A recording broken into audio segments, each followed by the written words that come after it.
Hello, chat. How's it going? Alright, I upped the volume of the background music because people were saying they couldn't hear it. Can you guys hear it?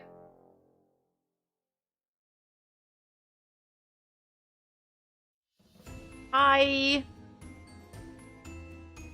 Is the audio good? Yes.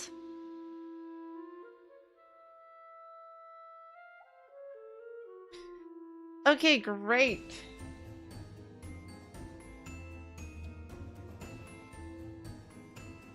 Oh, background music is too loud? Seriously? Oh. Okay. I'm gonna lower it again. People were saying that they could barely hear it.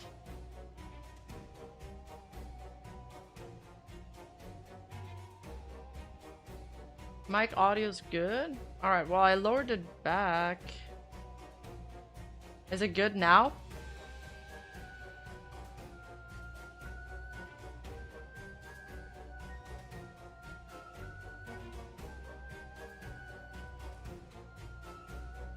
I feel the cat, man. I know it's only February. Like we're only in the second month of 2026.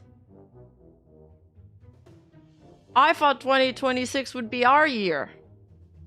It's the year of the horse after all. A bit lower, really? Alright, I'll lower the music a little bit more. I've felt like that cat since January 1st. Yeah. And I didn't even go on vacation yet. It's true that it's always February that the biggest like VTuber drama happened. That's true.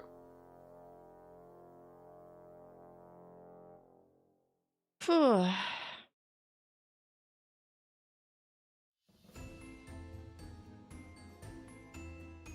I didn't think I would miss 2025. I didn't think it was possible to miss 2025 because 2025 was kind of shit.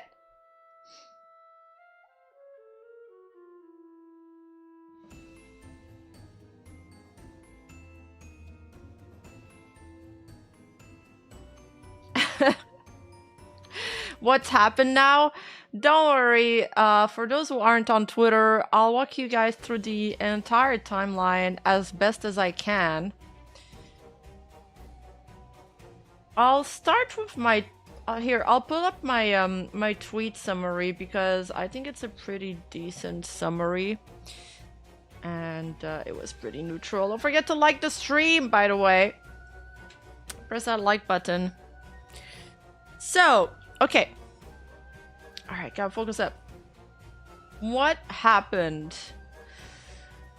It all started with a Minecraft tweet. I know.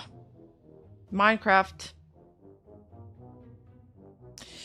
They made this tweet saying, want to change the world IRL, start in Minecraft. In the free Good Trouble DLC, explore global civil rights movement, meet change makers, and learn how to stand up, speak out, and build a better world, not word. So, Minecraft, in my tweet I said Minecraft tweeted a DLC. It's not really a DLC. It's like a optional... It's like an educational Minecraft version that's optional and that's free. So basically, all right, here's how I'm gonna put it.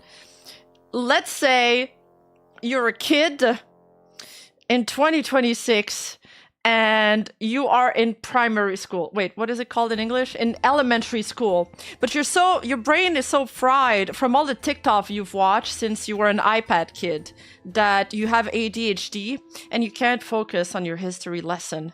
So the teachers are like, we've got this great idea, let's make them play Minecraft, but educational. So I guess this is what it is. This is like some kind of Minecraft that kids in school can play to learn about history. Okay, following me? At this rate, the year of the horse is going to turn into the year of Diomedes, with the horses eating everyone. Calm isn't in the cards. I'm getting some Berserk horse flashbacks here. And then...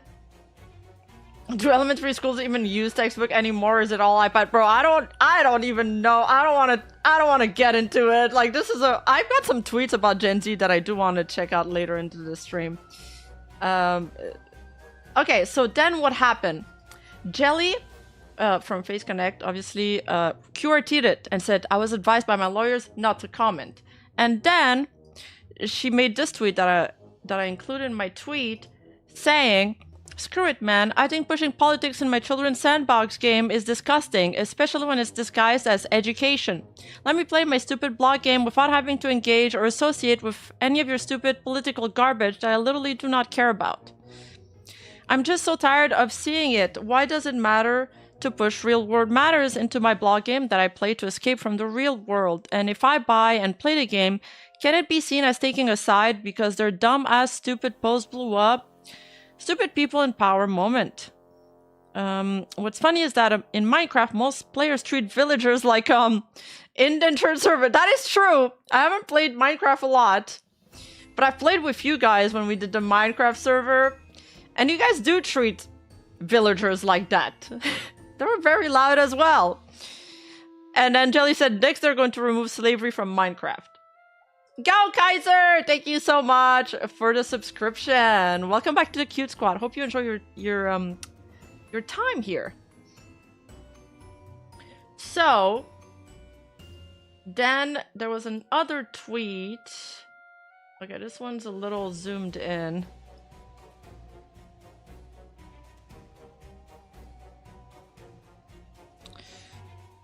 Especially because it's America-centric politics, why should I care about what happens on the other continent? Why add it to an international Swedish sandbox game? Jelly responds, didn't clock that. I didn't know a lot of these featured historical figures till I did some research of my own. The thing is, as we're gonna see later in Jelly's clip, Jelly isn't American. She's from Malaysia, right? And, or she's Malaysian.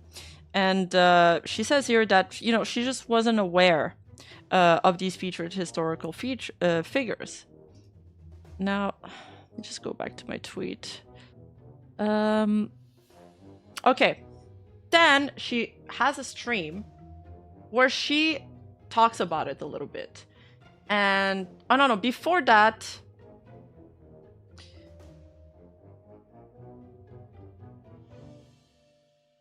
Before that, I need to turn off my background music. And I think the stream, the Jelly stream, is important to watch because not a lot of people saw it. And it gives like more insight on her take. Because she did get a lot of criticism for those tweets.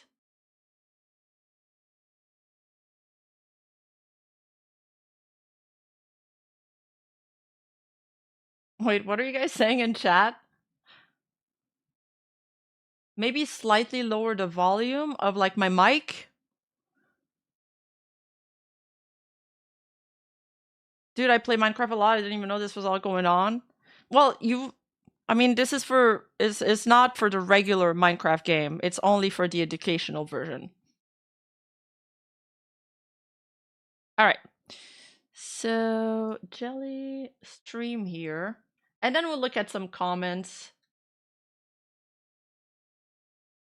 What's the rundown? What happened? I'm giving the rundown right now. Okay, there's going to be a lot of people that are going to be coming in to the stream at random time, but I'm trying to do like a presentation here. So instead of me replying to them, if chat could like answer them, that'd be helpful. All right, let's do this. 7. Yeah, dude, I'm not gonna lie. I lied. I didn't Wait, lie. sorry, I was muted. The sound was muted. I'm going back. You just tweet 6-7. Yeah, dude, I'm not gonna lie. I lied. I didn't lie, but I stole that joke from somebody in my marshmallows who said something, who gave me 2 Christian 6-7 references. 6-7. I liked it. So 2 days later. Oh, it has echo? Oh, I know why. It's the same. Okay, it's the same problem as last time. Anyway, we can skip this part because she's only talking about 6-7. I made that tweet. Sorry, I'm not original.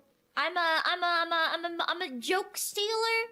I'm a joke stealer. I thought I would Sorry, my brain's not working.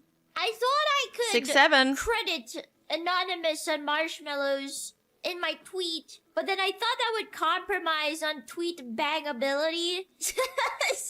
so yes. Also, you might see me post the Dies of Cringe thing when the Minecraft thing Okay, the first few minutes, she was just talking about 6-7, but she'll talk about the tweet now. came out. I haven't done my proper research, so I can't give a comment on it right now. I just clicked into it and saw a bunch of people spurging out, and I was like, oh, this must be really bad. But then it seems like it's all people from history. So I was like, I need to do a little more research before I take a stance. And also, iron's a bit hot. I don't want to strike when iron's that hot. What Minecraft thing? There's like a something Minecraft where like you walk with Nelson Mandela or something. I don't know. Thank you, Miss Smart, for 26 months. Drilling jokes is Jace. No, it's not. Plagiarism is bad. I would be upset if somebody plagiarized my opinions. The espresso verse. We are junkie jerk. What the hell? Yeah, I don't know. Let me actually, while we're at it, let's take a look at the Minecraft thing, because I know you're dying to hear my opinion, even though I'm literally just a girl. What is it called? They dominatrix for 16 months? You really love your Oshi, but don't let her steal your jokes. True! Minecraft Lessons in Good Trouble is what it's called. I'm just a girl! Yes, it's in Minecraft education. Subjects, government and politics, reading and writing, history. See, I don't know half the people here, so I don't know what they did. I know some of them. I think it's like social justice and civil rights, like, you know, women's voting, women's education, and all that when they fought for women's education. For the MC event for Mandela, they added tires. What does that mean? Sorry, I'm very uneducated. It's very American. Yeah, I mean, yeah, okay. Women's suffrage, India's independence, apartheid, equal education for girls. I don't think those are necessarily bad things. It's okay, Jelly. I couldn't pronounce it either. Oh, it's discrimination against people in Africa. I don't think these are necessarily bad things. Apartheid? Yeah, I think she just, you know, she clarifies it here. I don't think this is necessarily a bad thing. You know, people are attributing a lot of thoughts on her tweet. She didn't mean anything by it. Like she said, she's just a girl. Just want to play games. It's called If Mr. Mandela Offers You a Necklace, Don't Accept. I think it's historical events, because when I was in school, I also learned about equal education and women's suffrage. I don't think this is necessarily like evil or horrible. You know, it could be worse. You know what I mean? They could touch on way more controversial things. I think this is a very room temp take. What they could have done is, yeah, like that guy said, spend the time they did on this fixing bugs. Why do you think Mandela was in prison? I don't think Mandela's here. Is he here? What the hell did John Lewis do? Who the hell's John Lewis? Women's suffering sounds good to me. Where do I sign up? Here in my stream, I was gonna say if you donate to me, I will contribute to women's suffering, but I think that's a very bad thing to say. Apparently, people are getting wound up about this. I don't know. I thought they had this in like history books, because I learned about Gandhi and Mandela too. I don't know, but yeah, I think it's I think this definitely could be worse. I wouldn't play this, and I wouldn't make my kids play this. I wouldn't let my kids play this, but it could be worse. You know what I mean? They could be touching on way more stupid issues. Like, you know, current day politics. And current day politics are cringe. Sign me up. I was kidding.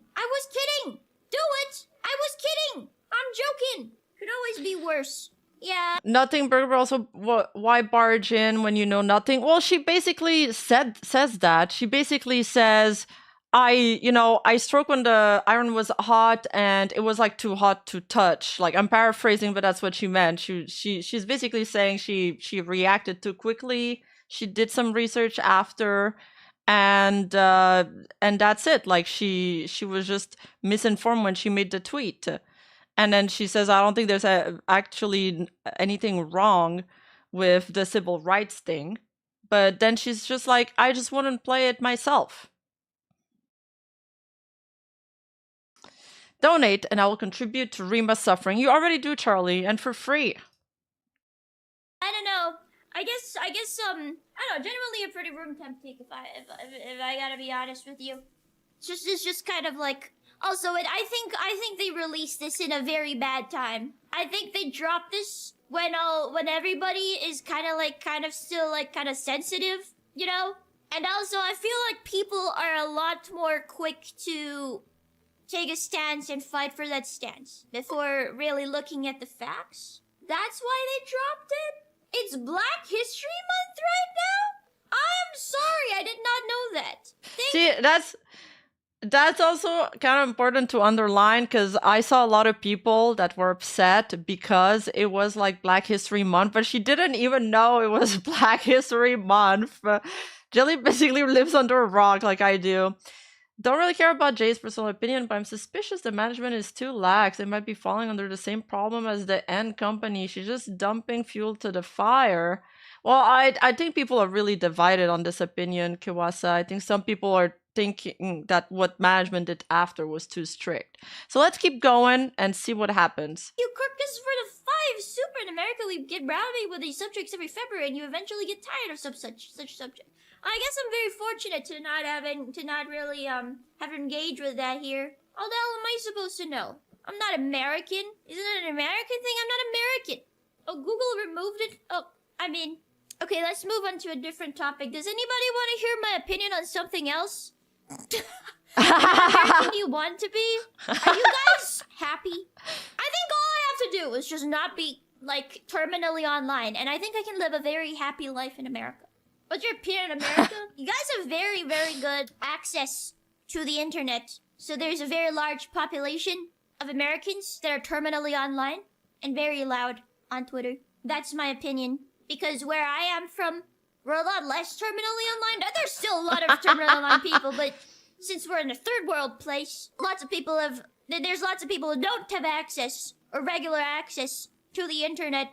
And usually when they do have access to the internet, they use it for something useful, such as studying, or looking at references to world news or local news, instead of going on Twitter and arguing with people that literally don't matter. So I'm pretty fortunate to be here, terminally online, streaming as a VTuber. How many of them have bot accounts though? Okay, that's a different that's a different third world country, not this third world, not my third world country. Check out the latest on the beheading. Oh, hey, we don't care that much about the beheadings. I'm not gonna lie, it's because I'm terminally online, so I know about the beheadings, man. Why are we talking about beheadings again? Stop! Oh my god. I was thinking the other day, I was like, I think my mom would do really well as a VTuber because she would come on stream and she would be like, guys, I think that we should, bring back public beheadings from the 1800s, and everybody would be like outraged. The guillotine. And people would clip her, and then she'd go viral, and then the next thing she'd say is, I think birds are government drones. And then she'd be like, Yeah, okay, I think the rest of the video is not so related. But this is Jelly, by the way. She's also the same VTuber who was afraid to say our fan base name, Clopper, because she thought it was a slur. It was so fucking funny. What's Rima's controversial opinion? Well, I'm a fox, but it seems like everybody disagrees with me.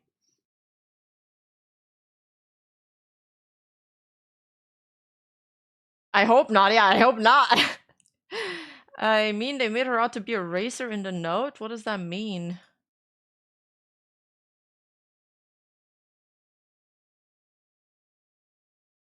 Alright, so let's look at some interesting individuals that had something to say about this. Oh, wait. I'm getting ahead of myself.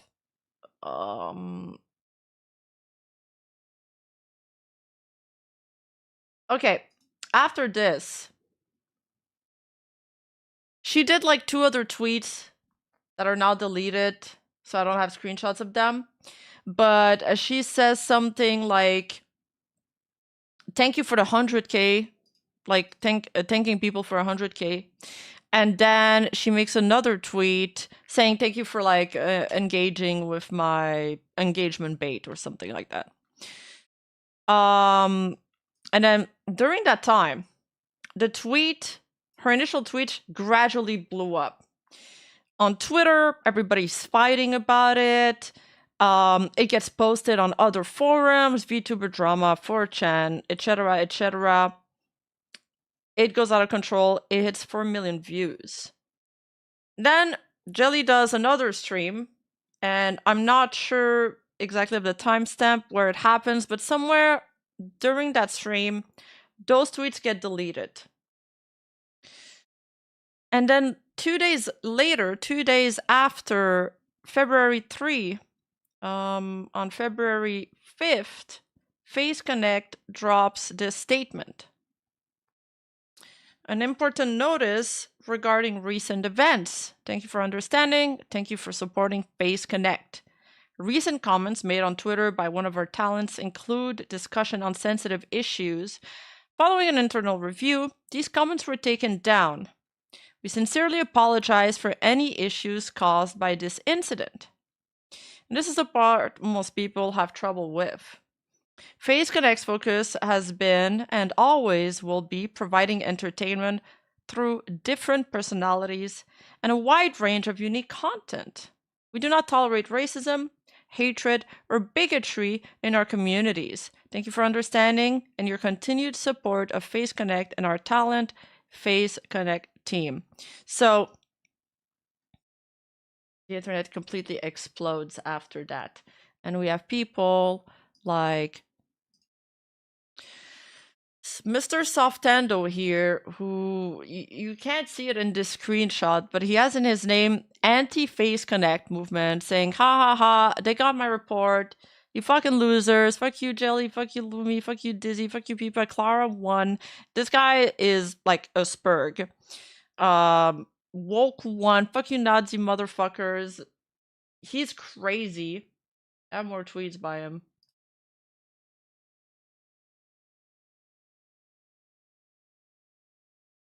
He's this one too. Okay, he made another tweet where he tried to frame Jelly while she was like trying to fix her layers in VTube Studio as doing like blackface. But then it got community noted saying the screenshot was taken while this VTuber was adjusting the layers of her model in VTube Studio. Certain parts of the art mesh is selected, like her mouth, were highlighted. The rest of the parts were darkened, making an unintentional yet unfortunate look on stream. This guy ended up so this guy has a history, and he's actually a sexual harasser from another community. Which community was he in? I like forgot. There's been a few tweets about him, but he gets so shit on after all the tweets that he tweeted a lot that he ended up deleting his account. So good riddance.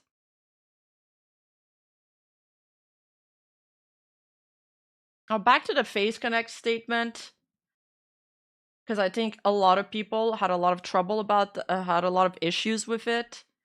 Like, obviously, it was a terrible mistake. I mean, I think trying to think about this like solution-wise, I mean, it's easy for me to say this after the facts, obviously, but I think a better thing is like, you know, they deleted the tweets. They could have left it at that. I think it reminds people of when like Bishojo made Kason delete some tweets. And it's always odd.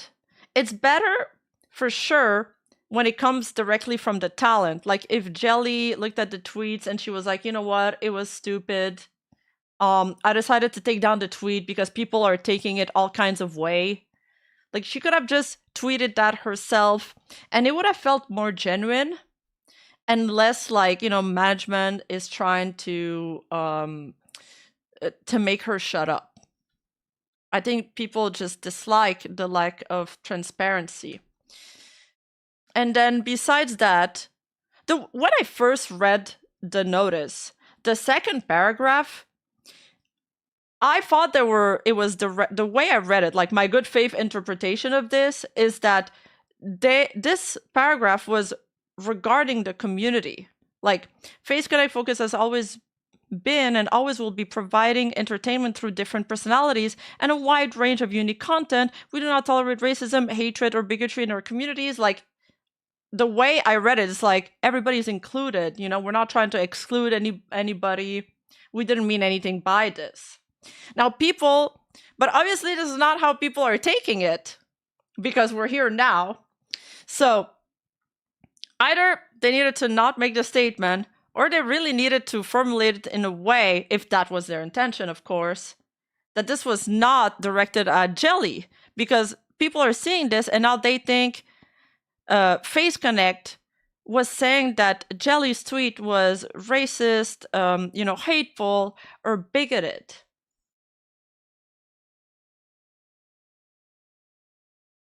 The second paragraph is worded and clear. It could be read either way. Okay, yeah, I was wondering if I was just like, I'm the only one who took it that way. So it's good that I'm doing this stream and gathering and collecting others people's opinion. So, obviously it's easy for me to judge this after the facts, but either be like extremely fucking clear in the statement or just not needed at all.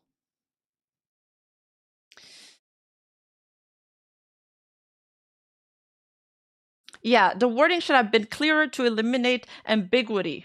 Or just, again, honestly, I really do think it would count 10 times more if it came from the talent itself. You know what this reminds me of? Yeah, because honestly, if before the tweets were taken down, if you did look at some of the comments, well, these comments are everywhere on Twitter, okay? Let's be real. Like, I'm not necessarily saying they're from a certain community because even myself, I'm getting those comments on my tweets. Some of them were fucking crazy, as they always are on this hellish platform. So, yeah, this was only the start because it gets worse. Yes, that XQC tweet was really funny. Wait, can I even show this on stream though? Let's go beat. So the comments also on that tweet were also like cancer AIDS. Let's go beat off today. Wait. What? In the free Good the Trouble DLC. Eating popcorn.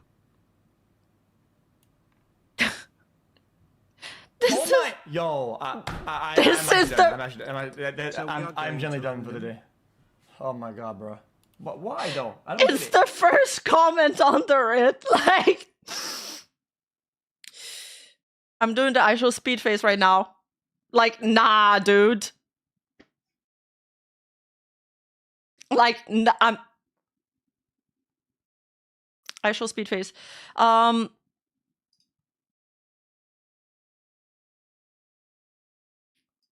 Closing some tabs before my stream crash. My mic never recovered from this.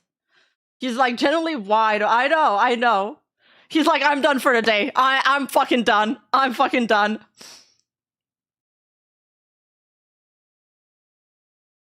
That's it. That's it. And this is why my chat never lets me scroll on Twitter.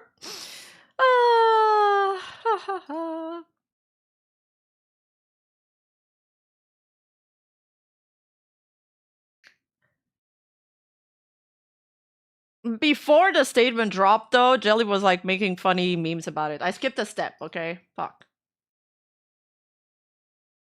Then, okay, like the internet explodes even further. It's kind of like creating a Streisand effect where, now there's more eyes looking onto this. Kind of like with other similar controversies. Wait, what did I wanted to say? Oh yes, I was saying that this reminds me of remember the whole Hogwarts debacle thing? And I spoke about that on my video about Pippa, where she gained a lot of popularity there. And she gained a lot of new followers. But there was also a lot of people shitting on her for some of her takes, which I found were very valid back then. But at one point, she had to make a statement to say, I welcome everybody in my community. So it was kind of to say that, I don't stand for any, bad values. I welcome everybody, because the Hogwarts thing was all about, pro trans, against trans, and people took it as a very black and white thing. If you stood on one side, then you were against it. But people was like, no, I accept everybody. That statement was generally well received because it came from her. It came from her own Twitter account. And I feel like compared to this, it's a very different reaction, just because this feels like, it came from management itself. It came from the top. And to an outsider's perspective, it feels like it was pressure from management. That's what I'm understanding from the sentiment that is online.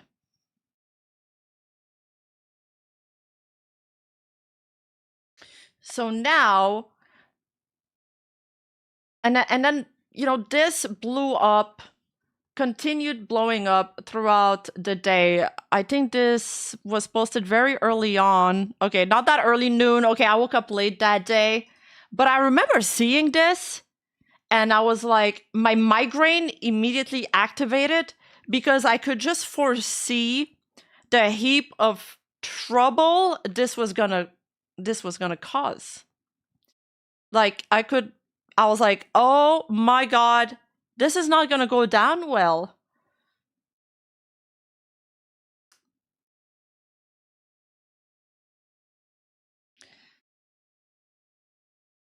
My problem with it's performative in nature. DLC for an educational tool is a non-issue. It's not on the main game, but it's not genuine.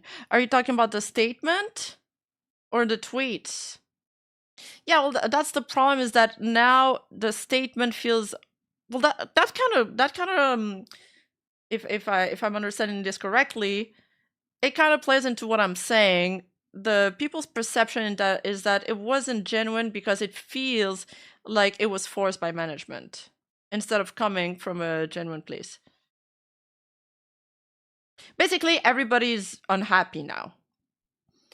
And on top of that, this situation goes so viral, other people, it goes out of the VTubing sphere.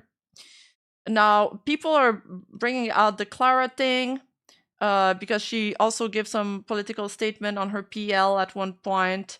Some people said that it was like political violence, blah blah. I'm not gonna go too much into it because it's very political.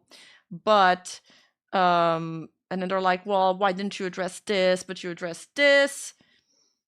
And then Asmongold covers it. And then it goes, it breaks containment even further.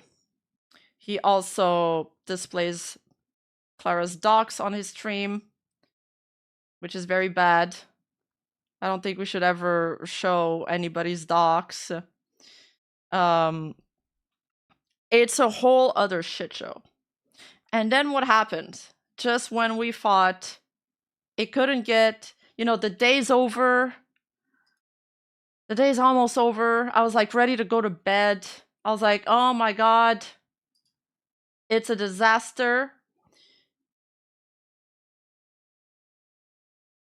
Hold up, I'm trying to find the link right now. FaZe Connect comes with another statement.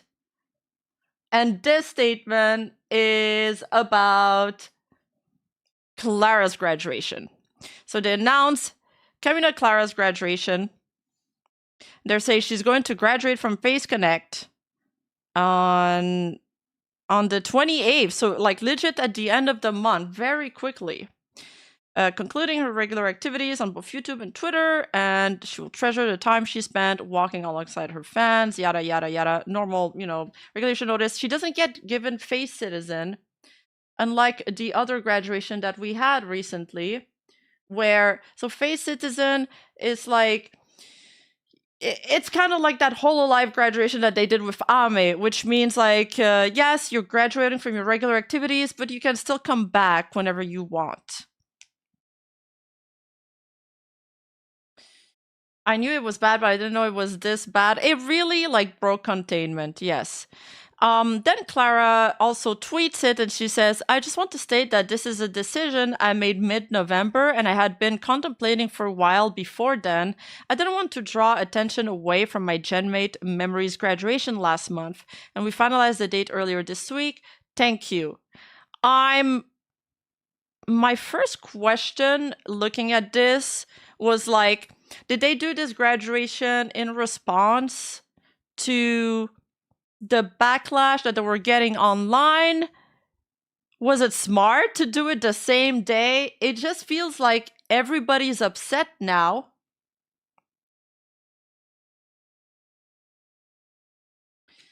You know, everybody's upset now. Every single side is upset. It's like they kind of pulled an advanced GG there.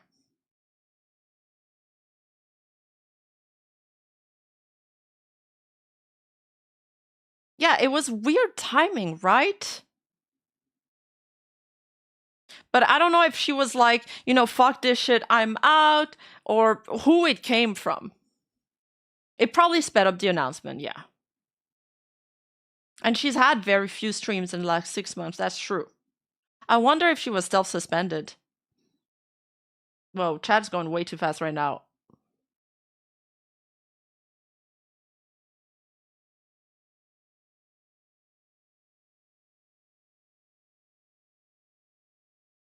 Someone should have delayed it a little. Someone should have done something. But it seems like they were walking on all, you know, the landmines they could possibly walk onto.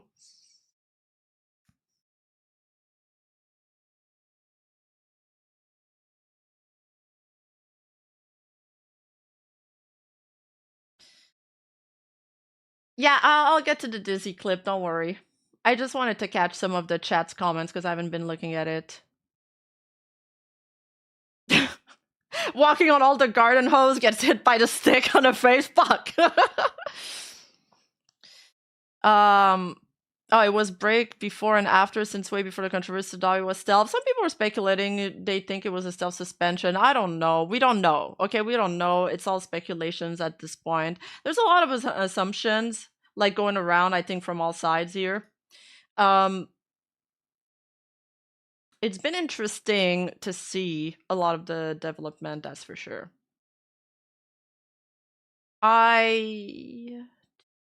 This is the other graduation. Like memory. So as you see here, it's kind of hard to read because it's pink on pink, but after Memory's graduation, you will officially become a FaZe citizen. So it's a different status than the one they gave Clara. Clara is just like leaving permanently, not coming back.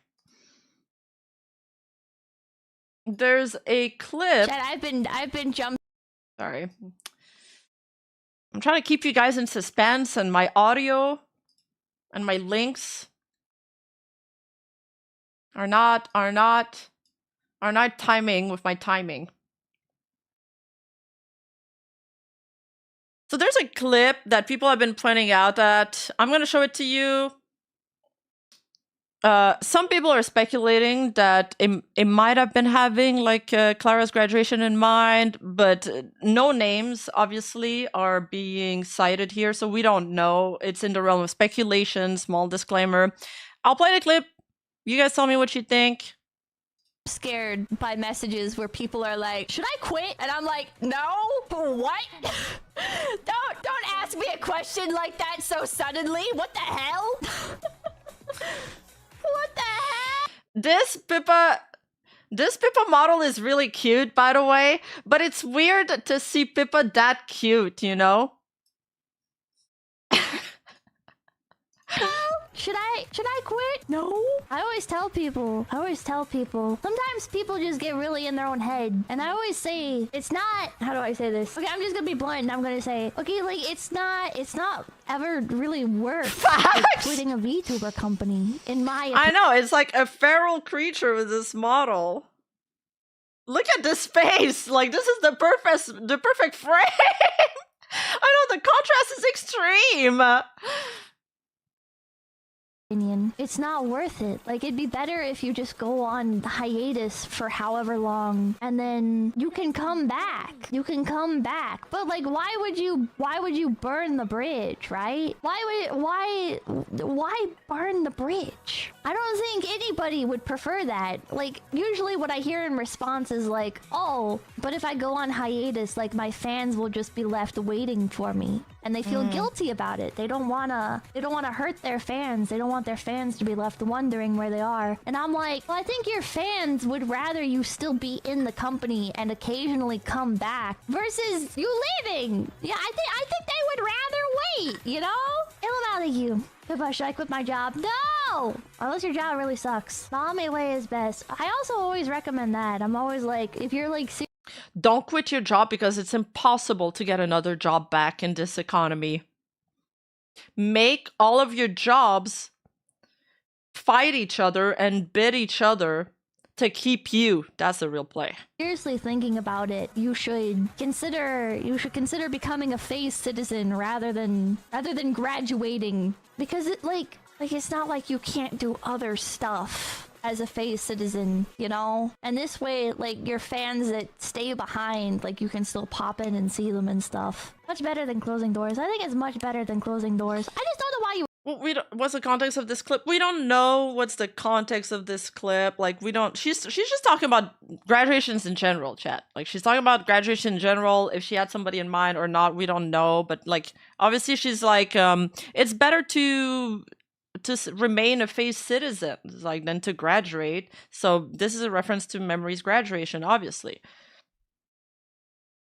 Yeah, she was just like being asked about her opinion on graduations. would take that opportunity away from yourself. But I'm also, maybe I shouldn't say this, but I'm also like the wrong person to come to about this kind of thing, because it's like I think it's deranged. I think it's deranged to give up a spot at FaZe Connect. I think it's, at this point, it's so hard to get into FaZe.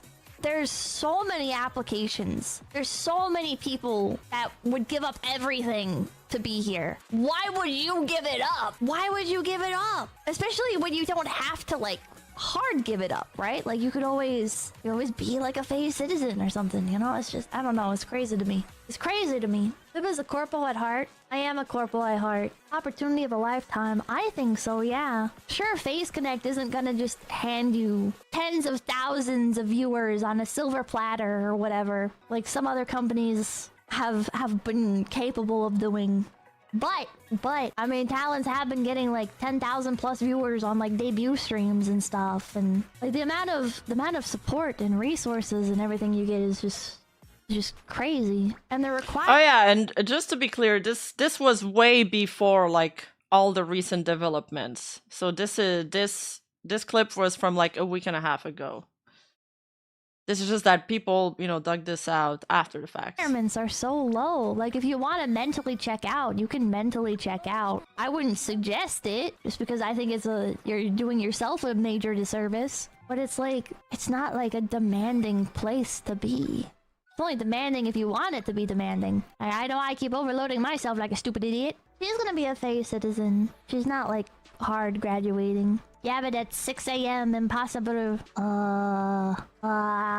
Memory's worth it though. She's worth waking up at 6 a.m. for. Memory love.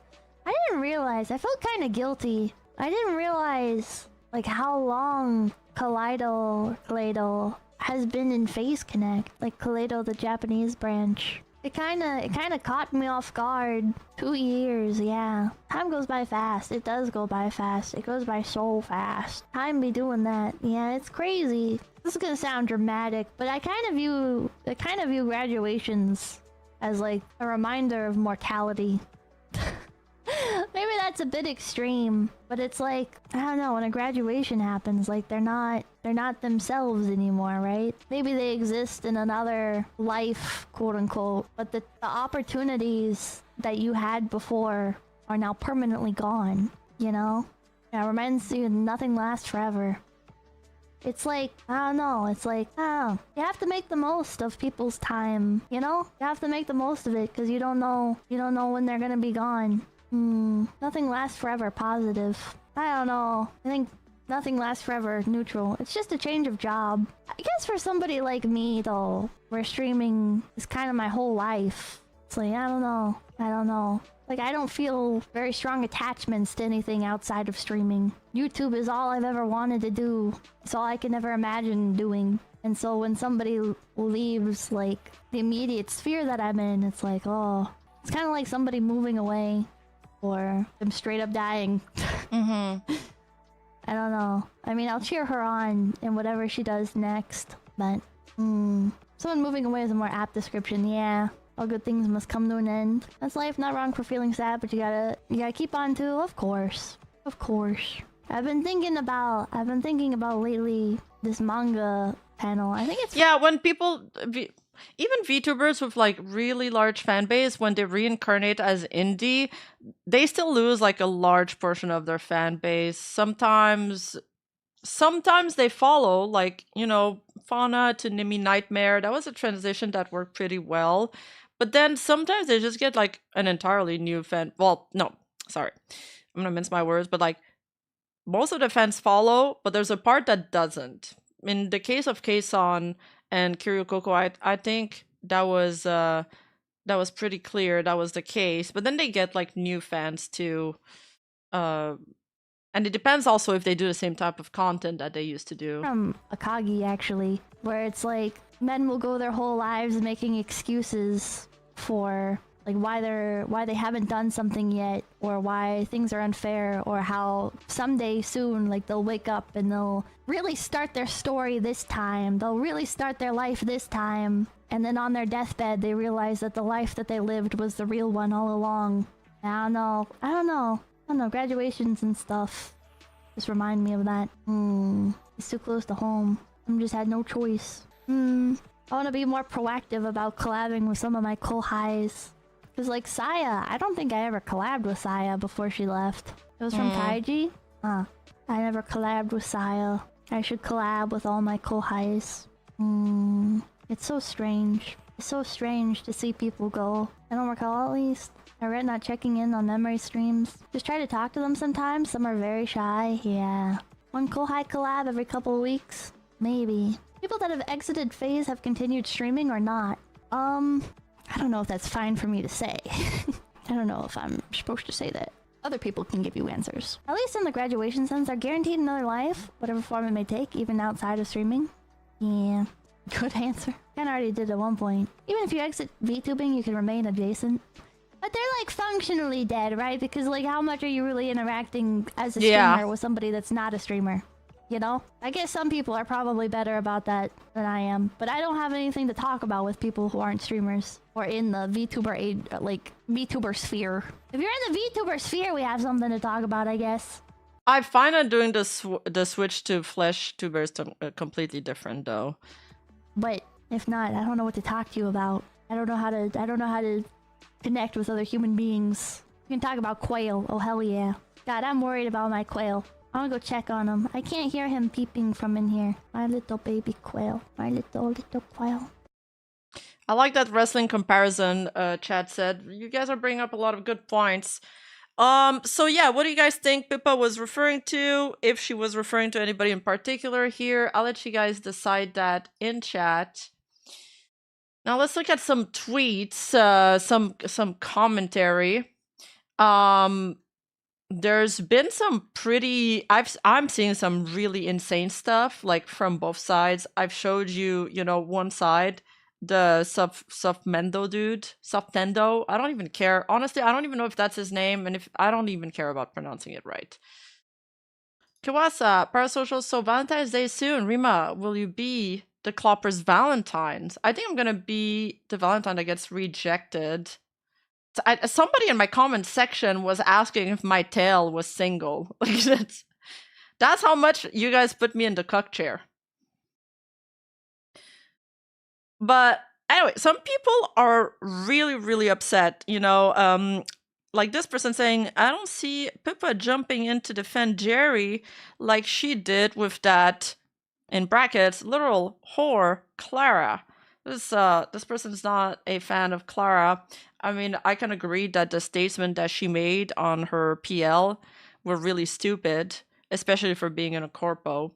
But I don't understand this mentality of wanting Pippa to speak up.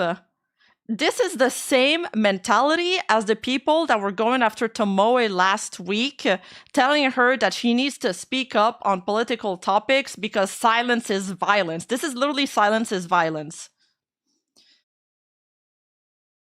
Niji Sanji has a bad reputation post-Silent Gate. Bishojo dies and now face bans the knee to the Twitter mob. Hololive is our one and only hope. Love Hololive. I also have some things about Hololive following this. A lot of Hololive stuff.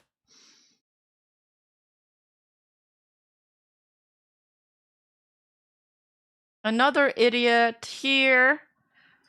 Trying to frame Lumi as a racist. Face Connect doesn't tolerate racism, yet there's one of their talents saying the N-word. Just one among a lot of bigotry that the company is famous for. Stupid fucking nigga. Stupid fucking nigga. So, you should never ever trust a 2-second clip. Did this get community noted? She is... That's not what she's saying. Wait, what was she saying? Stupid degree. Yes, she was saying stupid degree. And I saw somewhere somebody replying to this person. And shit, I wasn't supposed to play it. Well, she said degree. Twitch is not going to ban me for it. And, like, somebody was like, how can you think that she's saying the N-word? It makes no sense in that sentence, in the context of that sentence. And that person was still doubling down.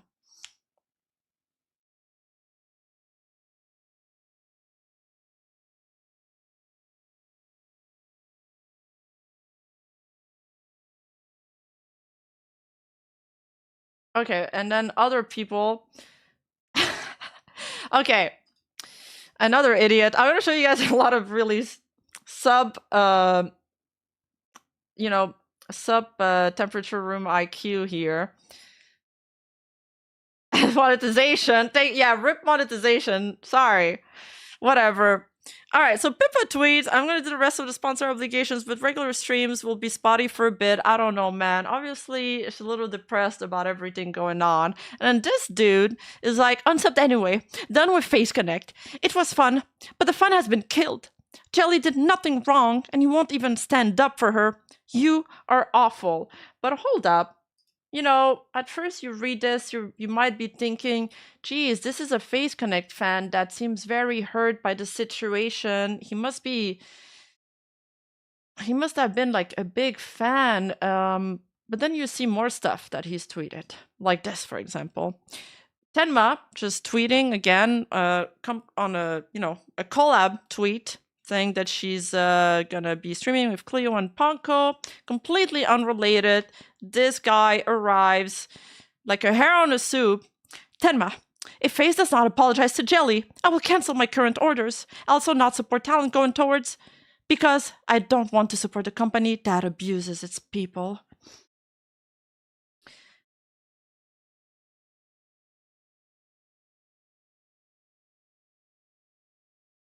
Let's look at some other tweets.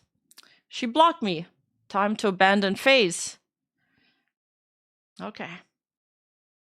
Like, this guy is just shitting his pants nonstop.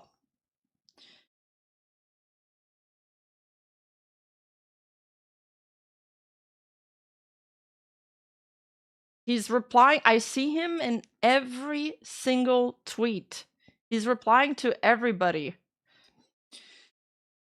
Pippa unfollowed Asmongold. Never thought I'd see the day. Everybody unfollowed Asmongold apparently after he showed the docs on stream. And there's all kind of speculations about that. But this guy replies to this, she's a shitlib at the end of the day who sided with Clara. Her and Tenma deserve obscurity.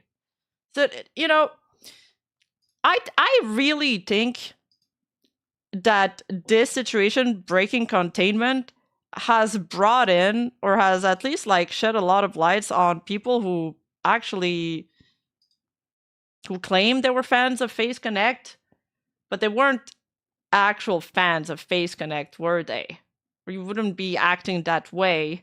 Like, I understand voting with your wallet. I understand boycott. That's one of the most traditional way to protest in America. But then what I dislike is when you bring that everywhere under posts that are unrelated to the matter. And the problem is that now is that everybody is suffering from this. The talents are being harassed. They are getting a bunch of negative comments. The fans are left hurting, and most of all, the people that are there just to enjoy VTubers are gonna be suffering the most. It's just a very sad situation that could have been completely avoided without this Face Connect statement.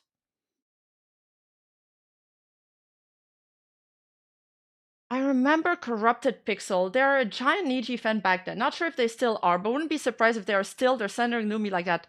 Oh my god, Grace the Weep, thank you for this, because you just reminded me something.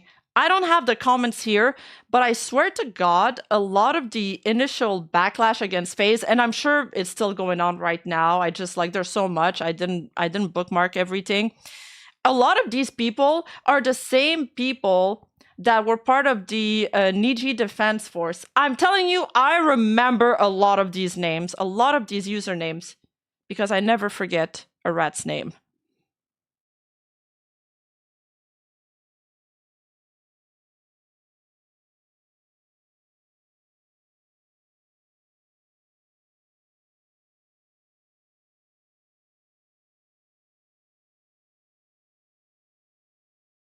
Yeah, I saw Jasmine in there. I don't know if you guys remember Jasmine. There's a bunch. There's a bunch. But now it's like normies are also entering the conversation and all the like politics perks. Stefan, thank you so much for the 20 euros. You are amazing. Oh my god, thank you so much. No, you are amazing. No, you chat are amazing. Let me show you some other tweets. There's this person, I have no clue who they are.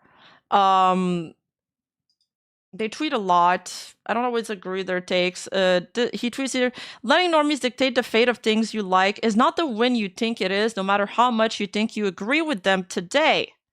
I'm going to spend more time with my brother because he kind of needs me right now. If I don't reply autistically, it's not because I don't hate you enough to shitpost. I'm probably just occupied. Take care.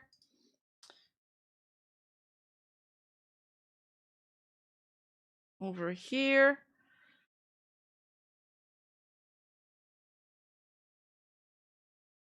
So from my understanding is that his brother is a really big Pippa fan. And he's saying here that his brother is super sensitive because he's sensitive to subtle social cues and tends to torture himself with his thoughts. He thought Pippa appeared exhausted on stream yesterday, presumably from all the nonsense of the day she had to deal with. And he read into it a lot. He felt sad and helpless as there was not much he could do to cheer her up. I also feel kind of useless because no matter how much smug and useless knowledge / factoids I have about the business, I can't really help someone who is just a fan in the purest sense possible, who just wants to enjoy VTubers without people constantly trying to ruin everything.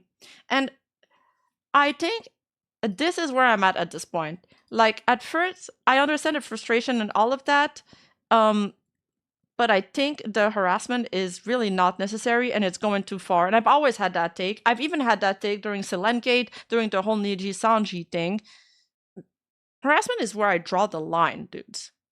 And I think that is the most normal take anybody could have, right? I think I think everybody can agree with that, right? And it's true what he's saying, because I've seen a lot of actual FaZe fans,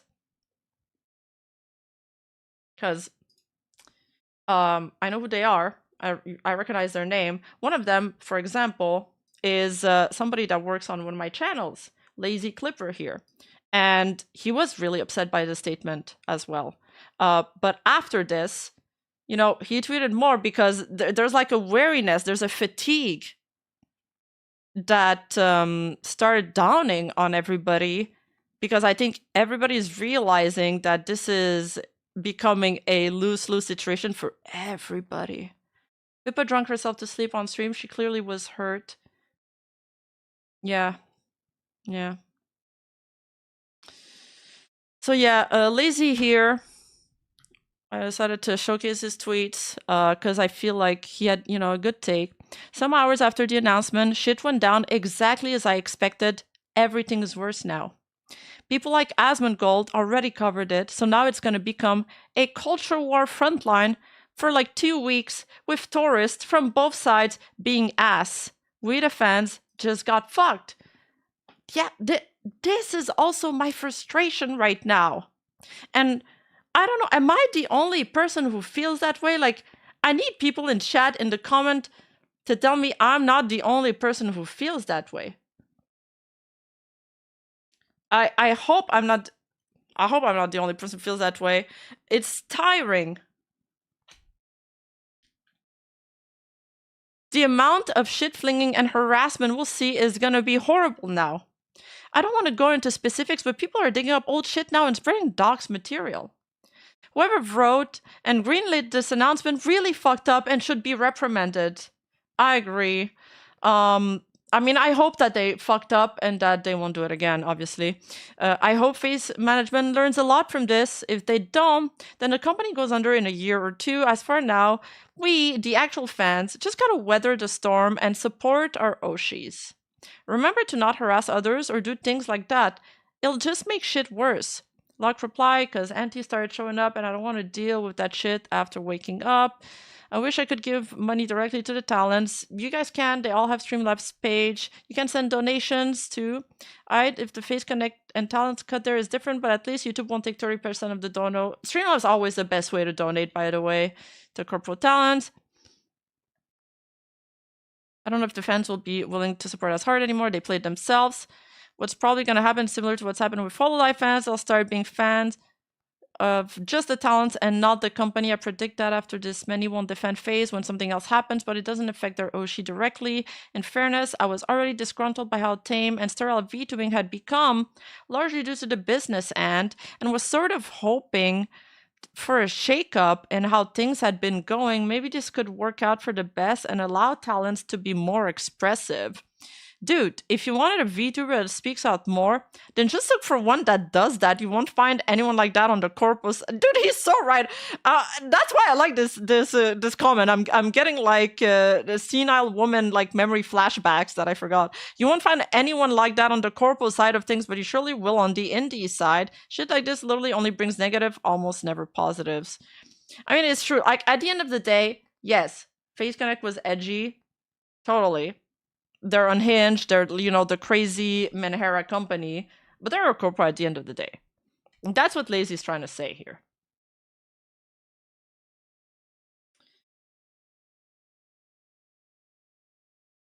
There's also this. This is a screenshot I found while I was browsing. I took a photo of it because it really kind of summarizes like all the tourists that are jumping onto this. And it's even Mary Mary. This guy tweets, even Mary Mary knows the fisherman messed up. And then he exposes one of her likes on one of his like GIF retweet from like the Dexter guy. Like, and then I don't have the entire thread here because I just have the screenshot. But I kid you not, chat, everybody in the comments was begging him to take down the comment. They were like, please, bro, don't do this. Please, you shouldn't do this. Like every comment, like, take it down, please. It's really not okay to, you know, have Mary Mary put pressure against her, like expose Mary Mary and create tension between her and her boss. There's already a lot of tension right now in the company. Like it was all like comments like that. And then this guy responds, you really shouldn't do it if you like Mary. This could just cause a new set of issues for her, and she doesn't deserve that. She's chill. Learn manners and social etiquette, man. And then this OP of the thread responds, I don't watch her. All I did was reply with a GIF. And she replied, I don't know what you're molding about. I don't watch any of them, except that one bear girl. That one bear girl? He doesn't even know the name of the one FaZe Connect VTuber he claims to fucking watch. So what are you doing here? What are you doing here? Well, I know what he's doing here. He's here on behalf of the culture war, of course. He's in the trenches, fighting the good fight. This is really what might have broke me. Let me take this super chat first. He's not wrong, but the incident did get my beloved Oshi. She's like a Ari to give us a karaoke with the intention of cheering everyone up. Aww. The best we as fans can do is keep supporting the talents and not bring up the drama in their streams. Absolutely. Oh yes, I gotta show you guys the Dizzy clip. Remind me. So, but anyway, like, yeah, normies have no... They don't understand the culture. They don't understand the etiquette. But, like, not exposing like is not even a VTuber etiquette. That's just, like, kind of normal. Like, that's just etiquette in general.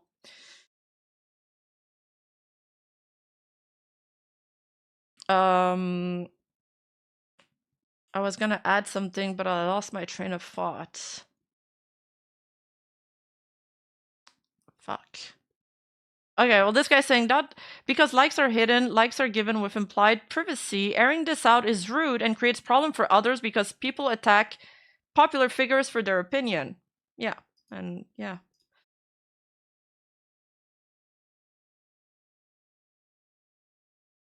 Okay, and then, you know, this is like the other side of it, where it's been... Edda, thank you so much for the raid. Oh my god, thank you guys. Thank you so much for the raid, Edda. We're just in the middle of discussing this FaZe Connect stuff. That's the biggest problem with the statement. It put a huge target on the company's backs. It's such a self-own. I know, Gao Kaiser. I know. Also nice name. Emperor. That means emperor.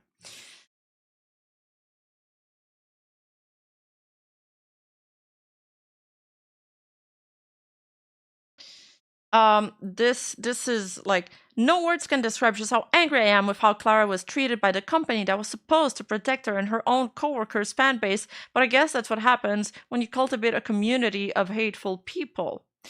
Like, I don't know, you know, if this is an actual fan or if they're just positioning as a fan, but like taking a step back at all of this and looking at it from a non-emotional standpoint, it's been very interesting to see how both sides have sort of elected these VTubers as effigies, co-opting them into their movement. And like there's one side that's, you know, electing Clara as this sort of martyr. The other side is like, Jelly's going to be the face of our movement.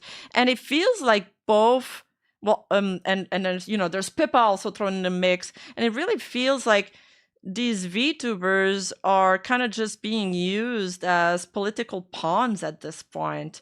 And like, am I the only person that think it's weird? Like, I wonder what these VTubers think about all of that, because we have no idea what's going on in their head right now. I would pay $1,000 to look into their head, like into their brain, like just pry it open, look into it, like, oh, okay, this is what you actually think about this.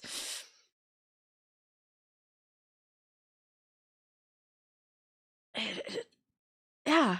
Yeah, it's it's like these people are using these girls for this sort of like Twitter war that they're fighting, and it's been so odd. I've even I'm gonna break everybody's balls with this.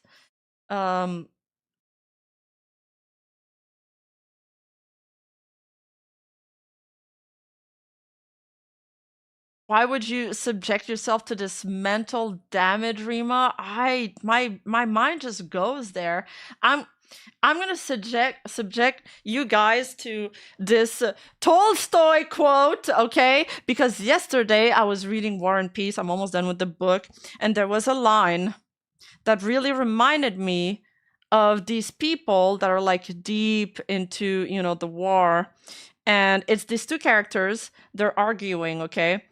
Pierre and Nicholas. And then one of them, at one point, you know, one of them is making like really good points, and the other guy feels like he's losing the debate.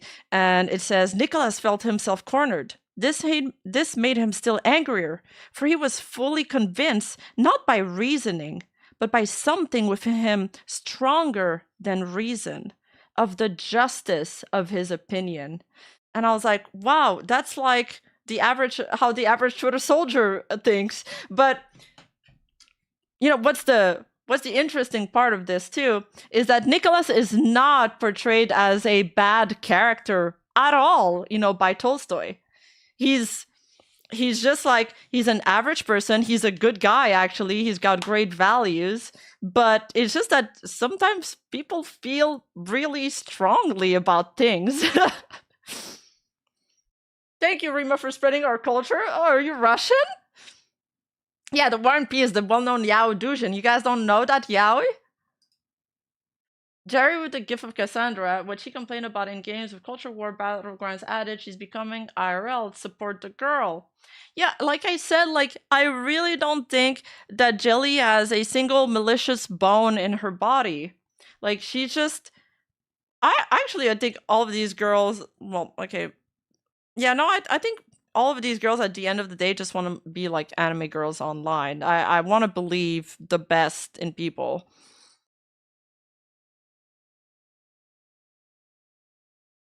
Let the American political warriors fight their own holy war. Leave the two foreign women alone. Yeah, yes. That's fun. I was just working through Devils by Dostoevsky. I love Dostoevsky. I want to read... The Gambler was good. I want to read like the Brother Karazovs or something. You know, I just butchered their name. Yeah.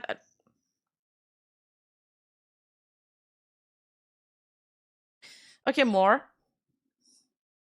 Tolstoy is a loser. That's so funny. I don't know this other author that you just named. This Alexander guy, I don't know him.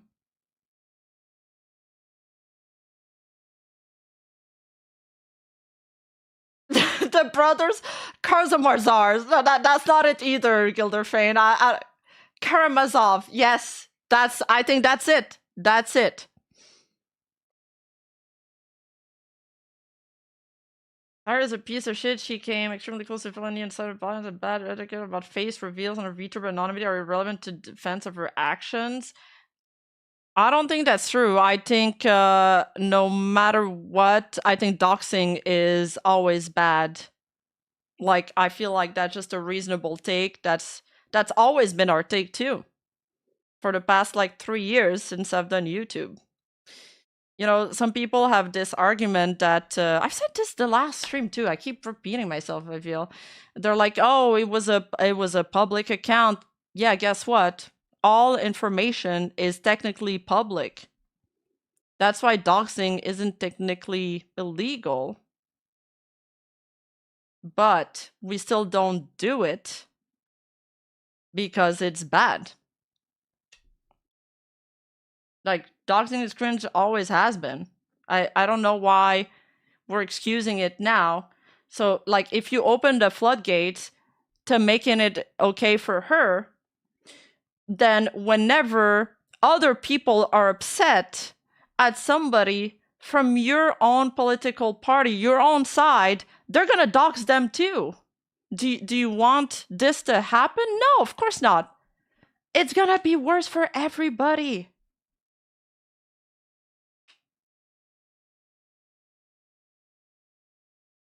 And the other thing,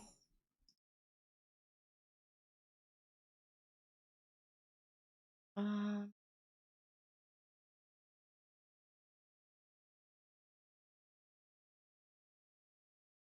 here, I'll pull up this tweet while I talk about this.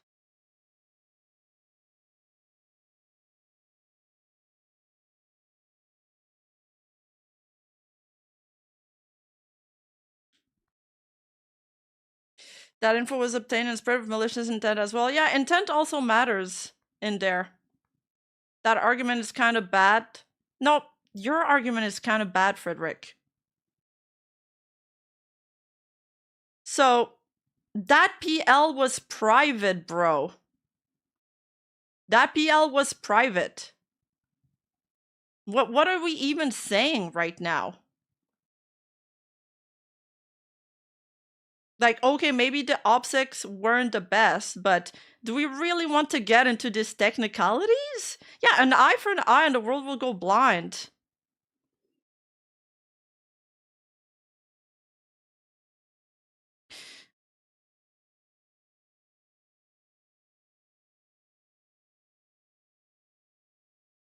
All right, I want to bounce off this tweet. So here, Auk is tweeting, Face Connect is rumored to have had their talent and follow Asmongold on socials after Pippa went viral for doing so. So apparently, PC forced all members who were following Asmon to unfollow him. It seems like PC is trying to create a more clean image in preparation for going public. This is just a loose theory I have, but if true, that will be the death of Face Connect. His source, it came to him in a dream. I don't know why Yi chose like a speculation tweet to tweet that, but I thought it was pretty funny. There's a lot of people that are like doom posting and ratting that Face Connect, might be going public, might be true, might not be, but we really have no certifications. We definitely can't be sure about that, and it's in the realm of speculations.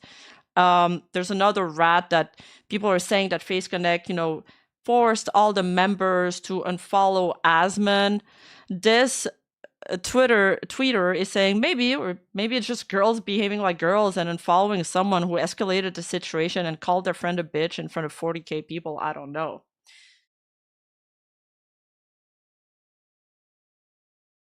I kind of want to believe, maybe that's my hopium, that even if the coworkers might disagree on political opinions, that they'd still have each other's back. Just like I can disagree with some friends about political opinion, and I'm still gonna support them. And the thing is, even though Clara's comments were extremely bad, okay, and I think, political violence is never justified on all sides. I think everybody can agree with that. The comments going after her were so bad in harassing her, like that they made her a victim. If there was any real criticism to be had, it got completely drowned out by these vile posts. Like, they were replying under every Face Connect post, even the totally unrelated ones, the celebration ones, the announcing collab ones, the merch ones, everything. It's like, it's like you became the most obnoxious person ever. So, and like, if you really believed in this, if you're in your movement, you would condemn these people because it makes you look bad. Like, again, this is the exact same take as Silence is Violence and the people going after Tomoe last week. Why are we doing this all over again?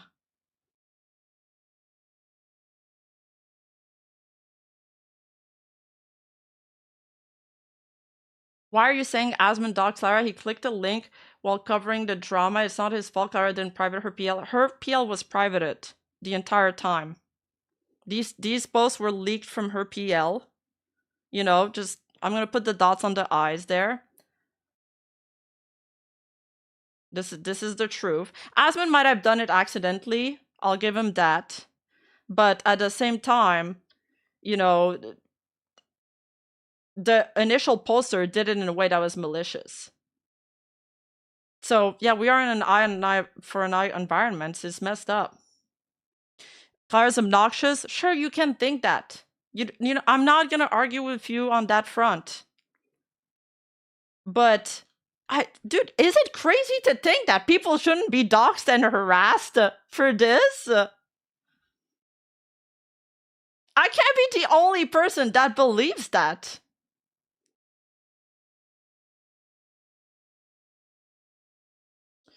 The tweet that Asmund showed was from an anti-doxing her. Yeah.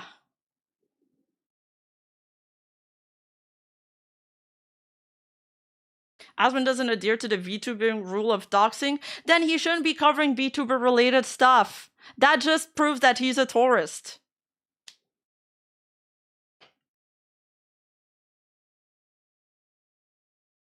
You all say eye for an eye, you all staying blind. Oh my god. One of the main benefits of being a part of an agency is the anonymity you get, since they handle all monetization phase. Acknowledging the doxing would be suicide. So there's another similar situation happening in Niji Sanji right now, where I'll talk about this later. It's like my next topic, but there's also stuff that a talent said on a PL account, and like everybody's arguing about this exact same thing, where they're like, they don't know what to do because the corpo can't, they're like basically gagged because they can't talk about it because it's on a PL, right? But at the same time, it's like, what do you do in terms of punitive measures? So do you do it like behind the scenes? Do you scold them behind the scenes? Or, you know, what do you do? And is it part of the contract?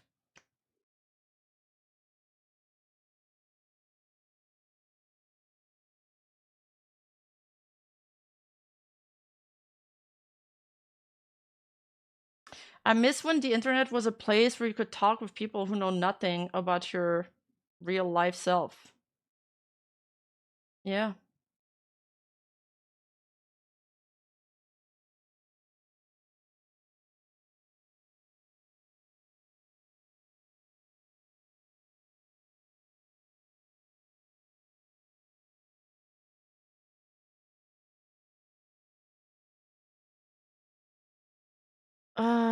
Asmund is a tourist, sure, but is blue enough for attention in mainstream. You can't expect people to...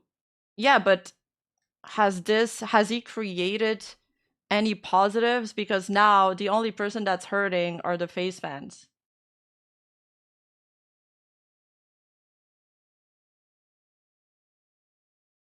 The dox was collected by an auntie and posted everywhere, including Sakana's tweets. Her PL name was posted on Asmongold's subreddit, and his chat asked him to search her PL name and found anti-tweets. I don't agree with Clara, but she didn't deserve this. Thank you, that's my take too, Greg.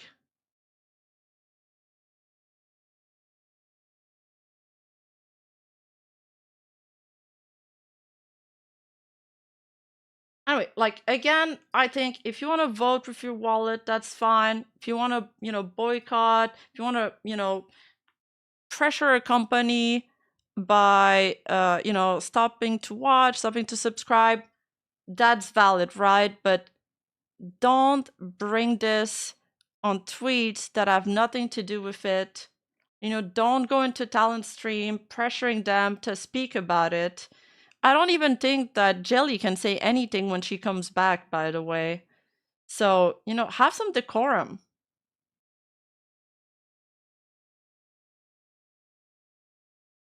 Like, we're all so tired.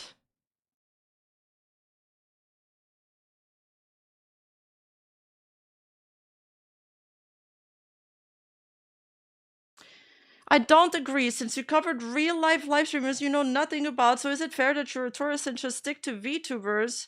No, because when I cover live streamers fails and live streamer drama, I've actually been following that scene for a while. Like, even before I was a VTuber. And when I don't know what I'm talking about, I do a little bit of research.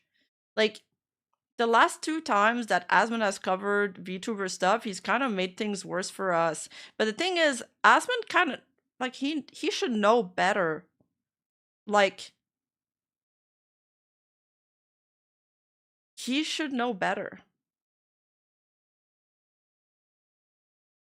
He knows about VTuber culture.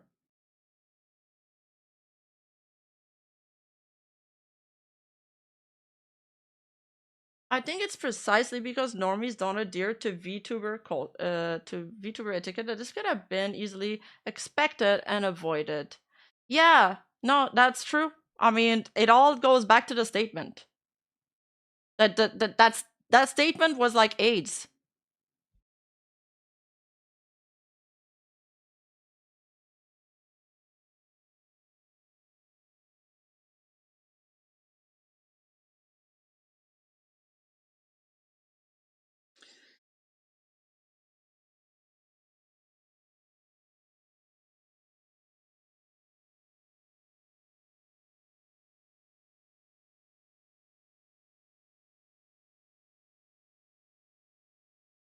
Osmond knows better, but does he care?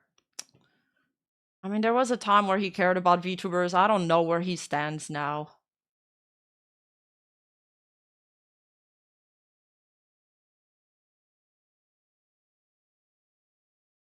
Like, I don't know.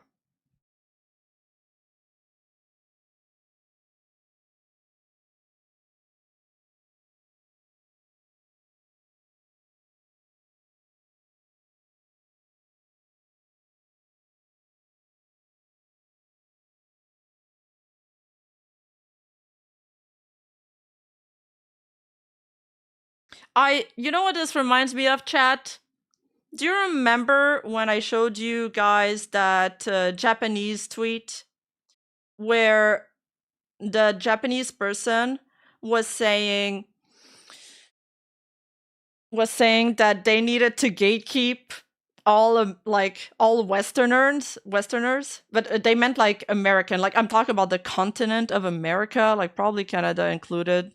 And they were like, the problem with Westerners is that you can talk about a hobby that you like, and then one person will come in and make it about something, political. And then another person will come in to respond to them. And then another person will come in to respond to that person. And then, it just keeps on going up and piling up. And he's like, at the end of the day, all I wanted to do was to enjoy my hobby, and I don't even have room for that anymore. And this situation really reminds me of this, that poor Japanese guy who just wanted to enjoy his hobby. So, you know what? I'm so black-pilled after this. Like, you know what? Maybe you guys were right after all. All this time I went into this with, open-mindedness, telling myself it's going to be fine if we share our hobbies with other people. But you know what? Maybe you guys were right after all. Like, maybe we should gatekeep. Like, fuck this shit. Like, I'm so fucking done. This was the straw that broke the camel's back. No, fuck it. I'm just gonna keep repeating we should gatekeep harder. We should gatekeep harder from now on.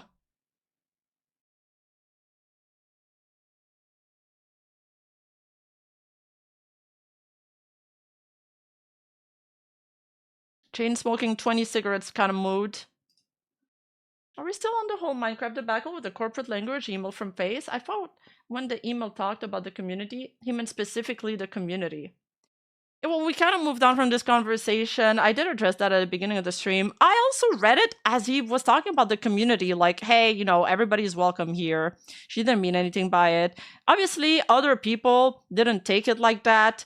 And the proof that so many people didn't read it like that kind of proves that the statement should have been worded to avoid all kind of ambiguity. If FaZe go public, Pippa said she would leave, making the price of the company to tank. I'm not yet in the well, you know me, like I'm not the most reactionary streamer. Even when people are doom posting about Hololive, who's already public during graduations, you know, I'm still gonna be the streamer that's like, no, it's going to be fine. Hololive will be fine. So I'm gonna keep with that stance. I don't think FaZe is gonna be going public. I think you know you can watch and you can see if there's not going to be an improvement. You can voice your criticism. You can direct it if you want to the company or to management if you have any. Hoping that they learn from this mistake. Obviously, I think everybody, talents included, probably think that way too. Oh yeah, the Dizzy clip.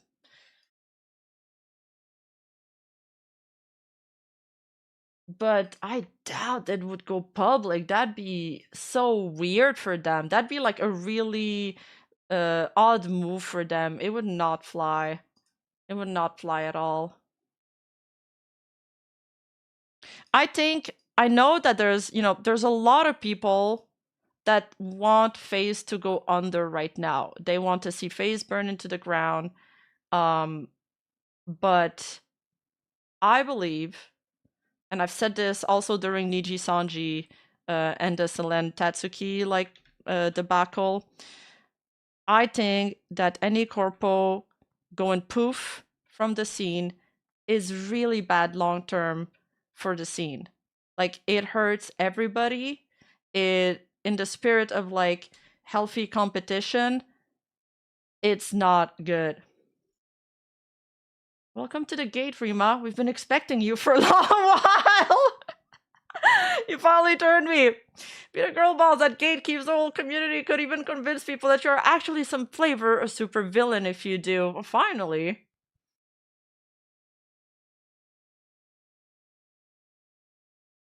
Yeah, the market keeps shrinking. We've already lost V Shoujo. If all the corpos like die out, idol culture is bust. And we've already got tons of indie VTubers. I know that some people aren't a fans of idol culture, but I love it. Like, I like seeing cute girls doing cute things. I like seeing the Gatmoe. I like seeing cute VTubers shouting unhinged stuff too. Like, I don't want one less VTuber company. I just want them to do the best that they can for the fans and for the talents. This situation sucks so much. Jelly and Clara are such amazing entertainers. It's so depressing they can't just do what they're good at. Fuck politics, fuck culture wars, and fuck whoever greenlit that statement. Yeah. Fuck all these things. I agree.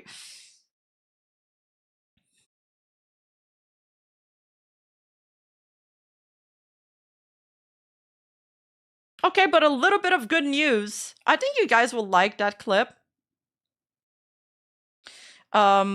There it is. FaZe at least seems to know what they messed up and acted reactively on the Jelly situation.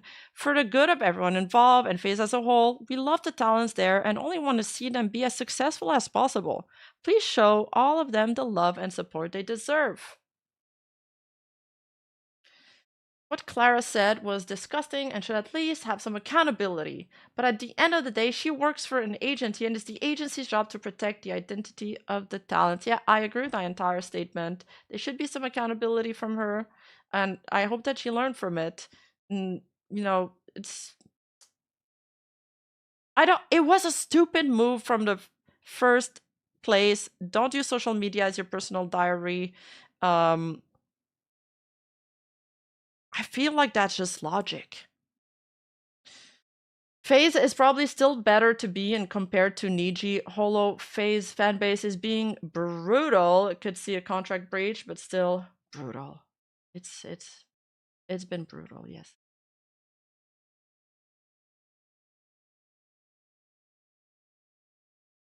Okay. A little bit of good news. I think this clip will appease a few people. Really quickly, speaking for myself, I really want to just say that my priority in everything is the people I care about most, my friends and this community. And for today's episode of FaZe Weekly, I want to hold off on any more big statements for the moment. And right now, I'm also not going to let anyone make big statements on my stupid fucking clip show, okay? I hope you understand why. I want my friends to feel comfortable and have fun, especially when we have a collab coming up. So, you know, history has shown that high-pressure environments tend to produce reactive decisions rather than effective ones, so take care of yourself and your peace first and foremost, and let's watch Jelly talk about rocks.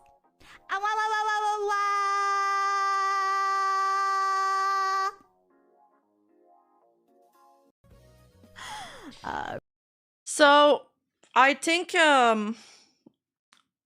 she was, well, basically she was saying like, you know, we're not gonna make some big statement on the stream, but she was basically saying that, you know, they kind of made that statement under stress, and in hindsight, it wasn't a great idea.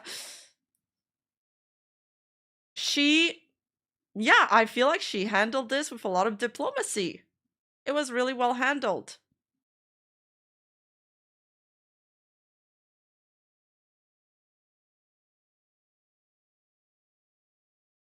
All right, let me catch up on some super chat. You can't protect anyone when they can't shut up. Why is Holo so successful? Because the management is strong enough to keep the talents from doing stupid shit on social media.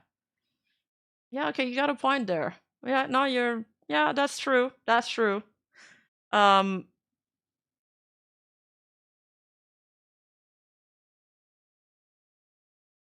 are people seeing Clara as a saint though? I think that's a minority. Well, it's like the people that, you know, like that one person that was like, oh, but it's also because she kind of became a victim with how much harassment she received too. Kind of like what I explained earlier. It's complicated. Yeah, Dizzy did the best she could, and that was, I'm pretty sure that was the day up.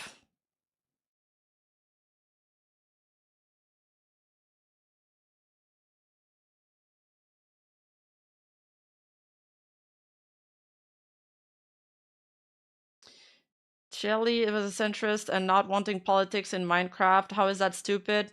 He was referring to Clara in the super chat. If you're talking about the super chat, I'm pretty sure he was referring to Clara.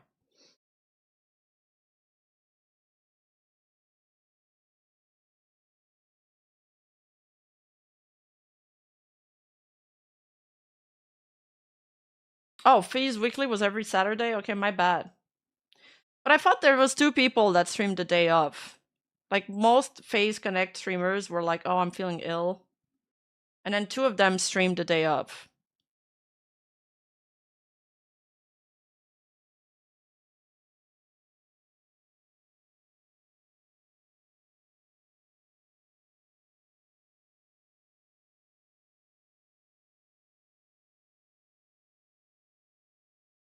Yeah, I heard about that Pippa stream. I did not tune in. The Pippa drunk stream. And Tenma streamed that morning. Okay. Oh yeah, because of the collab. Yeah.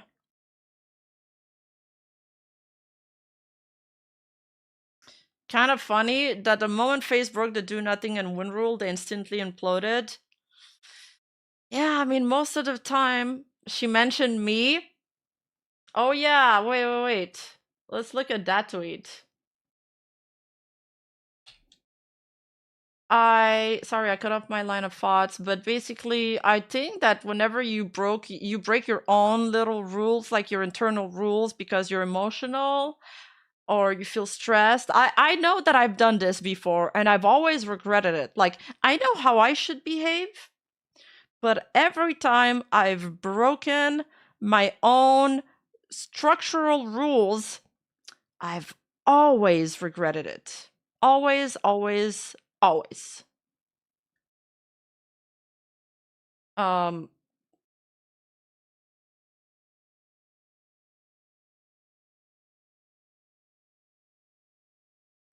Okay. Okay, wait. I got it. This is it. Smug Grandma. Is that Smug Grandma? Have Smug Alana and Rima Evans ever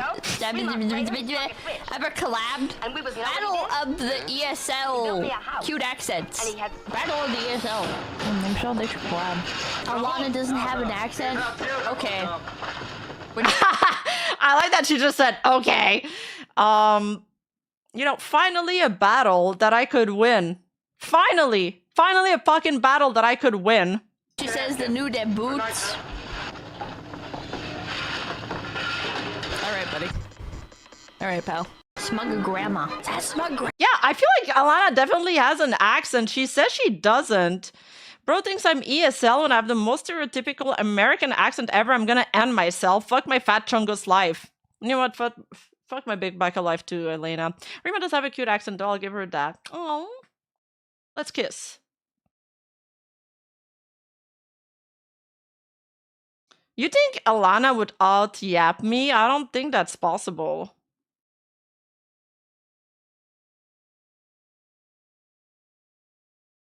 Like, she's European. Of course she's got an accent. Isn't she European? Wait, she said she has an American accent. She might not be European.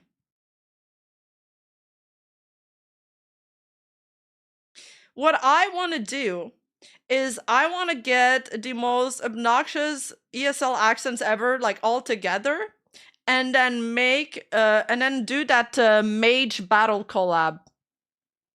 You know, like the one that Hololive did? Yeah, she's Russian. The one that Hololive did, where you gotta cast the spells, and voice recognition has gotta, like, understand the spell that you're saying for the spell to go off. That'd be sick. Yeah, the ones where you have to pronounce the spells. Doom? Doom?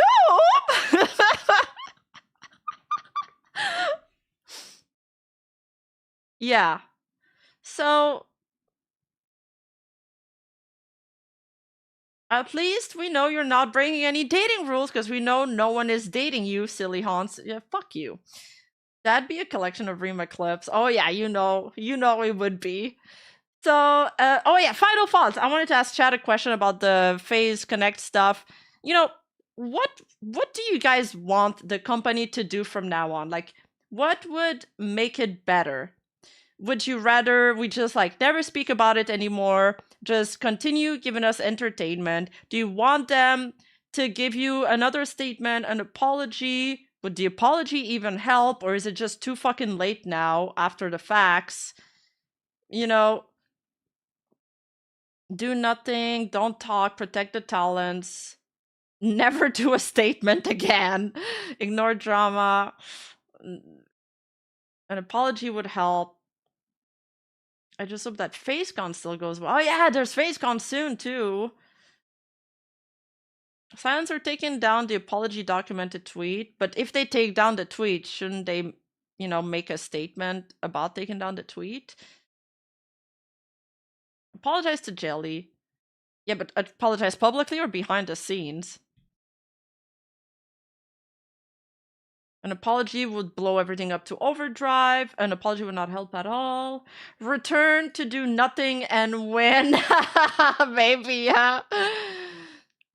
I want a Jelly Fumo compensation. You know what? That could be a good idea. Thanks for the offer, but no thanks, Rima. I see you as a friend. And fuck you again. They should hire me for PR. Anytime they want to say something, I'll advise them to shut the fuck up. 50k a year. Rima and Smug will always be my favorite. Thank you, Dallas Blue.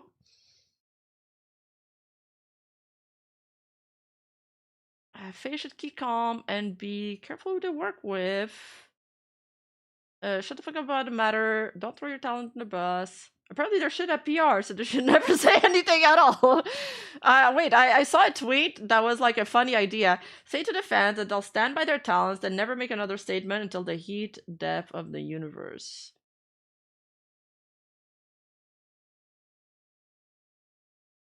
I saw another funny idea. So, This person says, okay, I know everyone's looking for a solution for the recent FaZe drama, so hear me out. FaZeCon, dunk tank with Fishman, you hit the target and he falls into the water. Sploosh, best apology ever. I mean, it would work because he's a fish. Win-win for everybody. Everybody gets to, take their anger out. It's that game that there are in movies sometimes where there's like a target and you throw a ball, and if you hit the target on the ball, the person like falls into the water tank. I think it'd be a great idea. It's original. At the very least, teach them to look shit up before having crashes. They don't look stupid. I want them to learn from their mistakes and do better. Yeah. Can we dunk Rima instead? You want to send me to FaZeCon? I'd have to leave my house. TBH, such incidents are unavoidable, as with enough time, controversy will inevitably happen. It's up to the community to toughen up and not get riled up. So here's another take here from BallsDeep6969. Okay, that username is so fucking funny. Thank you, BallsDeep69. I love that. I can swim. Why are you guys even asking if I can swim? Of course I can swim. The pre-chat on YouTube for FaZe Weekly were quite interesting. Yeah, for sure. I think that's why Dizzy made some statement in the pre-chat.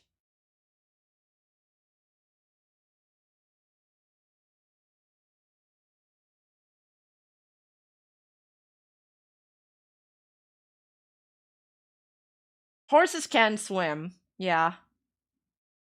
They freak out though. I've actually went on a horse in water while I was on vacation. And it was like it was actually scary.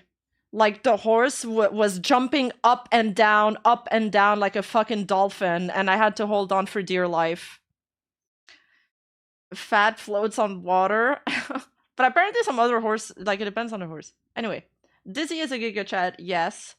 I've also seen her play Civ 6, and she's a terrorist. Like in a good sense.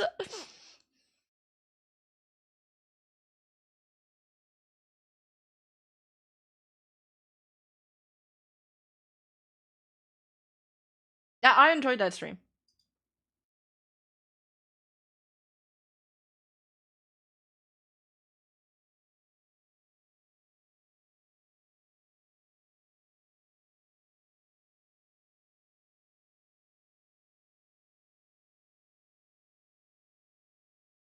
What a quote. She was adorable. Oh, what I said? I didn't mean it that way. I didn't mean anything by it. Don't cancel me. Oh yeah, okay. Here's something that will cheer you up, that I know a lot of you guys can get behind, just because I know a lot of people, are depressed about all of this. So there's a bunch of rats going around from, I called it JP Hall of Twitter. Some people were upset at me for calling it that, but those people are like Pecora fans, so I guess it is from that niche, but they're kind of like crazy. So it'd be more appropriate to call them antis. And you know what? We probably should take a page from Hololive fans here. Like, you know how whenever there's like a crazy fan that makes them look bad, Hololive fans are quick to be like, no, they're not fans. They're not fans. This guy's an anti. This guy's an anti. Change your title, Rima, or, change your wording. Honestly, maybe we should do that to people that make us look bad in the FaZe Connect fandom too. Like, no, they're not fans. They're antis. We don't claim them. Clarify that the problem part of the statement was general and did not refer to Jelly's tweet. And 2, say that you'll protect your talents from defamation, legally if necessary. And 3, be consistent. Right, because in Japan, the big corpos all banded together to form some kind of union where they can fight off against defamation together. Yeah. It does take a lot of resources, though, and it is harder to sue for defamation in the West.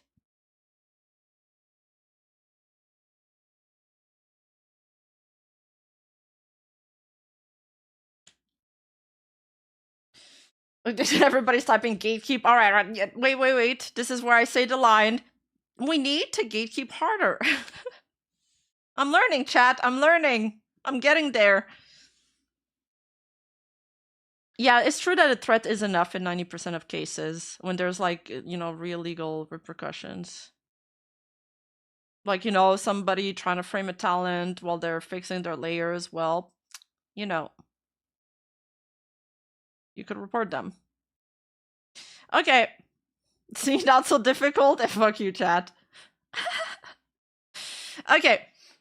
So, there's a new rat has emerged. A new contender. Theory emerges that Nimi Nightmare, the reincarnation destination of former Hololive EN member Ceres Fauna, is married to Noir Vesper. Former Holostar EN member. According to leaks, it seems Fauna wanted to announce it before graduation. Lol, www, that's how they laugh in Japanese. That's why they say, don't let guys get close to Holo members. This rat is so stupid, but it's also so funny, because their source is a Fortune tweet. Not a Fortune tweet, but a Fortune post. It's funny that they post it, in the screenshots as like, evidence material. So we've really gone full circle there. We used to use 2chan for our sources. Now they're using 4chan. So she's marrying Vesper. And at first, I thought, cool, I guess. Then I was told that apparently he's an abusive guy that likes to yell at her. She thinks she can fix him for some reason, but it appears that's not the case. I don't know why she decided to marry him if he's abusive to her. Also, it seems she wanted to announce her marriage back when she was Fauna, but was denied. Duh, that's practically career suicide. She left was because she wanted to start a family with him. She might announce one day that Vesper/Franum is her husband. My source is from Fran T. But I think I found his source. I found his source, and his source was that it was revealed to him in a delusion.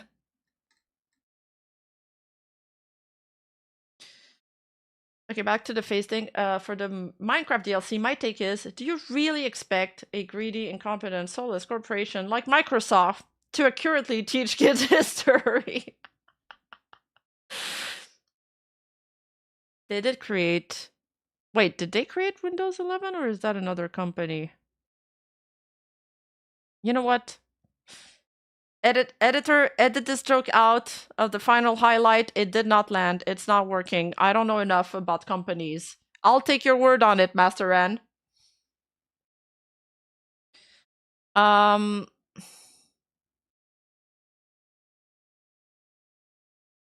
Microsoft created all versions of Windows. Well, there you go. We need not to look any further. They created Windows 11. What proof do you need more that they're evil? That's it. Matter close. Okay, but back to Vesper, because there's more, and it's really hilarious. But this is a comment on my tweet that I need to highlight. It says, JP Bros have had 2chan and 5chan for longer than 4chan has existed. They're well aware of the nature of such sites. The insanity on the JP sites is more evolved and refined. We're decades behind what they're capable of. And you know what? I agree with that guy. We need to step up our fucking game. Get on those forums and start fucking typing. Hi, Rima. Please accept my $10. Also, Minecraft Education wasn't made by Mojang. Neither did the DLC that people are crashing out over. It was released in 2020 for a separate version of Minecraft. Oh.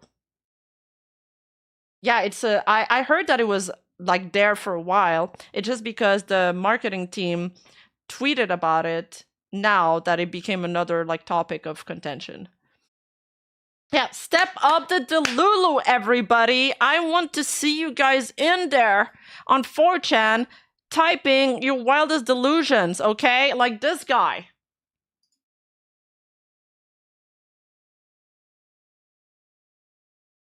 Like this guy. See, that guy is doing it right. Well, Mao, that's my goat. Okay, it's too small. See, this is all the stuff that Vesper's done. This dude's behind everything. Pretended to be Gura to get free Factorio codes.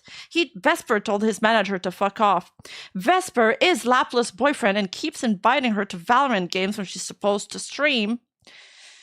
Vesper wore a sheet over his head and pretended to be a ghost to scare the shit out of Chloe. Vesper sells Mori her Xanax, lean, alcohol, and fast food. Vesper also hacked Russia's Discord during the GTA collab with Miko. He's also the Japanese drama tuber that Russia contacted and lied about her leaking confidential information. He dressed up as Kotoka and asked Mel about cover secret projects and told Yago about it. Hacked Toa's Discord and was the male voice on stream. Oh my god, you guys remember that? Opened the door behind Matsuri and accidentally showed his hand on stream. Is also the host that blackmailed Matsuri, was Mel's manager and sexually harassed her. Finger banged Ollie on stream. Wait, what the fuck? Set fire to Subaru's house, orchestrated the Trash Days collab. Connor and Veibe's statement about whole life were written by him. Is the reason for Nene, Laplace, and Chion's depression. Photoshopped Luna out of the HoloFest poster when nobody was looking. Spoke perfect Cantonese and perfectly impersonated Bei's mothers on stream. Convinced Pecora to buy a monkey. No fucking way Vesper was also behind Pecora's fucking monkey. No shot. He dug the holes in Minecraft that everybody fell into. He injected Ina with the vax and gave her heart disease. Broke Luna's neck during the VR horror stream. Dude, can Vesper's evil stop? It knows no length. Ripped a fat shard during Mori's stream. He also ripped a fart shard during Cecilia's stream. And gave Crony's book about woke gender shit during her childhood, built Bei's cuckshed, damaged Suisse and Marine's voice, is the reason why Gura, Ame, Shion, and Ayame barely stream. Obviously. This dude can't be stopped. Made Kobo eat literal shit, traced Nene's drawings, forced a cover to sell acrylic stands, drugged Mori right before the meme review, gave Mio food poisoning, and made her puke on stream multiple times. Runs the Argentinian central bank and is responsible for ARS super chats. Intercepted Flare, Nene, and Iris' initial design and replaced them with designs he made. Coded the YouTube analytics page to list Taiwan. No! He's also the shadow president of Taiwan.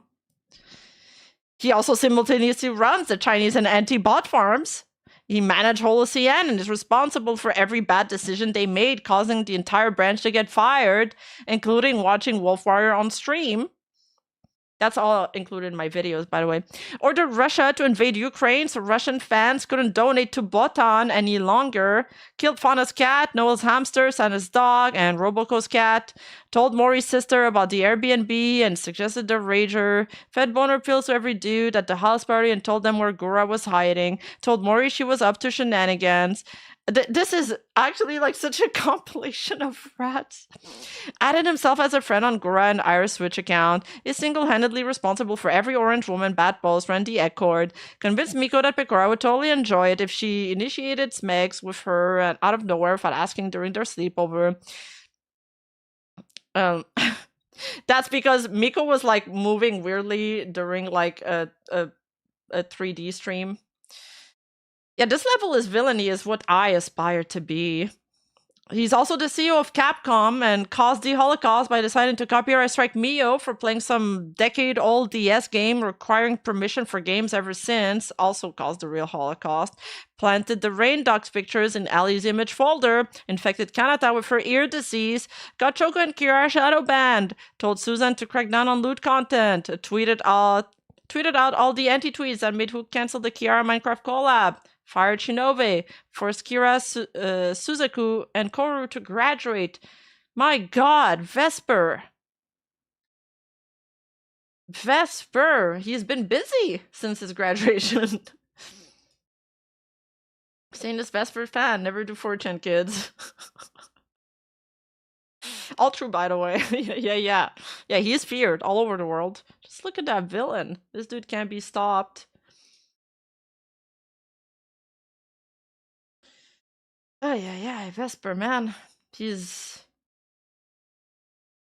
That's inspiring. Okay, there's some other unicorns, some familiar names that have been tweeting some stuff, but some of it has been not so savory, so I can't show the entire thing.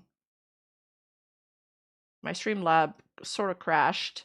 Chat was going. The Vesper rats made my half of my stream like crash. Vesper, do you remember that time Pecora bought a fucking monkey? It was me, Yago. I told her to buy a fucking monkey so the fans would make memes of it, thus making Hololive less idol-like. Yeah. Yeah, Vesper did that too. Vesper crashed my stream.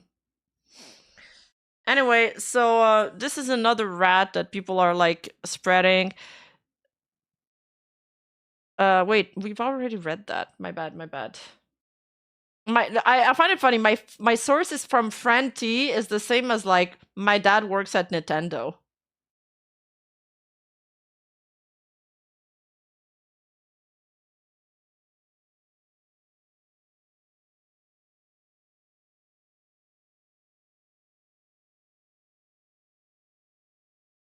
Oh yeah, there's another thing that came out today that I'm literally getting so rage baited by, and I'm stun locked over it.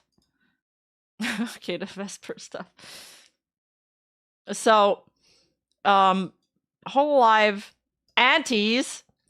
I learned my lesson. I'm not calling them fans anymore.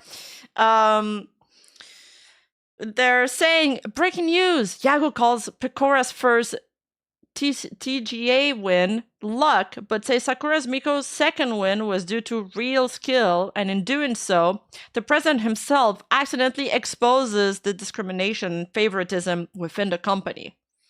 So, not aunties, chat.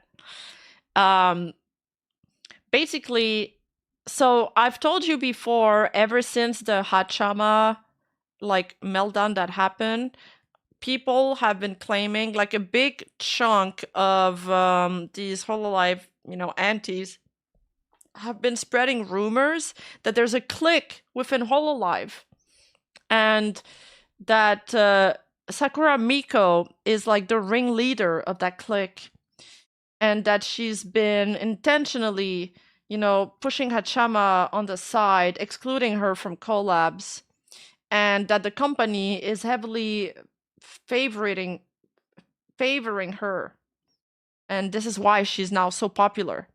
So there was a Game Awards nomination.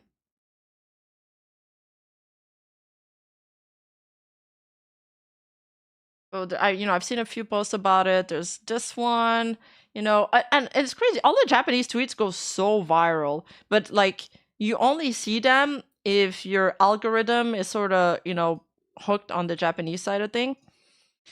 And they're, they're reporting on that. So they're showing the statement that Yago made, and they're very upset at what they believe Yago said. They believe that, he's brushing over Pecora's win, saying that it was only luck.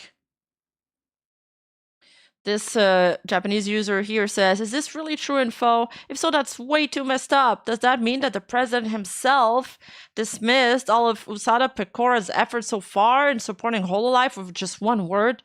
Luck? What's wrong with their sense of things? Before I even get to anger or sadness, I'm just generally baffled. And they're still ignoring Sakura Miko while the backlash keeps going is beyond comprehension. Oh yeah, and also, to add to that, the whole horse race controversy that Miko's been into lately. So she's really been the target of these posts. However, the translation that they base themselves on is misleading, because actually the post is in English, so we've got the OG translation. And what Yago actually tweeted, well, not tweeted, but posted on LinkedIn was, for the second year in a row, a Hololive talent has been nominated at the Game Award as Content Creator of the Year. Following Usada Pecora's nomination in 2024, Sakura Miko has been nominated in 2025. Congratulations, Sakura Miko! It is an honor that cover will have a presence at the award ceremony again, but everything is thanks to the great work and effort of our talents. Being nominated once is a big achievement, but a second nomination proves that it wasn't just luck, it is the recognition by the gaming industry of our amazing talents, their skills, and their dedicated work. Sakura Miko, you've earned every bit of this. I wish you the best of luck. So it's yeah, I think it's a little bit of like reading comprehension, or they just like zeroed in on the word luck. And they're like, he said luck. He means Pikora's win was only luck, and Sakura's Miko win was, you know, it was he's saying that her nomination was like actually won, you know, that nomination stands. It's a real one because it's a result of hard work and dedication. But I don't think that's what Tanigo says. I don't think that's what he's saying or what he meant to say at all. I think it's a little bit of a reading comprehension, as I said in my tweet. It reminds me of this. It reminds me of this. Just woke up and order a burger. No way! Dizzy used the word woke. She's woke! She's woke! Oh my god! Oh my fucking god! Holy shit! Oh my god, I can't say that word. I can't look at it. So yeah, they're just like, they're focusing on that one word, you know, in a cluster of other words to like invent this one narrative. It's over. It's Jover. Average JJK reader. Oh my god, that's so fucking funny. Because it's like a meme. Okay, I'm gonna do the auntie thing where I explain the joke. It's like a meme that like nobody in the JJK fanbase has actually read the manga.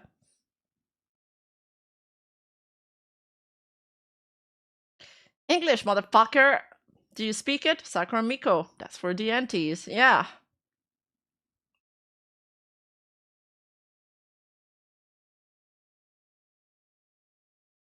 Bye-bye, Rena.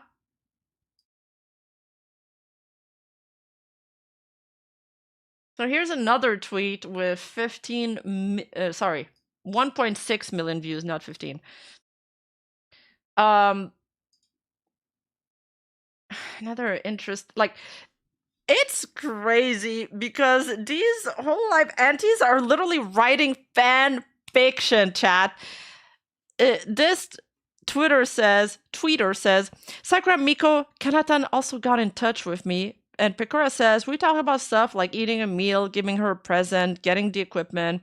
And then something like, are you coming back? And also, the food was delicious.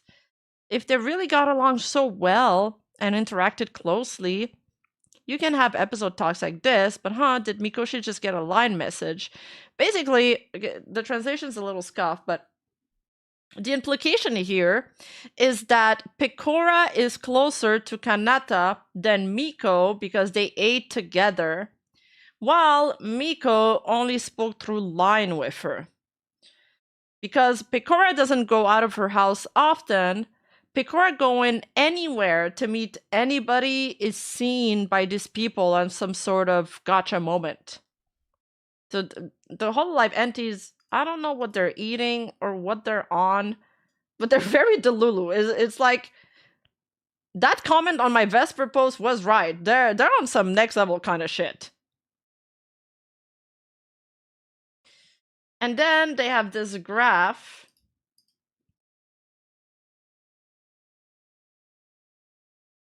that shows that, you know, Miko's popularity skyrocketed here. Of course, there's a possibility that both claims are lies since there's no way to verify them, but if both have an equal chance of being true, then under the same condition, the huge gap in their talking skills compared to the simultaneous viewer count, that kind of reaction is only natural, right?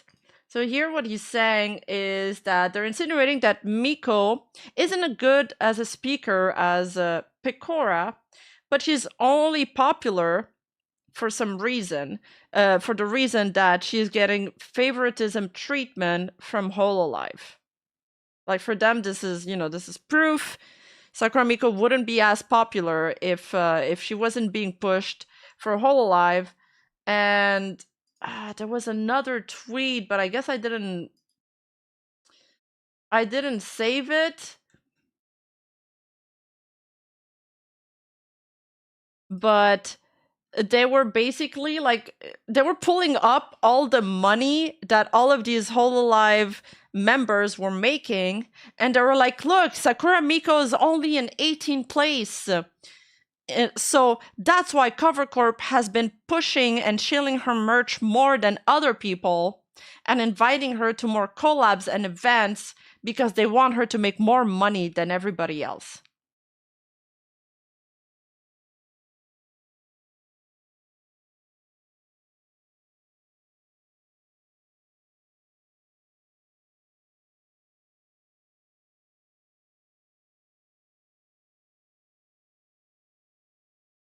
And so keep this in mind for the next topic, because there's another thing that's imploding at Nijisanji right now. But for some reason, no one on the English side has learned about this. So I've been the only one talking about it on the English side, but I've been DM'd by a few Japanese users.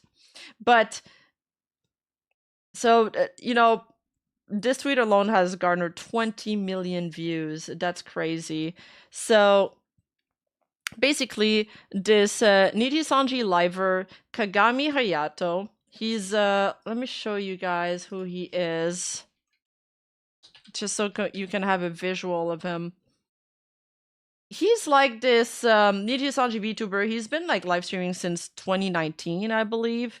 He LARPs as this CEO of a toy company, and he's kind of like PR, whatever. He's part of the Rough Mayo group, which is one of the I think it's probably one of the best monetarily successful group. Like every time Nijisanji releases a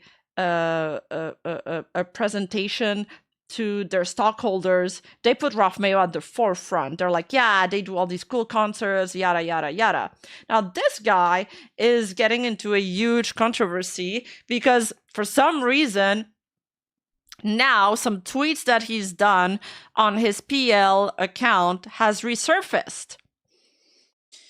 And on it, there was a bunch of tweets, and some of them were pretty explicit. One of them is saying I really love Hitler's line, I am wrong, but the world is even more wrong.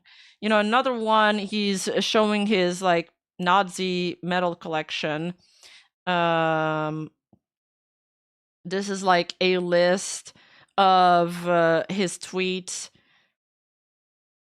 Some of them, he's just people are upset because he's violating copyright infringement because he's been downloading some illegal stuff.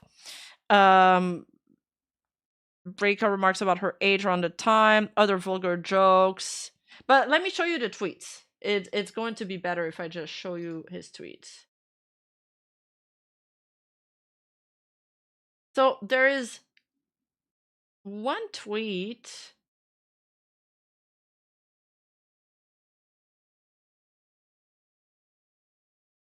Oh, fuck. Okay, one sec.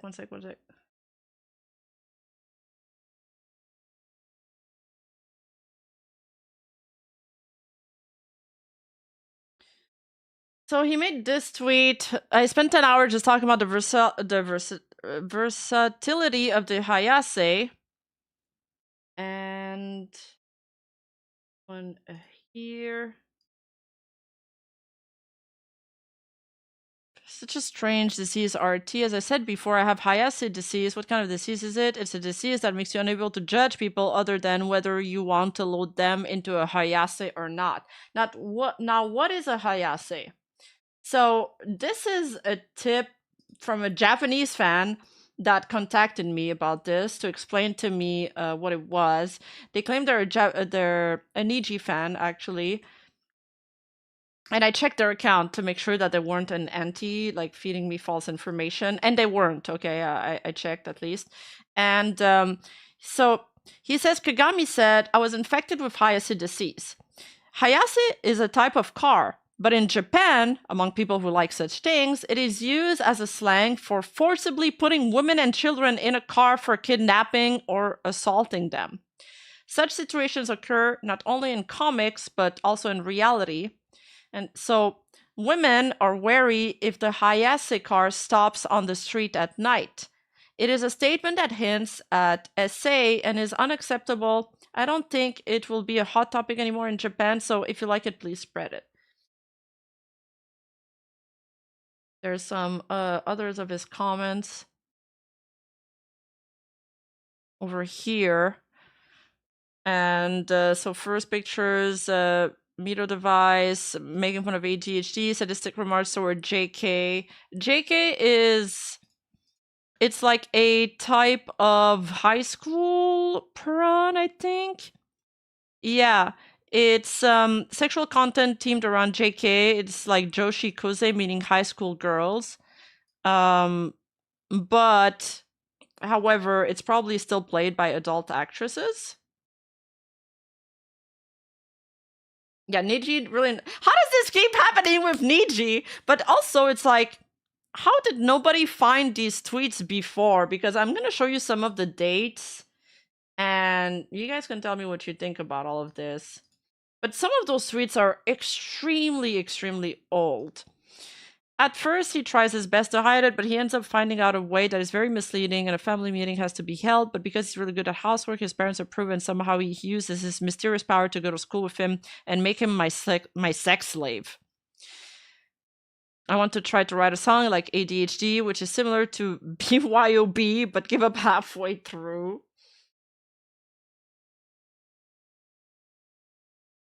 God, let me slap a high school girl just once. Do not put that on the soundboard, assholes, in chat. Any man would think that if he really tried, he could kick away the pigeons in the park that are so used to people. So people here are like, oh my god, this is animal abuse. An old man who calls all sneakers with flashy colors instantaneous. How to kick without dying. Okay, I don't understand this one. When you hit someone who points out the spout of sake bottle, it's good manners to do so with the sharp end that's filled with cheap sake. Yeah, I know you guys are going to clip me out of context. My Discord server has this insane soundboard. So there's also this tweet, and I'm wondering who they're talking about here. So another like almost 1 million view tweet. Tara Chokan, you straight up got caught with some blatant Nazi-related stuff, huh? Niji Sanji's overseas members got axed for similar Nazi connections in their content, but the JP barrier is seriously something else. Damn. As expected from someone who just praised the Austrian painter, anyone who studied world history would get what this means, right? Who are they referring to when they're saying like Niji Sanji's overseas members got axed for a similar Nazi connection? Because I don't recall a Niji EN member getting axed for like Nazi stuff. Are they referring to Twisty? Why does this keep happening? Don't fucking ask me.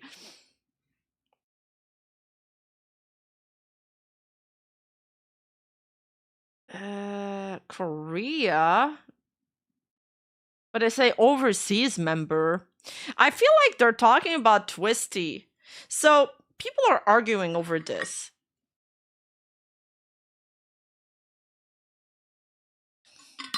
Yeah, I think they may be stretching and referring to Twisty. So Korea is overseas? Yeah, I guess it is overseas from Japan. I think so. A lot of people are arguing. Like some people are like, "Well, what do you want the company to do? This is on his PL account. They can't mention his PL account, so they can't make a statement about it." Japan is an island, so all the other countries are overseas from them. I mean, you're not wrong.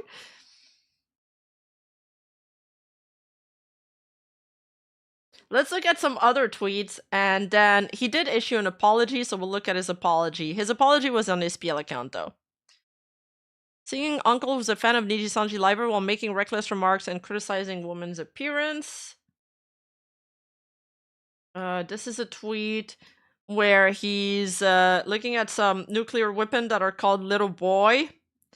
And he's like, isn't it cool that such a huge and powerful weapons have names with like little or boy in them? That sounds kind of sus. Don't tell that to the officer, buddy.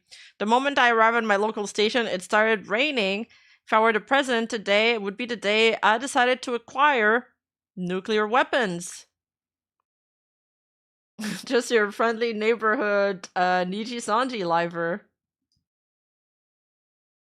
Tanuki are cute, aren't they? Especially when they get run over by a car and become a gruesome corpse, Abe-san. So this is like, Tanukis are like, it's a sort of animal. And yeah.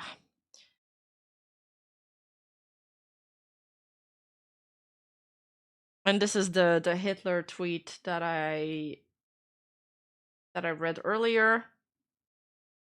This is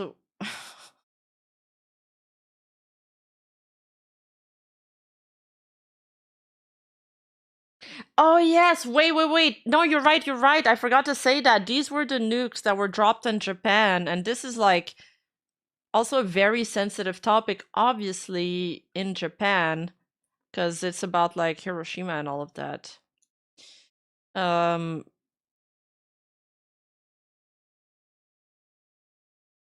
A woman with really thick legs on the train. I was surprised when she sat in front of me with two guys who looked like fermented university students. If there was an ugly woman at a drinking party who loudly proclaimed friendship between men and women does not exist, I certainly wouldn't want to be friends with her. Even ugly girls are in demand. That's not the problem, it's the options that come with it.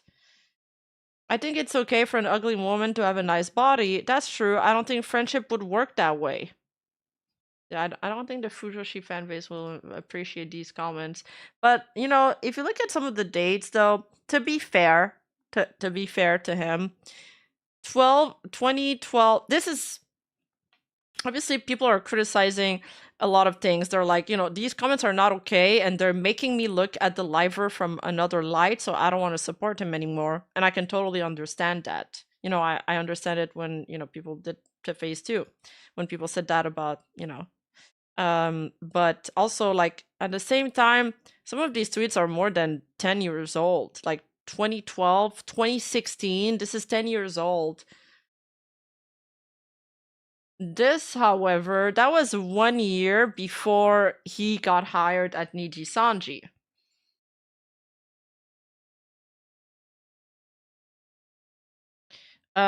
So he keeps repeating Midori-san. Midori-san is a Niji liver. And he's like always replying to them under every single one of their posts. They're like hardcore fanboying over them. And this is really reminding me of the what was that sex-based name again? Shindo Raito. Shindo Raito was a Japanese Niji Sanji liver who got terminated in like less than 24 hours. It was like a record termination by Niji Sanji. And one of the reasons why the Niji fan base hated him is because he was heavily tweeting about some female livers in the company and fanboying over them. And that's a big no-no over there in their culture, because it makes the fans feel like you're only trying to get into Niji Sanji to like get closer to the girls or like, you know, stalk the livers. So this is all tweets about Midori. Like, it's all Midori. Here he's showing his acrylics.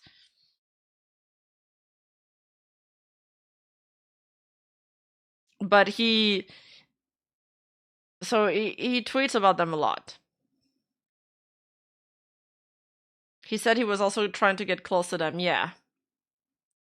So this is these tweets are in 2019 and 2018, and he debuted in 2019. So I think he was like probably already getting onboarded here. Yeah, he was also talking about Off Paco. Oh my god, the Off Paco! I'm getting flashbacks. Is it weird stuff or is he just a fan? I mean, that's what people are arguing about. The fan base is pretty split and they're fighting about him. Like, I feel like Niji Sanji, I mean, if you're in Japan and you're in the VTubing culture, it's probably unavoidable and you're probably like a fan of the livers. But you know how VTuber culture is, and they're very particular about some stuff. Just like, you know, there's unicorns in Hololive, there's gonna be some in Niji Sanji too. So the dude ended up releasing an apology on his PL. He said, "In my past statements, there was a time when I made an inappropriate post. Looking back now, I think I was acting childish due to the emotions and immaturity I had at the time.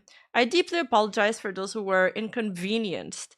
The past cannot be erased, but since I don't want to hurt anyone else, I will gradually delete the post. I am truly sorry."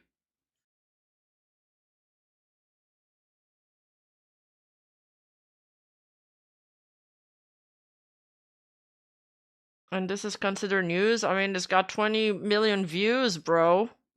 Let's look at the Face Connect statement in comparison. You know how much Face Connect that statement blew up, like in broke containment? 6 million views. This 20.5 million views. Isn't that insane? Like, do they just have like way more people than us in the VTuber community? How is that so? That every one of these tweets have like millions of views. Like, sweet Jesus. But also, like, why the fuck wouldn't he delete this earlier? Why didn't they find this earlier? Like, I have so many questions.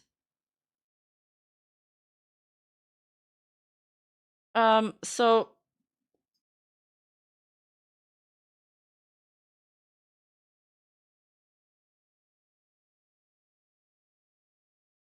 this Japanese person says, even though it could have just been brushed off as nothing more than digging up old dirt, he properly took responsibility for it himself, drew a line under it, and apologized. So isn't it wrong to bring up Hayato Kagami's name at this point?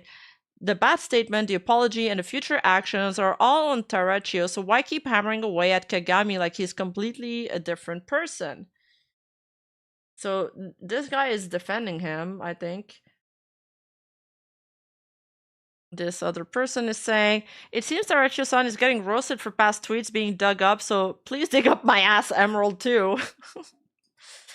But there's also some other people that were like that were criticizing his apology because they said it was too vague. It didn't specify all of the tweets, and there was a lot in there that didn't sit right with them.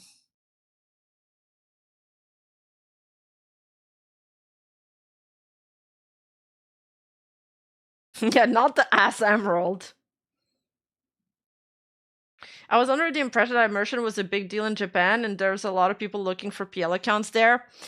Unfortunately, on 2chan and 5chan, there's always been those people that are digging up for stuff, even before the debut even happened. Or like frame 1 during the debut, they're already digging up stuff.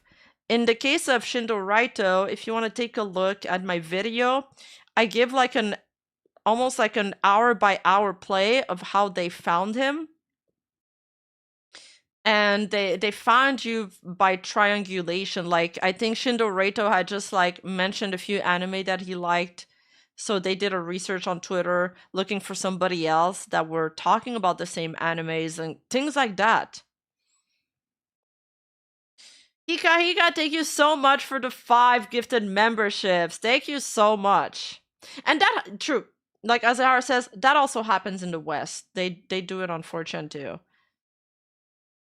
But obviously, like, everybody tries to keep the more public facing accounts clean, try to keep these information out of Twitter, try to keep this information obviously out of the streams. So anyway, that VTuber did end up addressing it this morning, but I was sleeping when it happens. So he went live and he says, I set up the waiting room. We'll start at 10:30 p.m. I humbly apologize, but please allow me to have a brief chat at the beginning of the stream. So 3.9 million views here. But he only spoke about it for like 3 minutes. It was very, very fast.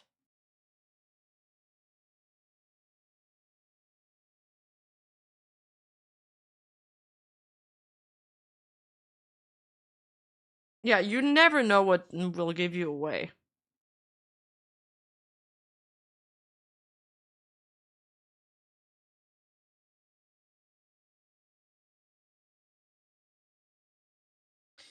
I'm seeing some posts about like Riona go around too from on the Hololive side. Like there's some impersonation problem, but I didn't manage to collect all the tweets for it. The Japanese tweets take a little bit more work for me because sometimes the auto translate doesn't translate very well, so I gotta dig a little more.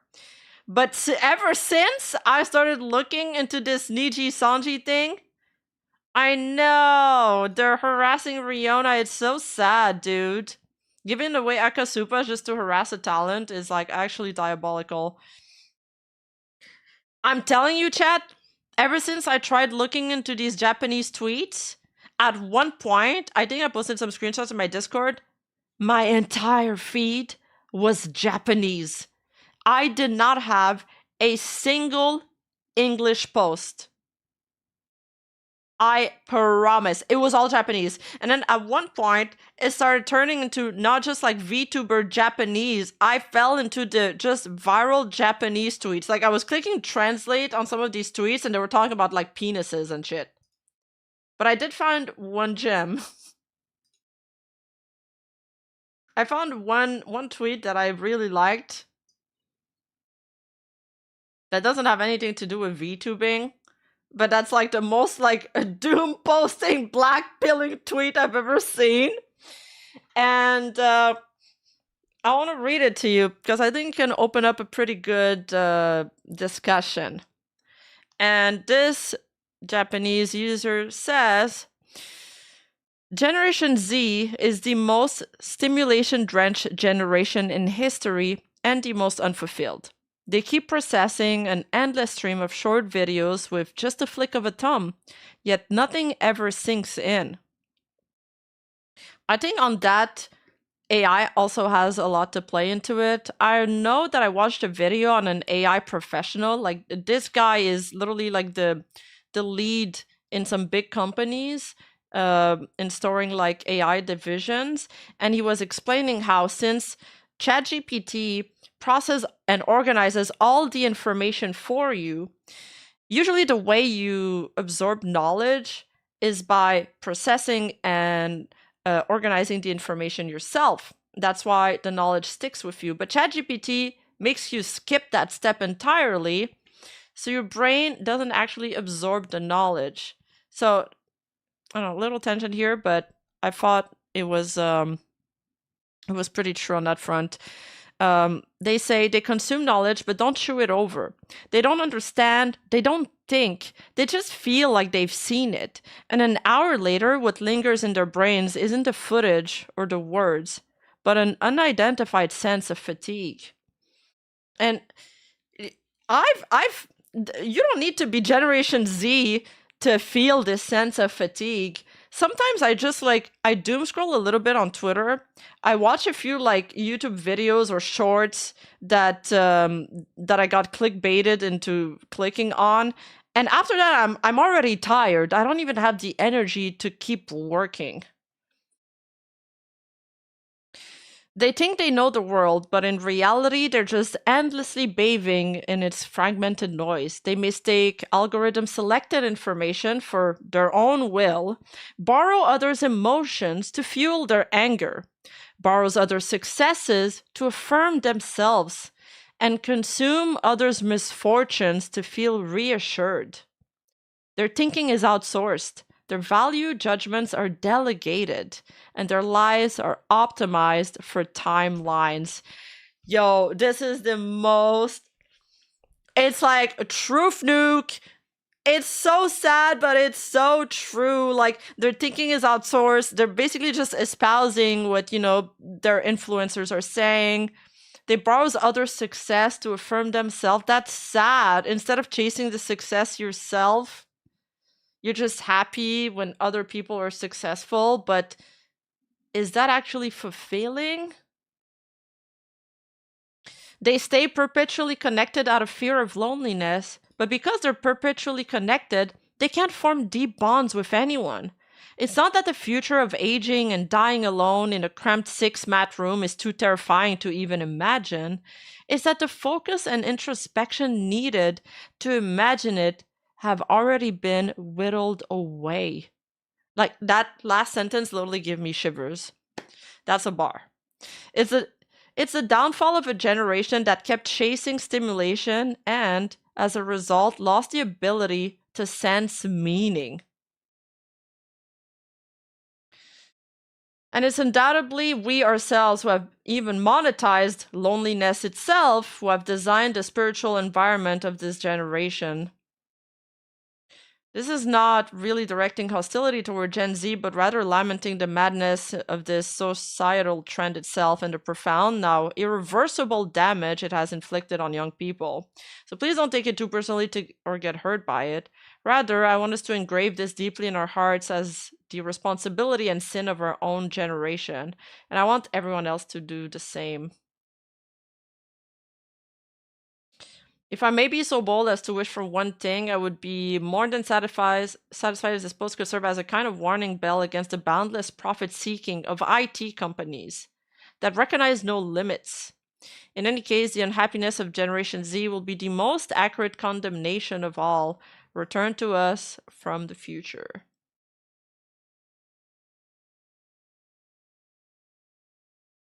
They feel lonely, so they get an AI boyfriend/girlfriend. I think it's because there's just so much endless options, and you feel like you can keep connecting with people, so your like emotional needs are fulfilled on the surface, but not on a deeper level.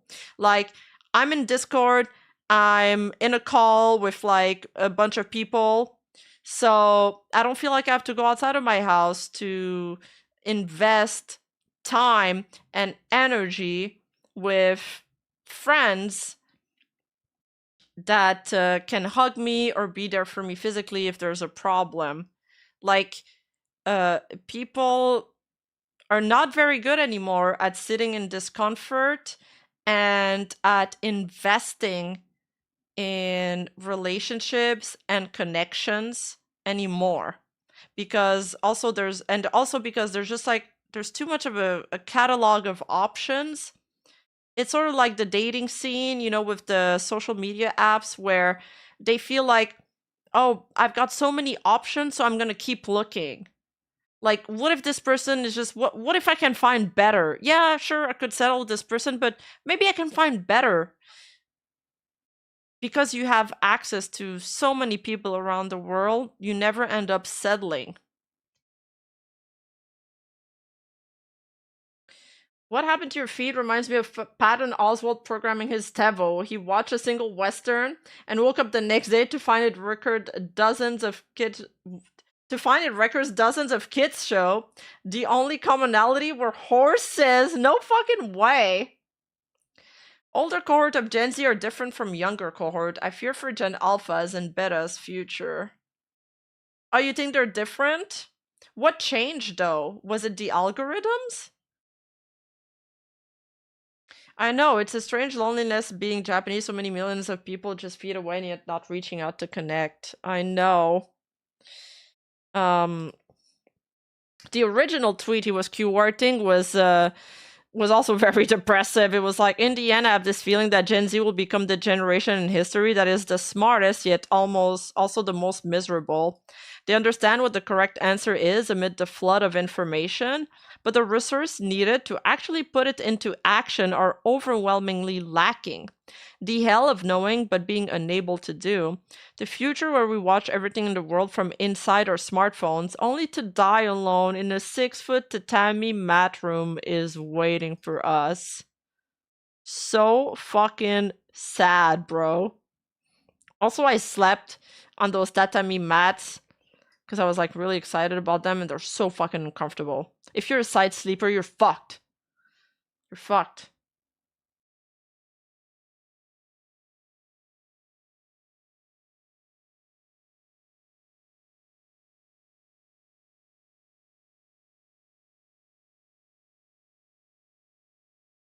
I disagree. Kids are so stupid these days. Yeah, but maybe Japanese kids are smarter. I don't know, Azahara. Like, floor gang, let's go. That's why you get futons. Futons were actually more comfortable. So let us be friends? Yeah, we're gonna be friends. The spare demon core up in here? True. Hi, Kyo.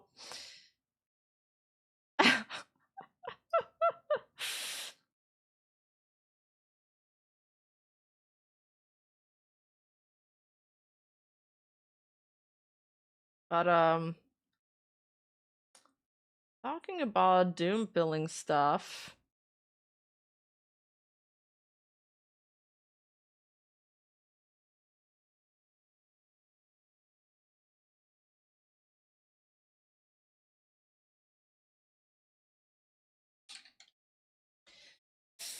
Yeah. Okay, there's a few things.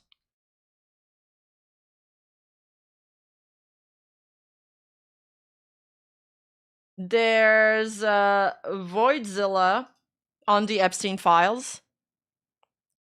Once again, Rima, we need to remain parasocial acquaintances. You guys are even rejecting my friendship? Fuck you, chat. Fuck you.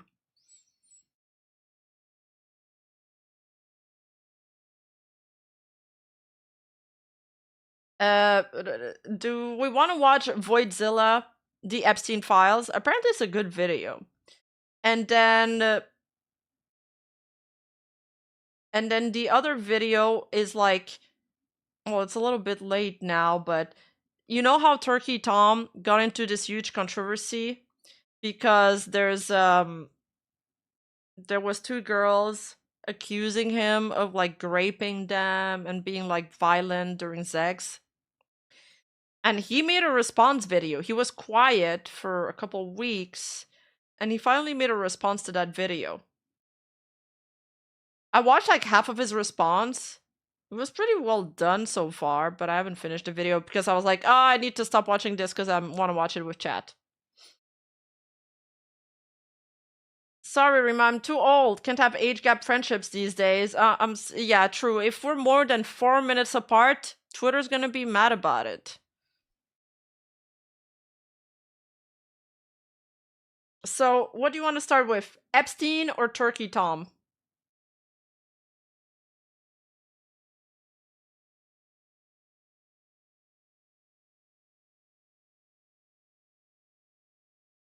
From here.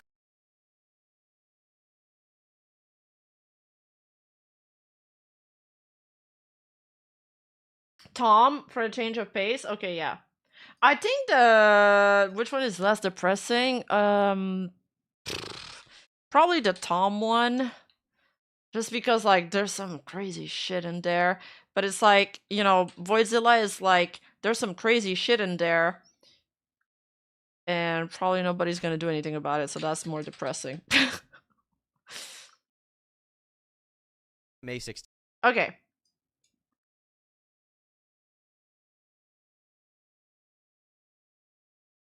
And Tom also had like a podcast with Nicholas Diorio, I believe, and like they just stopped everything. It was this huge deal.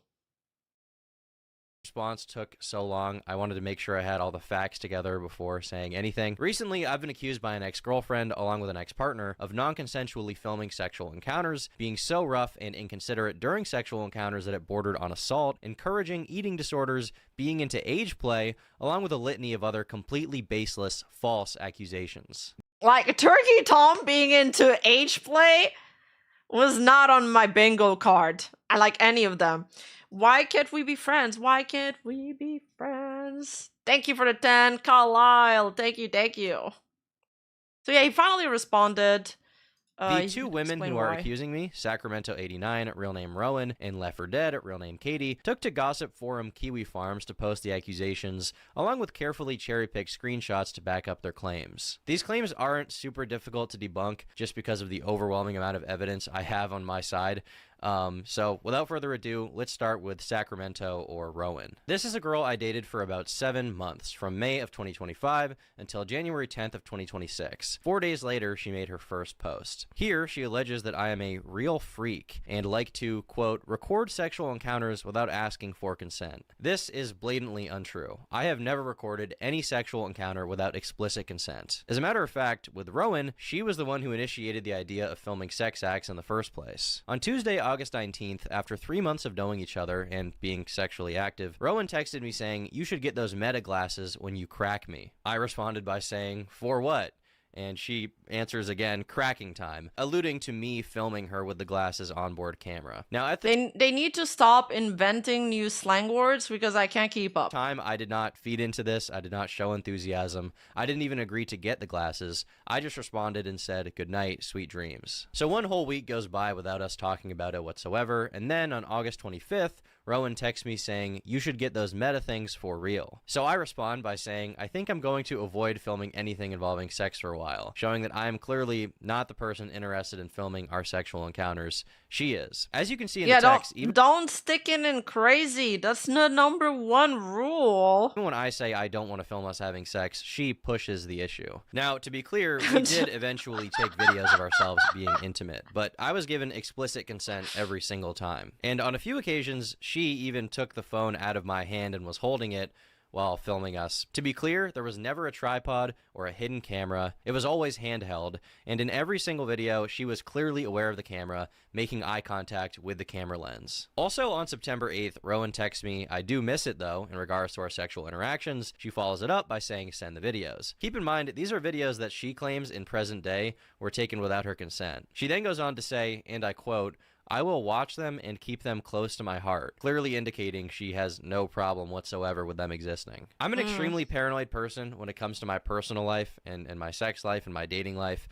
As a public figure, I just like to keep my private life private. So I was very hesitant to send Rowan any sexual videos we had taken. However, I did send her one single Dude, it's crazy how paranoid you have to be if you're a public figure or a content creator, because literally everybody constantly, for some reason, has it out for you. But also, the fact that he was paranoid and this still happened. Like, he took every single precaution and it still happened. And these are not like girls that he, well, I don't know where he met them. And I guess they are like familiar with Kiwi Farm and all of that, but it's like these were real people. Like he's seen them in real life, and they still like fucked him over. Image from one of the videos where my face is obscured. I guess there was some lingering thought in the back of my mind that if her accounts were not locked down super well, and if she had been hacked, then the videos could have been made public. Now, there's an implication she makes a few different times that I'm basically blackmailing her with these videos.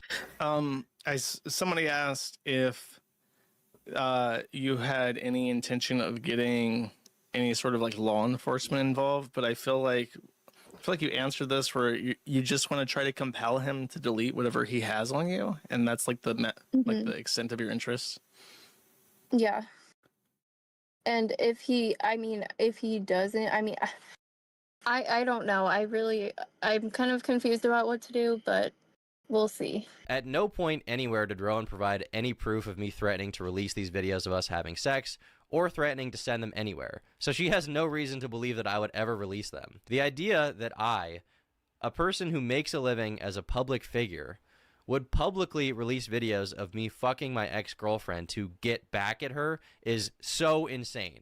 Not only would that incur reputational harm beyond belief, but also that's true. serious legal consequences. The Yeah. only person who has ever sent an image of us having sex to anyone is, ironically, Rowan. Days after I broke up with her, she, without my consent, sent the only image she has of us having sex to the owner of Kiwi Farms.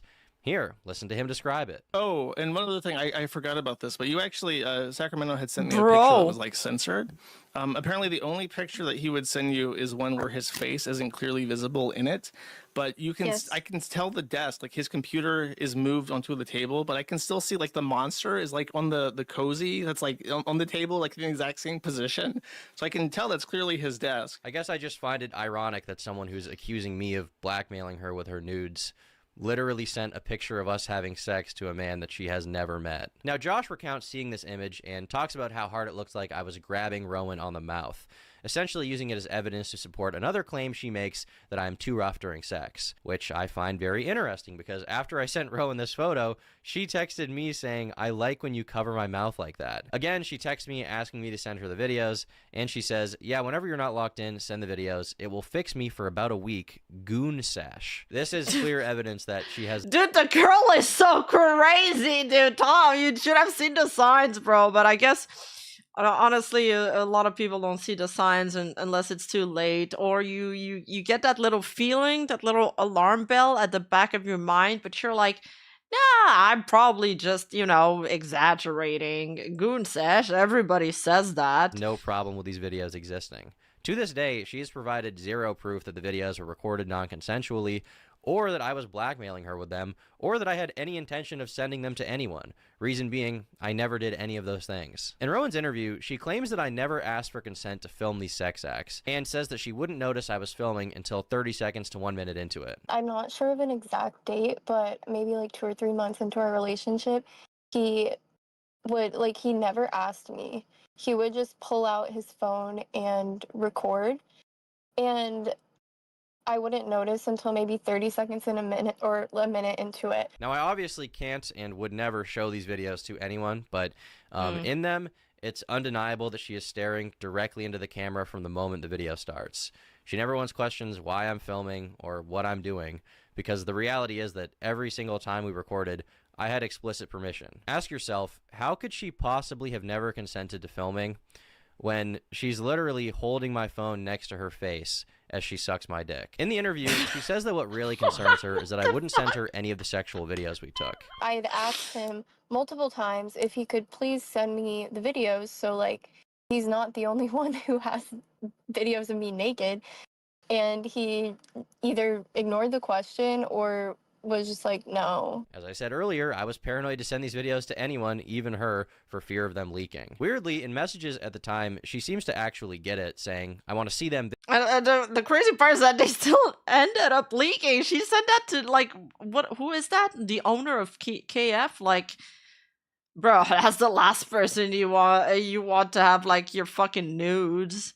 Videos goon time, before following up by saying that she actually understands why I'm scared to send them to her. Now we're going to fast forward to October 17th in our text, and Rowan says, "Do you ever go back and watch our videos?" And I reply, "Yes, I do sometimes, actually." Rowan responds that she's thinking about that right now, and then says, quote, "Need that big white cock." It's also kind of strange to me that at the time she referred to them as our videos, but in the present she's claiming she doesn't even want them to exist. On November 6th, Rowan asked me why I never...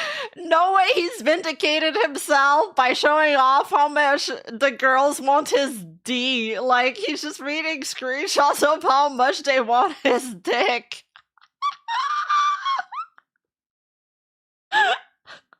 or ask her for nudes. I say I have a bunch of videos already, and that's why. She does not express that she has a problem with me having the videos. She doesn't complain about it. She doesn't say they were taken without her consent. In fact, throughout the entire relationship, she was sending me nude photos of herself unsolicited every single month. Why would you send nude photos of yourself to someone you think could use them again? Yeah, I know, and people say romance is dead, man.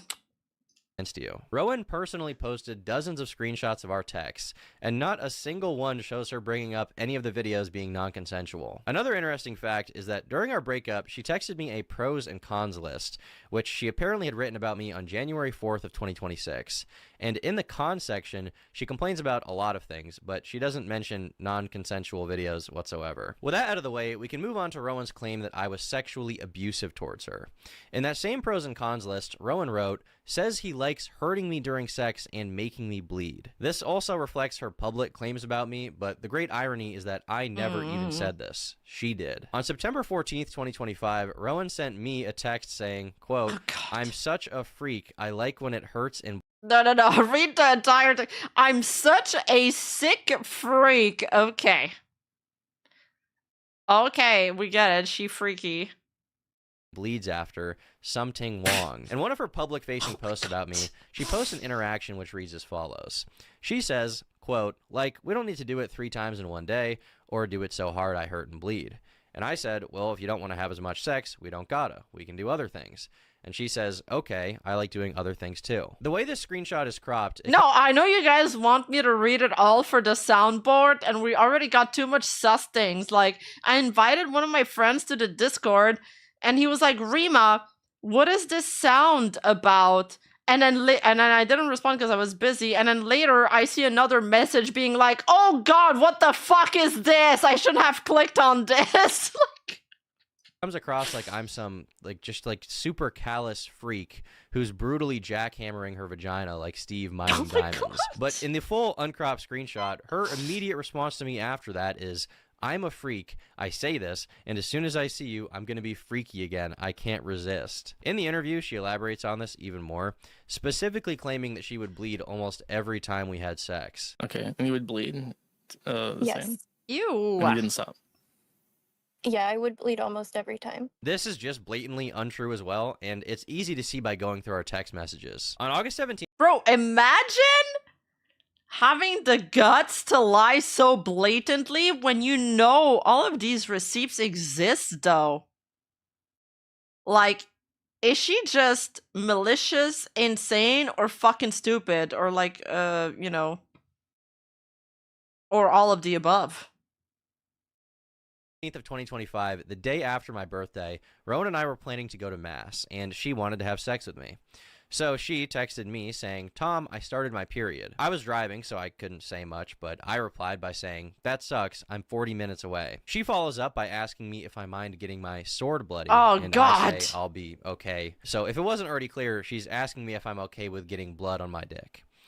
Why would this be something she's even asking if every time we have sex, I'm making her bleed? Keep in mind, this is months into us going out and being sexually active, and she's still worried that the idea of bleeding during sex would gross me out. Now, as soon as she began posting about me, people were naturally perplexed by her claim that she was bleeding from sex every single time. They asked if she had some kind of medical problem, and she says, "I have no health issue that I know of, never bled during sex before. It was the aggression. Just gave into it after a while and told him I liked it, but I bled after almost every single time." I feel like most of this statement has already been dispelled, but even the smallest detail of no medical condition that I know of is also false. On September 24th of 2025, Rowan texted me saying that she's going to switch from her current birth control, Nexplanon, to the pill because she has month-long periods that cause her to bleed. So regardless of sex, Rowan admittedly bleeds for an entire month at a time. One of Rowan's main criticisms is that I'm too rough. In fact, she describes our sexual interactions as intense, violent aggression every single time. I genuinely did think that he would maybe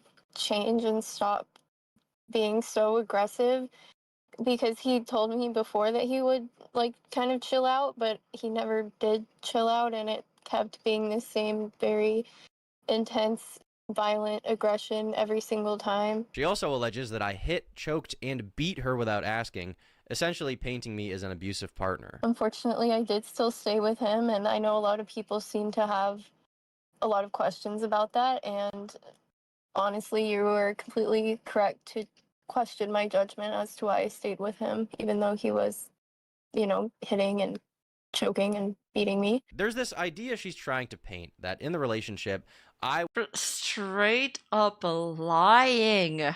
was constantly pushing this rough, violative sex onto her, and even though she didn't like it and was being abused, she stayed with me. I've seen some people question her saying things like, well, if you hated it, why didn't you just leave? But realistically, sometimes people do stay with abusive partners. Yeah, that's and true. I don't want to invalidate their stories through my response. The real reason that she didn't leave is because she loved having sex with me, and throughout our entire relationship was constantly begging me to validate her fantasies. In this first screenshot here, she expresses that she is a real freak and says that she wants me to kidnap her, even saying, I want to be tied up, taken to the woods, and pounded. So maybe there's something What? wrong with me. I respond by saying that we should not have sex in the woods, and she says, you nervous? Right here in this next one. Wait. I want to see the full. Sorry, Tom. I'm gonna do this.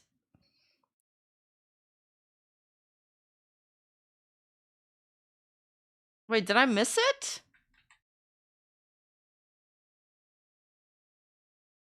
I want to be tied up and taken to the woods, and I'm not to reading be that. tied Okay, up, no. taken to the woods, and pounded. So maybe there's something wrong with me. I respond by saying that we should not have sex. We should not have sex in the woods, TBH, but in the privacy of a bedroom. That's fine. I see, I get that. You nervous? Imagine how it would look if someone came across that. That's why you go like a mile in. Oh yeah, I guess, like they would actually think he kidnapped her. But then I'm just in the woods. Yeah, I don't want to have sex in the And woods. she says, you nervous? Right here in this next one, Rowan says, I yearn to be manhandled and led across a dark room. That's why I like you. I reply saying, you are like a dungeon person. And she says, you are big like a caveman and I feel small next to you. In fact, anytime I wanted to have more loving, slow, I guess sensual intercourse with Rowan in the bedroom, she actually had a problem with that. I remember one specific instance where I was being more slow and sensual, and I remember her whispering in my ear saying, I want you to pound me. And that's probably why on June 5th, 2025, she texted me saying, I need to get face fucked for an hour. And I replied by saying, damn, exams suck. On June 7th, she texted me. She says I need to get hypnotized by Daddy. Yo, the emoji here. Yeah, I need to get... I'm not reading that because I know you guys will clip it. With the tongue out emoji. At this point, might as well just use the eggplant emoji with the little water splish splash emoji right next to it. Like, what? For an hour. And I replied by saying, damn, exams suck. On June 7th, she texts me and says, I'm excited to get fucked borderline domestic violently. At one point in the interview, she states that one time... he hearted that comment! I was angry at my ex-girlfriend, and that the next time we had sex, I was particularly aggressive. This is a very strange thing to accuse me of, given that on October 13th, Rowan says verbatim, sometimes I want to fight you just so you be more angry when you fuck me. She clarifies, saying, I do like that though, even without the fighting. So at every opportunity, this girl is publicly saying, oh my god, look at all this horrible shit he did to me. And then she's texting me that she wants me to... Rima, I'm visually impaired. Can you read out text for us? He's reading them. Why do I need to reread them? Fuck you. Kidnap her, tie her up, and pound her in the woods. And if anyone is putting up any resistance to that, it's me. She once again lies about weird little things in the interview. Like she says that I was her second boyfriend. He was I guess my second boyfriend. And when I heard this, I was very confused because she told me that I was her third. In my opinion, she said this to make herself seem less sexually experienced than she really is, to make the case stronger that I was taking advantage of her. Now, in this next post, she writes, again, I'm not alleging anything illegal, just that he would hit and choke because he was a super gooner. Sort of normalize it in my head, but it's definitely not okay to do that. So for information on how I supposedly normalize this behavior, let's go back to the beginning of our relationship and see what our conversations about sex were like. On Wednesday, May 14th, after only hanging out with Rowan once, she texted me saying she's excited to hang out with me again, and she already knows my penis is massive, without me saying anything sexual to her at this point. So as you might suspect, we did have intercourse on our second date, and after this first sexual encounter, Rowan texted me saying, quote, rape thing is so hot. I never did that before. You should tie me up next time. My response to this is consensual sex is good.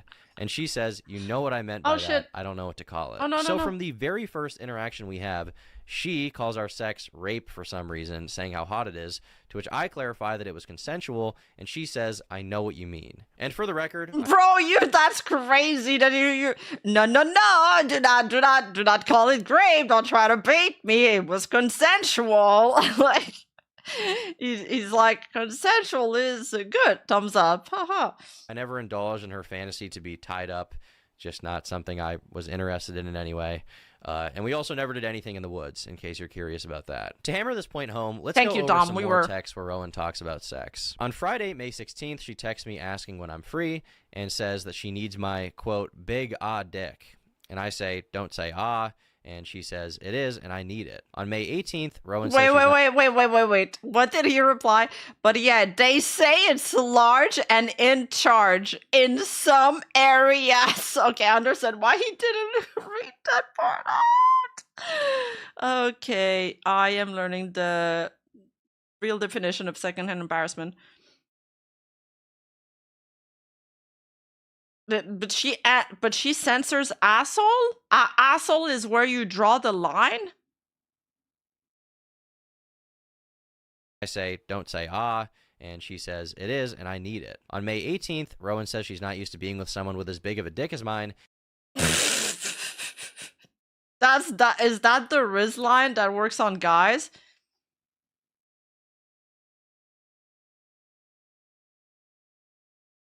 She says that it hurt her, but she wants to do it again, and she won't be a pussy about it. Some of her public claims about me are more desperate and weird than others. Oh, it's big ass dick. Okay. Like she complains that I didn't eat her out. Like, he never once ate me out, but he would demand that I would constantly suck his dick.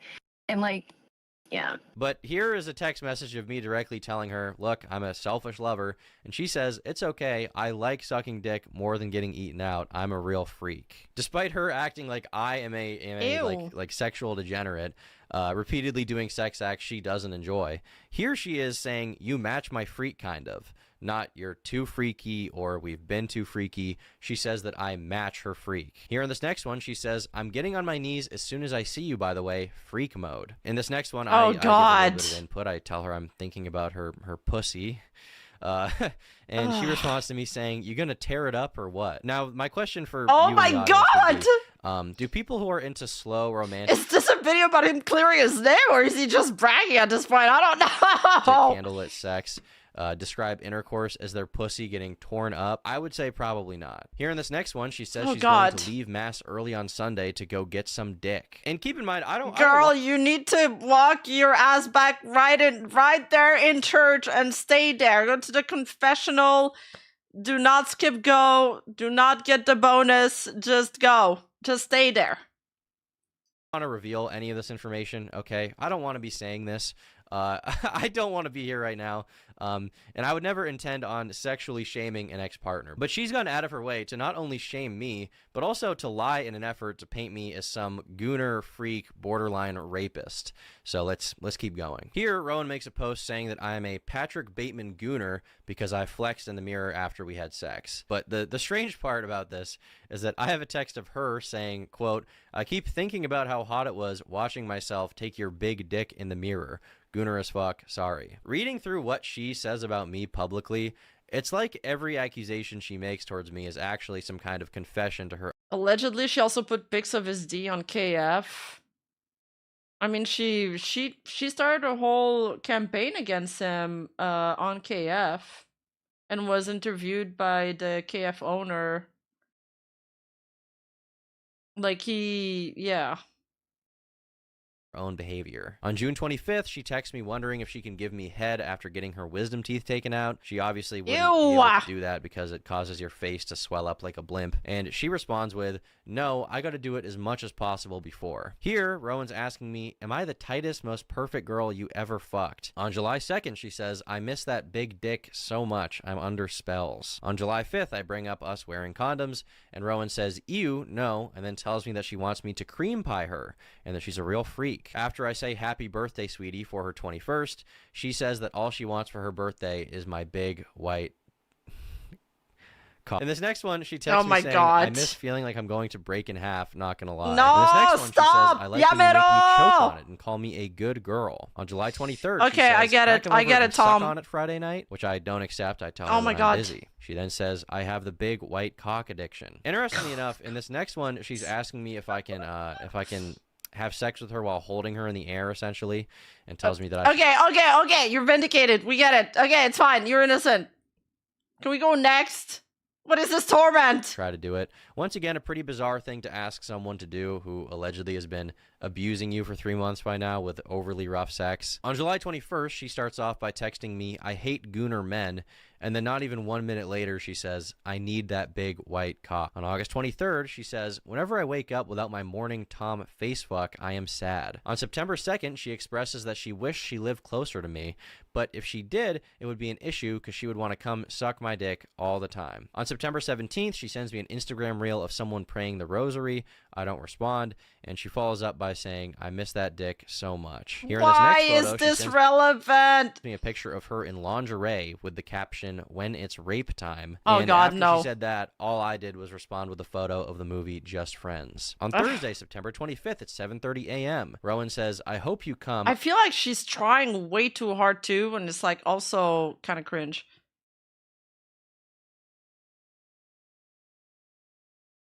Why does she keep calling it grape times? That girl is a walking red flag. I got something special for our rape times.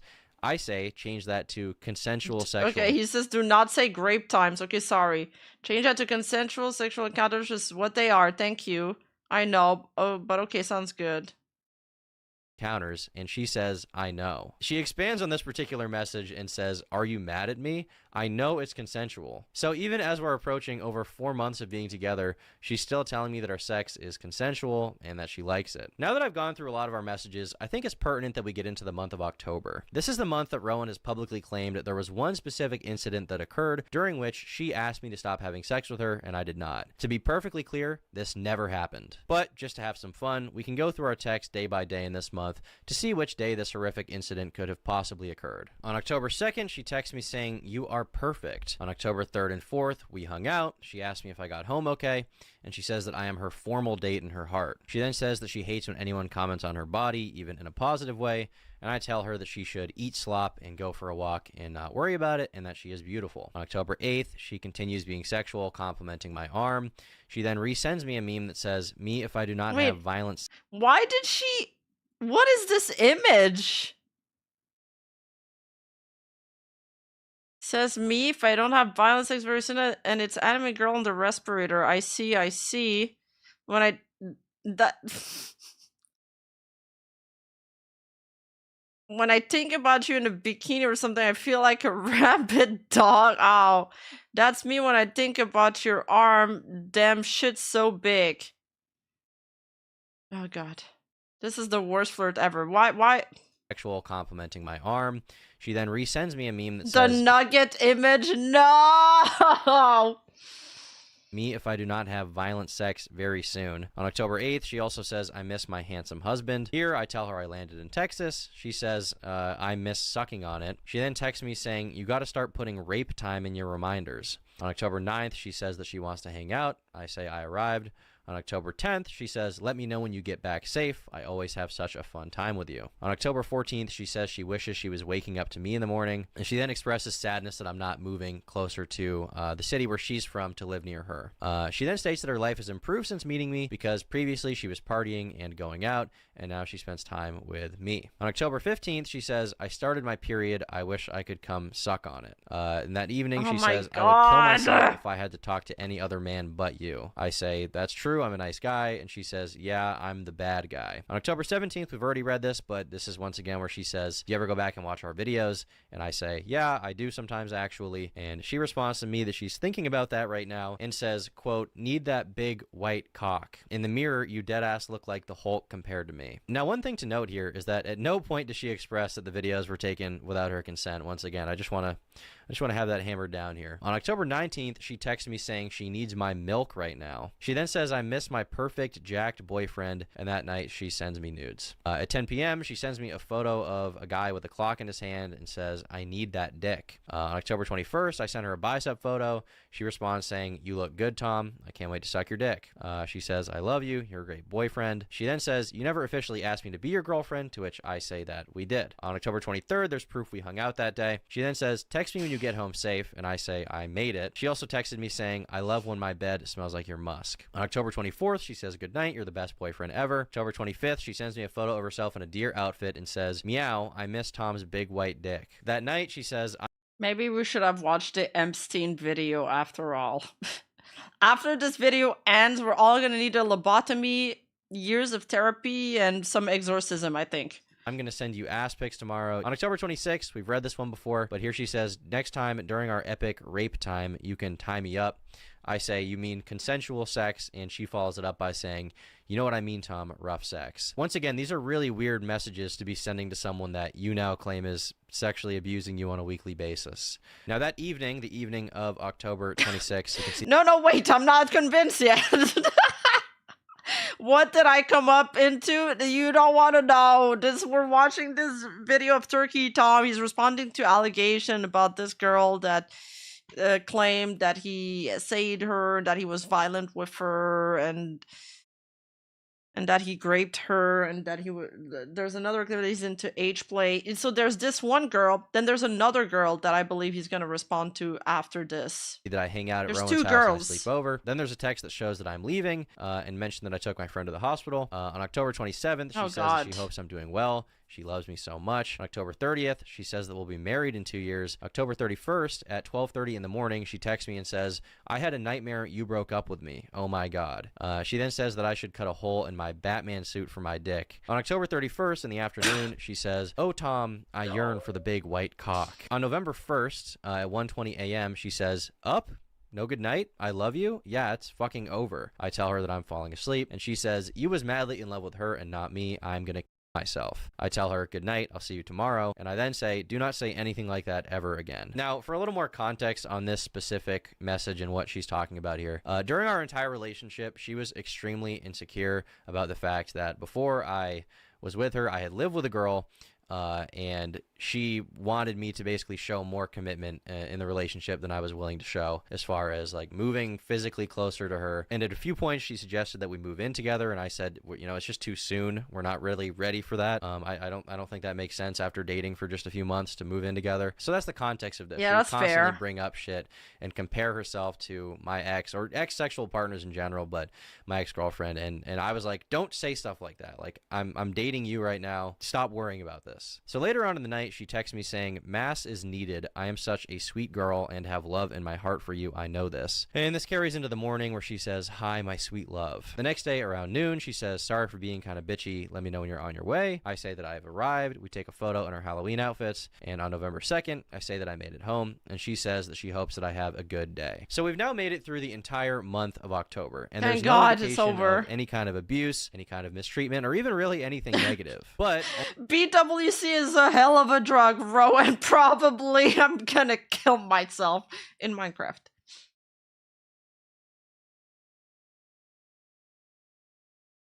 I feel like the girl was constantly trying to bait him into replying with a message that she can use to cancel him, but he was always careful and saying that everything is consensual and asking her to stop saying grape.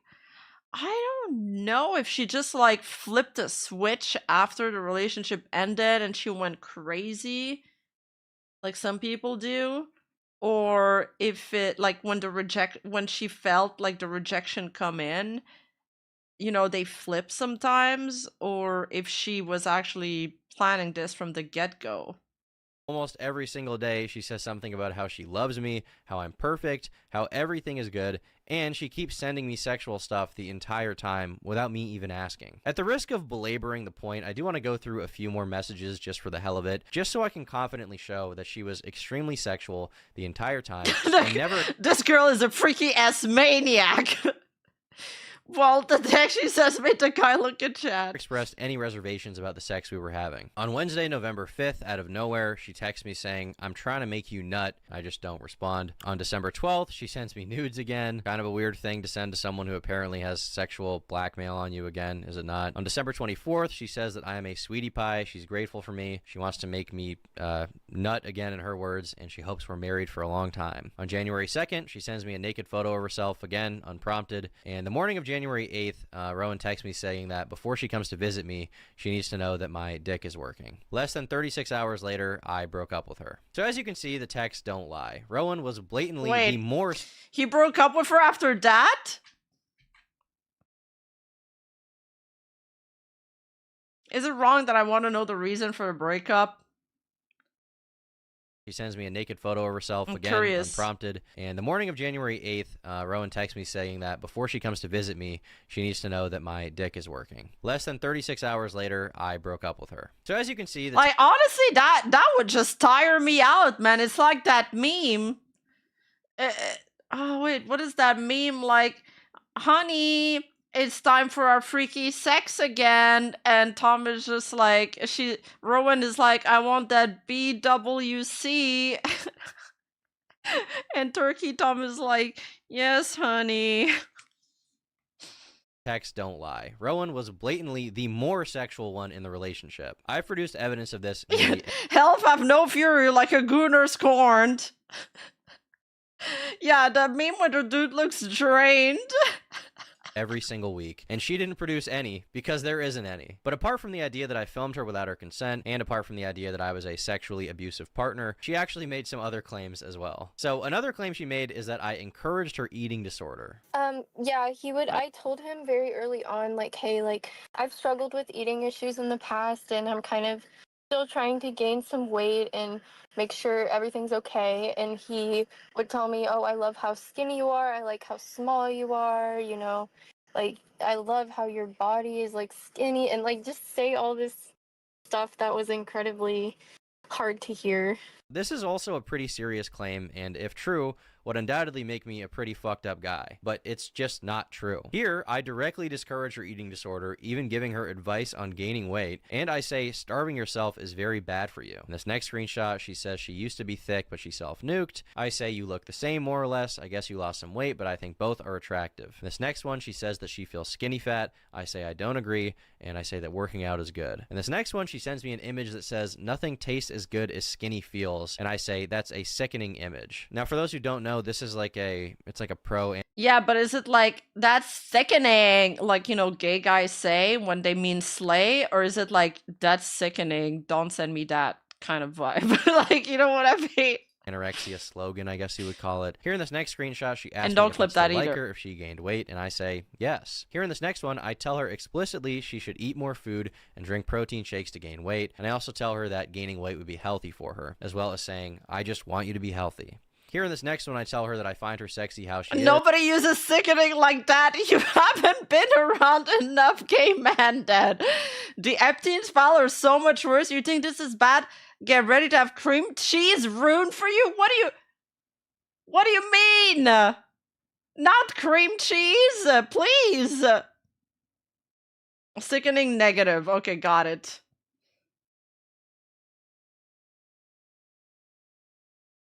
You don't care that I'm skinny, right? Like, I don't know, like, Hugh and Friday Sex even think about that. Okay, I get insecure about it because I feel like a 2x4 sometimes find a big muscle attractive. But I think it could be healthy for you to gain like 5 to 10 pounds. I'm not a doctor, but it just makes sense to me. But physically, I'm attracted to you as is very much. But that it could be healthy for her to gain 5 to 10 pounds. So this is now 7 instances of me actively discouraging her eating disorder, despite her lying and saying that Rowan demanding some cream cheese on the daily. Stop! Chat, stop! I was egging it on. Now, one of the I don't want to have cream cheese ruined for me. I actually like cream cheese. We do eat a lot of bagels here. The other allegations that Rowan has levied towards me is that I'm into age play. She's not alleging that I did it with her. She's alleging that I did it with another girl named... I don't know how people struggle to gain weight. Like, I just eat, 2 McDonald's combo, and I could eat like 5 more. I don't know. that literally triggers me when people say that, by the way. Like, everybody wants to lose weight, and some people are just like, oh, it's so hard to gain weight. Stop it. Go back to kitchen cell. Like, it's like when we were watching that shoe on head video, and that one guy was like mildly complaining, but he wasn't an incel, so all the incels told him to go back to kitchen cell. Like, it's like that. Ellie, who I briefly talked to 2 years ago. Now, there's no proof whatsoever that I did anything close to age play, but I did text her about these allegations, and she clearly states that I've never done age play. An ex-girlfriend of mine named Kai, who I dated for 3 years, also... Oh, I know it's metabolism. I'm mostly memeing. But yeah, eat a sandwich with some mayo and boom, 10 pounds gained. Like, yeah. Oh, man. The trick is to eat until you're full. Yeah, but what if you're one of those person that eats when they're bored? Also publicly posted on Twitter saying that I never abused her and that we never did anything related to age play. So this brings the total counter up to 5 people: Rowan, Katie, Ellie, Kai, and another random girl I banged a year ago named Maddie, who for some reason came out in the midst of all of this to post pictures of herself in my house. And all of these people say that I never was into this fetish with them. The closest thing I've ever engaged in when it comes to age play is that sometimes girls do call me daddy during sex. It's a little embarrassing given that I am me. I accept that it's something people are going to see as a little bit strange. All I can really do at this point is accept that it's something that I've done. And I think that Rowan should accept it about herself too, given that she also called me daddy during sex and over text repeatedly. In the same... We've seen worse stuff so far, Tom. I don't know if the daddy thing is what's gonna break us. We're already broken at this point.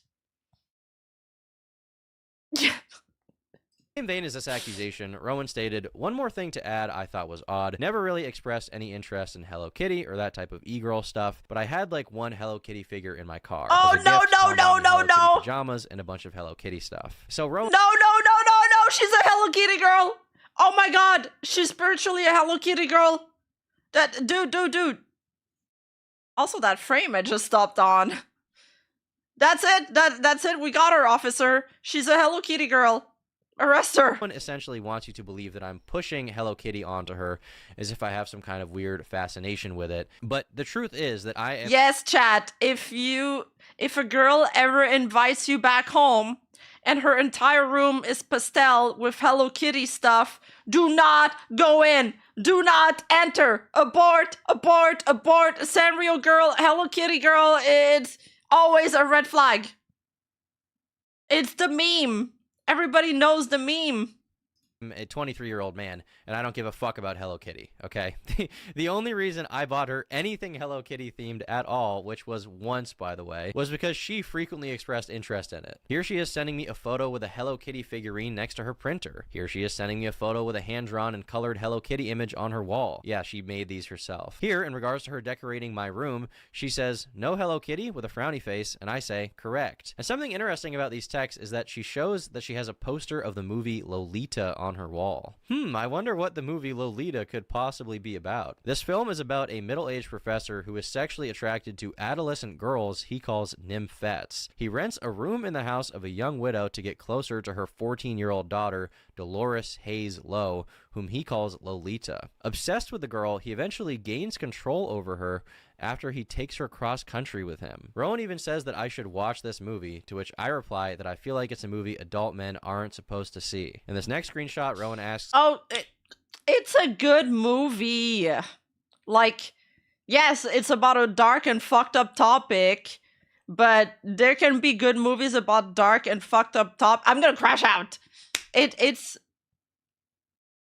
a wildly acclaimed movie and book, hello? Yes, it's from the book. It's very famous. It's a critique.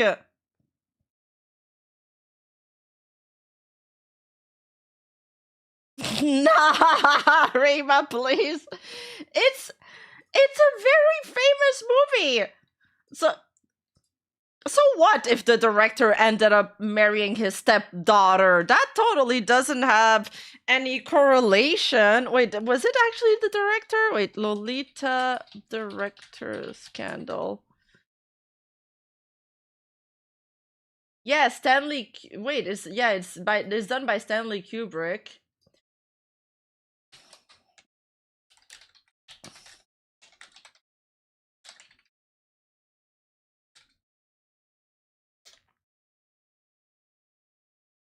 No, I'm confusing this with another director. He did not marry his stepdaughter. He married a German actress.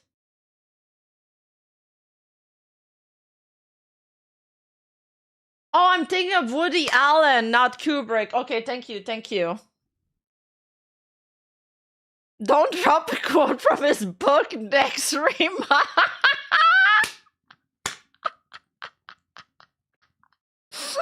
The prose is good, dude. Now why does Rima sound disappointed? I was doing a bit. I was doing a joke. Yeah, Woody Allen. Woody Allen is the guy that married that was so weird. Woody Allen marrying marriage. Woody Allen has been married to Sunwee. She's yeah, they have a 35 years age gap. And she's the adopted daughter of Allen's former long-term partner, actress Mia Farrow. Imagine you're dating somebody and he's like, nah, actually I'm gonna date your daughter, and they end up getting married. That's wild. I'm sure Kubrick was also crazy. Yeah, no, his adopted daughter. Yeah, I said his stepdaughter. Wait, oh, his stepdaughter. Wait, not stepdaughter, his adopted daughter. Brain is calculating. Wait, that's worse, no? I don't even... Both are bad, but like, that's fucking awkward. That's more than awkward. I don't even have words for this. He adopted that girl with his former partner. That's disgusting.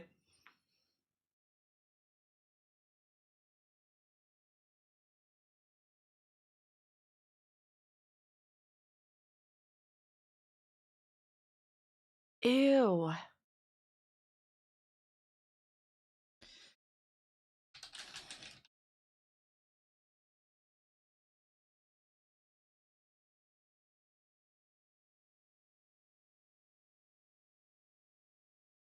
Rima's leading us from War and Peace to... I think I've seen the movie, but like a long time ago.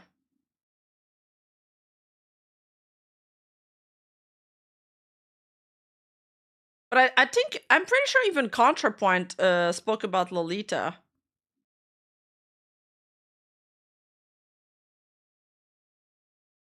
And it's like the prose is really beautiful, but it's like also fucked up what they're talking about, because obviously it's from the lens of a PDF file, but it's like romanticized in a way that's like glamorous, but then the other layer is just that like it's fucked up.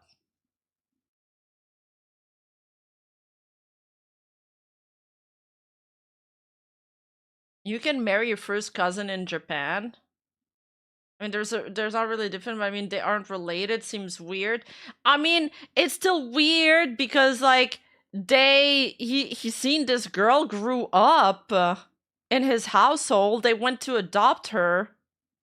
Like, it's still like the relationship, even though you don't share DNA, it's still it's still like, I don't know, it feels morally wrong.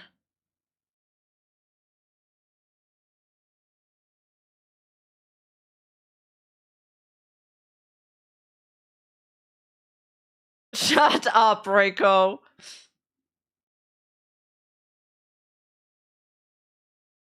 It's pretty base to raise your future wife. No. Okay, Dad, we're getting canceled. We're getting canceled for. Play the video. Play the video. If I start dressing like a weird Hello Kitty e-girl, would you still fuck with me? And I replied, no, I don't want you to do that. I find it kind of repulsive. Here, Rowan is texting me upset that she has to take down all of the Hello Kitties from her dorm room. And this next one is probably the strangest reference to Hello Kitty out of all of them. Here, she's sending me a video that says, get you a man that takes you to the Hello Kitty hotel. And under it, she writes, imagine the rape here. Oh my God. I say, I will not imagine. Now, with some of the more insane projections and lies out of the way, I'd like to get into... No. Wait. Like, yeah, somebody needs to emergency cut my mic when I'm about to say something cancelable. Like, you know how there's people like behind the scenes on big production shows that are like, quit, play the ad right now. Okay, yeah, go back to BWC, Tom. Into some strange details that Rowan also decided to lie about for whatever reason she may have. One thing that a lot of people pointed out that's strange is that Rowan had taken a photo of us matching on Tinder before we met in person. Yeah, I took a picture of a match because I could kind of tell there was like something weird about this guy. Like I didn't know if he was famous or whatever. And also I did that to other people as well on Tinder.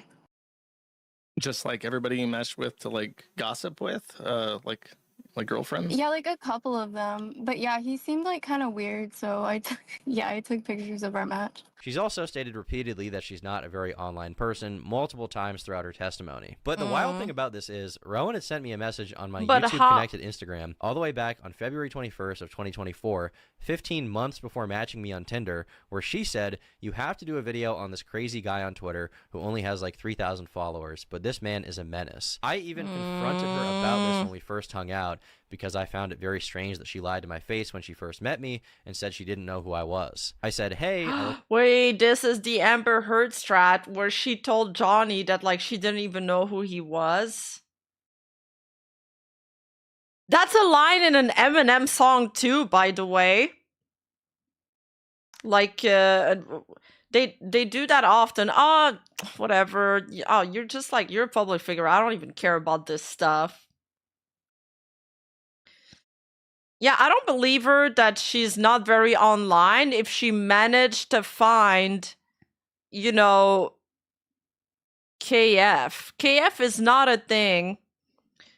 It's not a website that's like easily accessible. Like it's not the first place you would go for those things for somebody that's not like terminally online. It's a terminally online place, I feel. Did our messages on Instagram and saw you DM me over a year ago. Rowan said, oops, yeah, I'm sorry. I didn't want to tell you, but I watched one of your vids a while ago and thought you were cute, but I thought it would be awkward. I responded, that's okay. I was just surprised. She replied, I know I probably look crazy. I said, I mean, a little bit. It's okay.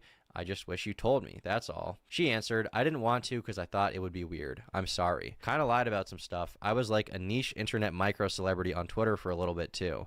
I'm chronically online and didn't want to admit it, lol. I've gotten better about it. Once again, this is just another detail that it doesn't even make sense to publicly lie about, but it's just one of those things that makes me question her intentions throughout the entire relationship looking back. Publicly, she's also misrepresented the end of our relationship. In the interview, it stated that our breakup took place in December and that after that, she realized how bad it was and she felt the need to contact Katie, who we're gonna get into later. This is blatantly untrue. We broke up on January 10th of this year, 2026, and she began posting about me on January 14th, literally days later. She says the breakup was kind of mutual, an idea that is just bitterly ironic because that's not the case. Immediately after I told Rowan that I wanted to break up with her, she began threatening to post about me online and even began attempting to blackmail me into having sex with her again. I don't know what you want me to say to you. I just want to move on from our relationship and have you go be in your corner. You can meet other guys and it'll be fine. I'll go meet other girls. We'll just break. We'll break up. No, you won't, because I'm gonna make it hard for you to ever be in a relationship. Why? Because you don't deserve one. Why? Because you're a piece of shit. Why? Because our whole relationship, you act like everything is all about you the whole time. Okay. You don't give a fuck. You, like, you're just an awful guy, and I'm so sorry that your mom raised you. She seemed like a nice lady, but clearly she did something very wrong. Jesus Christ, man. Okay, Rowan, I just want to move on and have my life, and you'll move on and have your life. And we can be in our own corners. We don't have to do damage to each other. We don't have to cause each other any more anguish, okay? I just want to see you again, though. Like, do you think we'll ever be able to see each other? After the way these conversations have gone today, I really don't think so. Why? Because you're, like, threatening to blackmail me. I'm not. Well, if you don't come see me, then I will. I stated blatantly that I did not want to have sex with her. Like, so he recorded that call. So she was probably already threatening him, and he was like, I'm gonna record this to, like, cover my ass, I guess.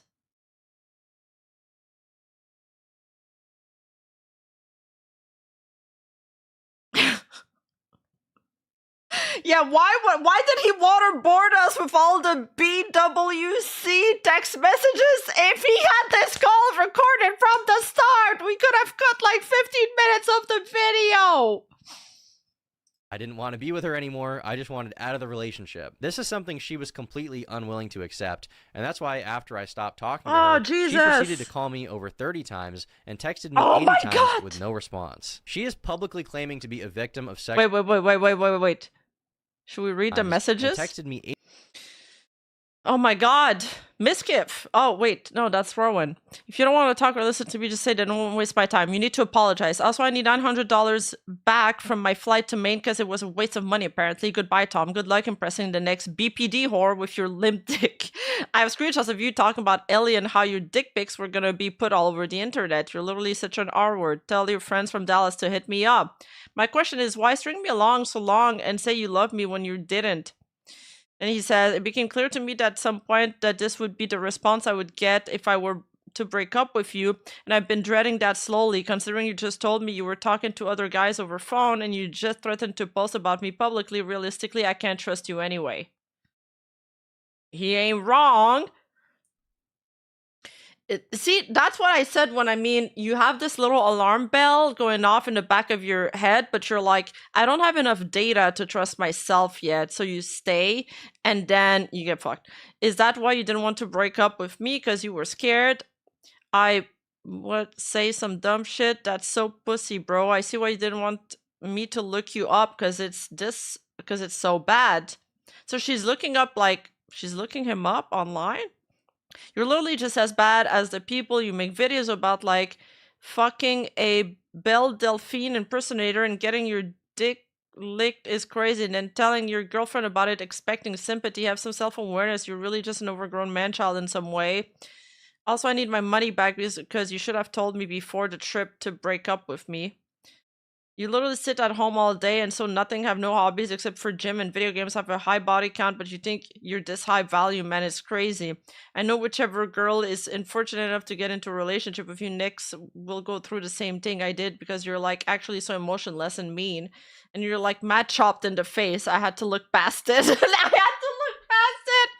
I'm done being a hater. You have a lawyer? You can't record me without consent. Posting text screenshot isn't illegal, dumbass. Good luck trying to sue me for posting text messages, conversations on a public website. You're literally so stupid, Tom. I should have gone to the police right away, but I have evidence. I told my roommate after, as well as my friend Sophia. You can't even deny it because this for real happened, and you said word for word, I like hurting you. I still remember because of how fucked it felt. I'm getting a no contact order. I will go on your record. You're a fucking narcissist. I also got a lawyer. I hated having to tell my mom. You're generally a horrible human being. I never loved you. I just love the idea of you. I'm going to the courthouse in Waco when I get there and ordering a temporary restraining order due to past threats you have made against me. It might go to a real court in which both us will have to appear. 80 times with both no of response. us will have to appear. She is publicly claiming to be a victim of sexual abuse while begging me to fuck her again. Like, you've done all this, like, weird shit. Like, I don't like it. Like, you're so weird. You treat me badly, especially during sex. And, like, over the phone, I just listed everything. that he had done wrong, and he was like, well, you can leave me if you want. And I was like, yeah, I think I'm gonna leave you. That's basically what happened. But there was no like specific like. Did you guys talk at all between breaking up and then? Tom and I? Yeah. I don't believe so, because I blocked him. Even this detail is also so insane. While it is true that once she started to lose her mind, I did stop talking to her, she continued speaking at me, alternating between begging me to forgive her for breaking up with her, saying she wanted to have sex with me again, and sending me psychotic Jeez. text messages filled with lies that she came up with once I dumped her. Now, with Oh Rowan my dealt with, God. the next person I'd like to address is Clorox Katie. Katie's a girl I had a brief sexual relationship She gives me the eeks, man. with 2 years ago, and she began posting about me on the same day as Rowan. Now, back when we were hanging out, she flew all the way from California to Maine to hang out with me twice. In the interview, she describes her time with me as the worst experience of her life. And then you fly back, and how did that go? How long did you stay? Horrible. That was the worst experience of my life, I think. And she also took to the forum to make some posts about me. Yes, Tom is extremely harsh during sex. I've been down the kink. Wait, do you Clorox Katie? Red flags immediately. That's her name. I didn't even roads in my notice. life. And how he acts is actually just evil and almost sadistic. Not even kinked up, just actually a Patrick Bateman type gooner. When asked how things between us ended, here is what she had to say. I just truly thought he was a cringe who definitely was going to beat me later if I stayed around. We only had a 2-month fling, but even my insane ass was scared of how he acted, and he was also just stupid. I hated conversation with him. He was just extremely weird to me and also evil as fuck during sex. Naturally, people asked her why she hadn't reported me to the police, and her response was, I thought about the police and looked into it, but again, it being across my own state lines and in Maine, it would have had to been filed there, and I lived on the opposite side of the country, so it just didn't seem feasible. These claims are once again so absurd to me that the best way to dispel them is to just look through our messages together. In these 2 DMs, you see that no Katie more. comes to visit me for the first time on January 20th and leaves on January 23rd. She comes to visit me, she says she's excited, she then goes home, and after leaving my house the first time, she immediately texted me saying, I had so much fun, Tom, you can kidnap me whenever. I feel so alone in my bed. She then says that she has to come back. Now, days after coming the first time, she sends me nudes. Once again, this is kind of a weird thing to send to somebody that you're claiming is recording sex with you without your consent. Why would you send this person nudes? She then sends me nudes a second time, says she needs it, says so starved, so deprived, and she says that she misses me so much. I say, let's hang out in March. She says I'm down, but waiting until March will be so hard. On February 1st, Katie says that she misses me. On February 2nd, she slides up on my story and says she is counting down the days until she can see me again. She then says that she needs to see me ASAP, and she misses all the things about me. On February 4th, she says she wishes that she woke up cuddling me. On February 8th, she says she wants to have sex with me again. Once again, this is after the first time we hung out. February 18th, she says she's going to swallow me, and she then sends me naked photos of herself willingly. Keep in mind, once again, she's accusing me of recording sex with her without her consent, and then she keeps sending me naked photos of herself. She even sent me a video, by the way. She says, I need you right meow. I need you ASAP. February 22nd and February 24th, we have I miss you and are you home yet? February 28th, she slides up on my story and says, I'm gonna suck you so good. She then says, I need to see you now more than ever. Lots of hugs and hot sex. On March 2nd, she says, I like you lots. And I reciprocate. She says she can't wait to see me again. She then says that she's excited to see me that coming Saturday. In the next screenshot, I say, your pussy's gonna be so sore.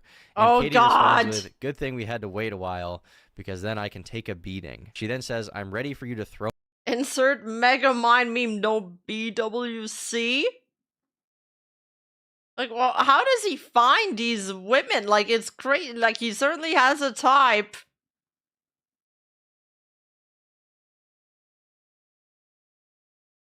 Me around. Now, when we were discussing how many days she Take would care, want to stay, Justin. she says, as long as you want, and that we'll have so much sex and party so hard. And she then once again expresses how Is this what people who is this what happens to your brain when you have sex? Is this how people who have sex react? Like, it's how excited she is. On March 7th, she sends me a barrage of unsolicited we need to hook up Tom as a coach for the r/incel subreddit. sexual photos, including her with BDSM leather on her butt. On March 8th, she says all she can think about is me, and she can't wait for my dick to be down her throat. And on March 10th at 7 in the morning, which is 4 a.m. her time, she says that she is so excited to see me that she cannot sleep. Now, with the Instagram messages out of the way, we can move on to the text messages. So on March 10th, this is the second visit, right? Prior to getting there, she says that she is starving for me. Now, March 15th, this is when she leaves. She says I still have her toothbrush, but that I have to let her come back. Now, keep in mind, Katie, in her own words, said that this second time visiting me was the worst experience of her entire life. Horrible. That was the worst experience of my life, I think. She basically... Why does she sound like a VTuber? Like she sounds like a VTuber that we know, I feel. Describes being physically abused in the interview. She even says that while we were having sex, she would ask me to stop doing something and I wouldn't. But that did not happen. You may also recall her stating that she ended things with me because I was such an insufferable person to be around. She claims that after the second trip, she began to realize she was a victim. Yeah, and that's kind of like when things really started piecing together to me that I was like, wait, I think I am a victim right now. Like something's not right here. In her words, this is why she stopped talking to me. She says that she was scared of me. She says she was scared that I would beat her. Well, on March 20th, which is after the second visit, she texts me saying, Tom, I really like spending time with you, but I'm kind of worried about if you actually like me or are just using me. Lol. I'm just BPDing, and so I'm tweaking and need reassurance. Are you just having fun with me or do we have something? To which I respond, well, I like you and I think you're cool and perhaps we even have something. However, I would make a bad boyfriend, so I don't really want to date anyone officially, I guess. Yeah. I was abundantly clear with my intentions with her. I did not want anything serious at that time. But apparently, this is the period she began to realize the true extent of my abuse, which is probably why after we had already hung out, I see. She was in a schizoationship. It all makes sense now. The second time, Katie tries to arrange a third meeting with me, saying she wishes that she was in Ohio, where I was at the time, and I did not reciprocate. After this proposition, she slid up on my Instagram story 12 times over the next 10 months, and I did not slide up on her story once, not a single time. So ask yourself, do these texts sound like a girl texting a guy that she finds evil and sadistic, a guy that she was even debating going to the police about? Because to me, it seems crystal clear that she enjoyed our time together and even wanted to hang out a third time. You gotta keep in mind here, she flew across the entire North American continent twice, from California to Maine to see me. After the second time, she wanted me to be her boyfriend. I didn't want to, and she then repeatedly made efforts to contact me and hang out with me again. Now, to close off the video, I think I'd like to share some interesting texts that Rowan sent me about her dear friend Katie, as they're both accusing me of, I mean, whatever it is they're even trying to say at this They like teamed up together. point. After she saw that I was following Katie on Instagram, she messaged me on December 8th saying, did you know Clorox Katie tried to fuck Jet Neptune? Those girls too make themselves easy targets with the hair and piercings because they have sexual trauma. She then says, they complain about sexual assault a lot because they will fuck anything that breathes. 1 month and 2 days later, I broke up with Rowan, and in the middle of her unhinged tirade about me, she told me that she would be messaging as many girls I had been with as possible to try and find whatever dirt she could so that she could run to the internet about it. Now, I've seen— But how did she find the other girl? Like, surely he follows a bunch of people on his Instagram. Did she go through every single person he follows, asking them? A lot of people say things to the effect of, you know, Tom's a hypocrite. He gooned. And you're right. I did goon. Okay. I did not stop gooning. So maybe in the end, the hats are more relevant than ever. Anyway, that's about it. I've said everything I need to. Goodbye. Wow. They're so crazy. Imagine you can't take the fact that your relationship ended, blackmailing a guy, blackmailing a guy into a relation and projecting yourself into your ex relationship is wild. The Willie Mac tweet. Send it to me. That one? Yeah, this one? Bro, she got on board with accusing Tom and then just admits it's a lie and then walks away. She posted out on KF, you will still give other women a chance and a platform to have their voices heard. Until the faults were shown, everyone was so supportive and willing to believe women. I thank the Kiwi so much for that. I'm sorry I was part of abusing that trust. P.S. That's people like her are the reason why nobody believes victims. Yes, regarding the cease and desist, I'm not affected by that. Bye-bye, my good Kiwis. I will be going back to my normal life. Sorry, this was such an egg in the face. I hate women and Turkey Tom. That's it? That you have nothing to say for yourself?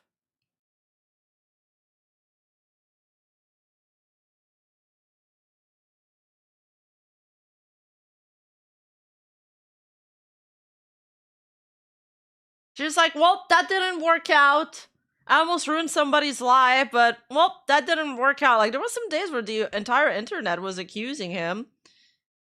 And now she's like, well, I'm gonna go back to my life now. I'm just a rando, so I don't got nothing to lose.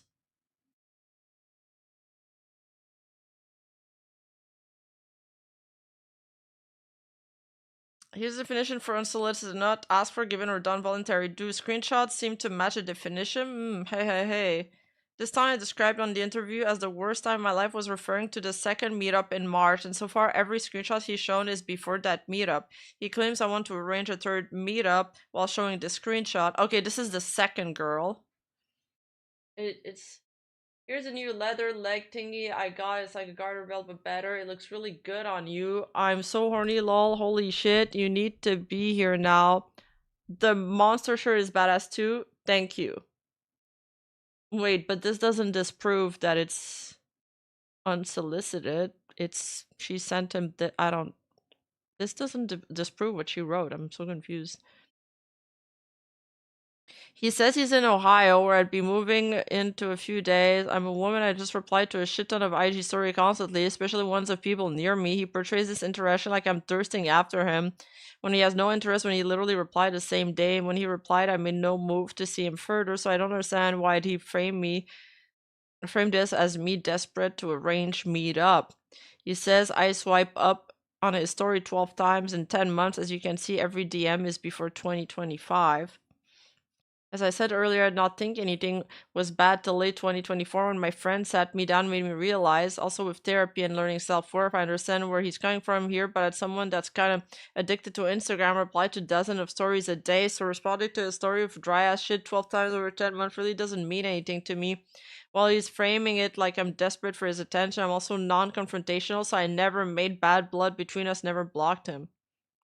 I went through his video and tried to address each point. After watching, I realized I had nothing written on his statement on how my second visit went. He just completely did not address it. I concede that maybe it wasn't the worst experience of my life, but definitely one of the worst. Also, just some points. But why? Like, she's not saying why was the worst. Doesn't address the post about how it's awesome I look like a little girl. Doesn't bring up the fact he gave me a bruise on my face and a ringworm. I'd also like to apologize to Josh. I'm sorry I was inadvertently complicit in the lies that were told in the interview. Okay, so she admits that she lied. I hope this did not sour you too much for the future, and you will still give other women a chance at a platform to have their voices heard until the faults were shown. Everyone was so supportive. Okay, this is the rest of the statement we just read. That's messed up, dudes. There's another one. Turkey Tom's ex-girlfriends have officially turned on each other. Ah, surprise, surprise. That doesn't surprise me. Hi guys, sorry my plane just landed. Full disclosure, this message is not the development that Josh referred to. First off, when TT video was released, it was the first time I saw the full screenshots of Rowan's messages in that phone call.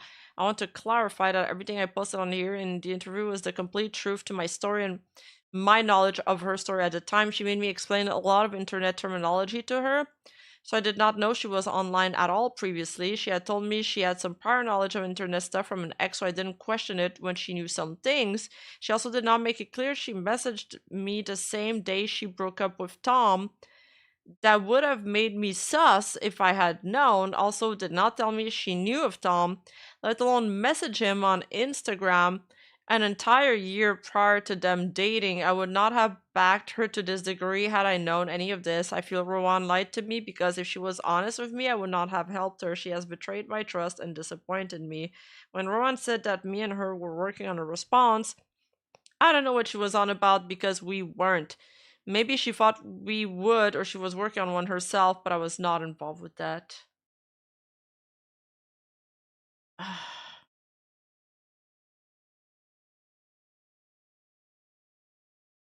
Yeah, don't ignore red flags, trust your guts, and, you know, boundaries. Yikes. That's crazy.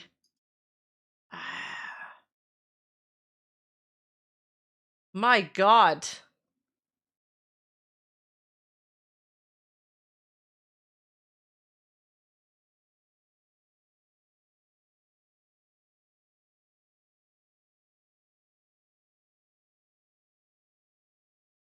It only Okay, I want to watch the Epstein files now.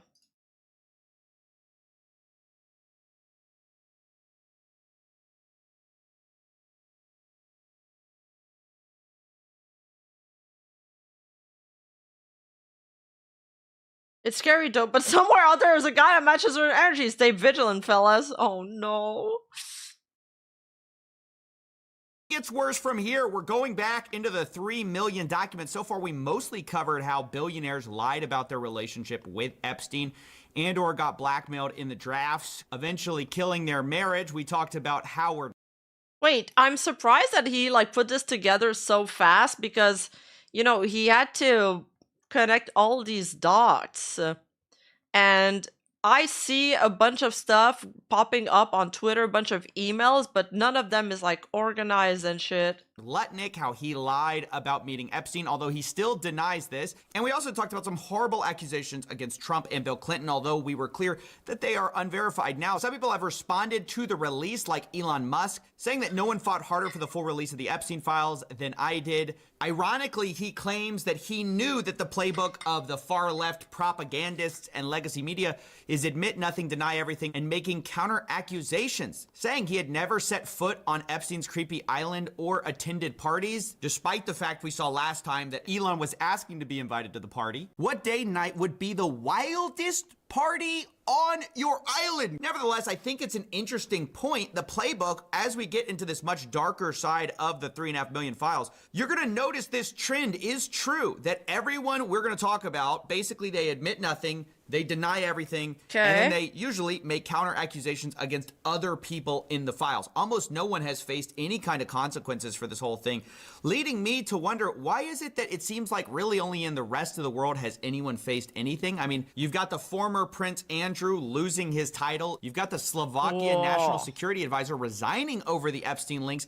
But in America, I'm really hard-pressed to think of anyone who has actually faced any kind of accountability. I think Larry Summers stepped back voluntarily. But other than that, it's hard to think of anyone who's faced any kind of justice. In fact, arguably, Ghislaine Maxwell's life is better than it was previously since these Epstein files have dropped. And what's crazy about this is that we know that the government story is false. Remember, the FBI documents showed they had 10 co-conspirators they were investigating. We also got an old draft of an indictment where they had several co-defendants with Epstein. Now, of course, we know these were never ultimately charged. This was back in 2005, but just imagine, all the way back in 2005, where these charges are from, we already had evidence that Epstein was not working alone, and like, of course he's not. But now we're gonna talk a little bit about how the scheme operated. Now, to be clear, we're gonna talk in a second about the laundering of Epstein's reputation, the people who protected him this whole time.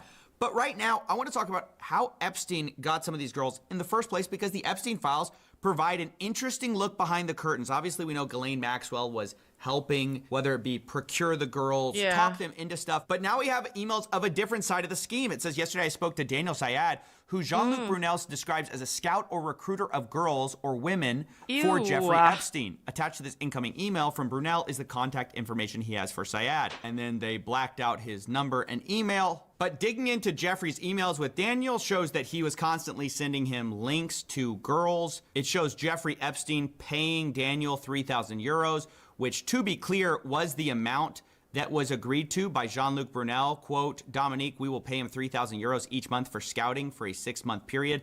On all models we will get him, we will pay him 5% commission on their earnings. Imagine it's like baseball or it's like basketball. You're scouting for, I hate to use the word talent, but that's really what this guy was doing. He was going around the globe trying to find people for Jeffrey Epstein and Jean-Luc Brunel. According to one lawsuit, Epstein trafficked a Jane Doe to Jean-Luc Brunel many times. It describes their operation as this: many of the girls came from poor countries or impoverished backgrounds. He lured them in with a promise of making good money. Quote, Brunel has been a model scout for various modeling agencies for many years, and he was apparently able to get U.S. passports for young girls to work as models, eventually, Jesus of course, being Christ. sent to Jeffrey Epstein. Now, it should be noted that Jean-Luc Brunel himself died in prison by hanging, and that's while he was being accused of horrible crimes related to trafficking and Wait. Jean-Luc Brunel also was found dead as well.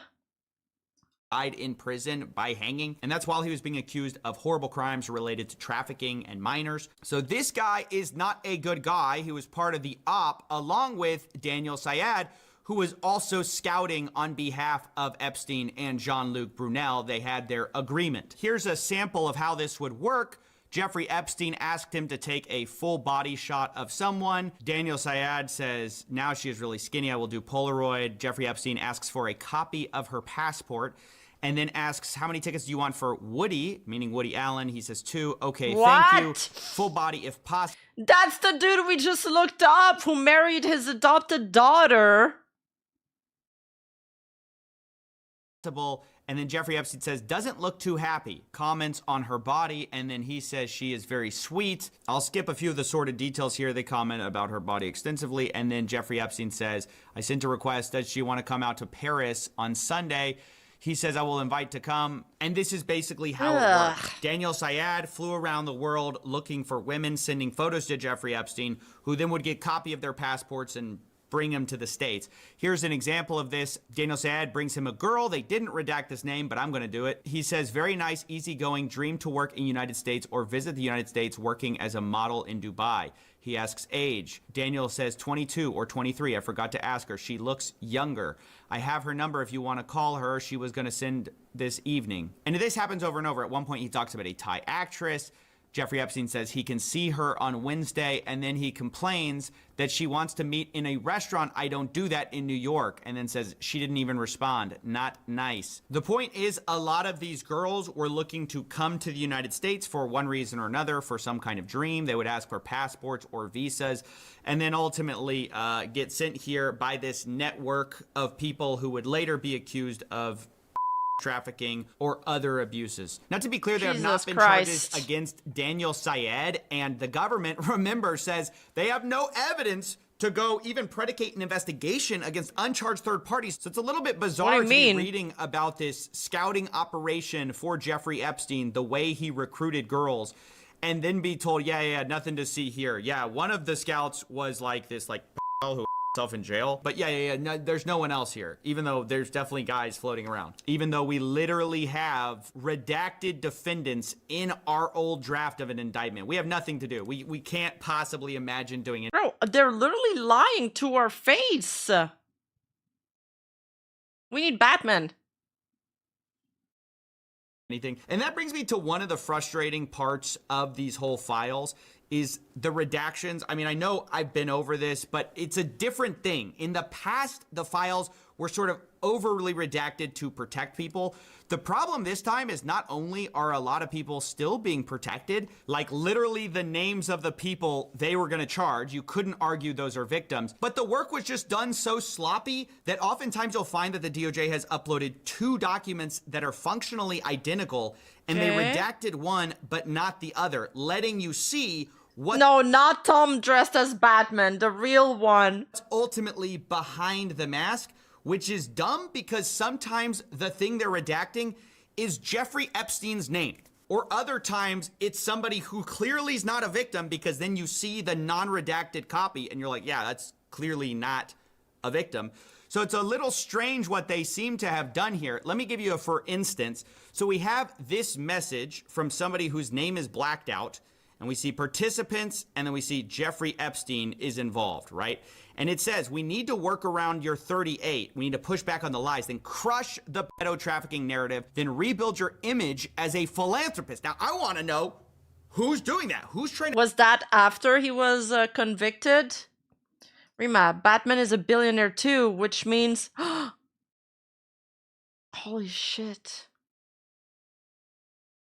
Rebuild Jeffrey Epstein's image, right? Well, we go ahead, we scroll down, and we see that Jeffrey Epstein sends something. He says, in any bar where drinking age is 18, and you see the participant is once again blacked out. But underneath it, in a separate file, we see Steve Bannon, a famous political figure, is in here, Okay. and he's saying the same thing. He says, first, we need to push back on the lies, then crush the trafficking narrative, then rebuild your image as a philanthropist. Guys, why did you censor out his name? Or, like, why was that censored at all? I don't understand. And I certainly don't understand why Jeffrey Epstein's name in this one is censored. So, Jeffrey's not censored in this one, but Bannon is, and then Bannon's not censored in this one, and Epstein is. And sometimes this creates the bizarre impression that they are censoring for victim names or for some like kind of victim status or for some reason. And then you see the other file and you're like, wait, why did you do this? It's just very poorly done throughout. That's just something I wanted to comment on, is not only did they once again not fully redact things because they were sloppy, but also like victims' names got stuck in this. Like girls' names appear sometimes, and like I'm not sure are Bro, this is the sloppiest of slop. they supposed to be redacted because they're redacted over here. They're not over here. I can kind of figure out who it is. It's just kind of a mess. I needed to point that out. You know, other times we have things like this, like Brock Pierce, a co-founder of Tether, also known as the biggest stable coin in the world. He sent a message to Jeffrey Epstein with the subject line Anastasia. And then it's just a Ew. bunch of redacted stuff with a few untitled JPEGs in here. And so, you know, you're thinking to yourself, what is this? Is he sending some Wait, illicit... and the reply was Ukraine is now my favorite country with a smiley face? For some reason, it doesn't feel like they're talking about like a scenery or some shit. Media? Like what is this? Well, then we have this page where it wasn't redacted. I put that little dark square that I didn't know if this should have been redacted or not.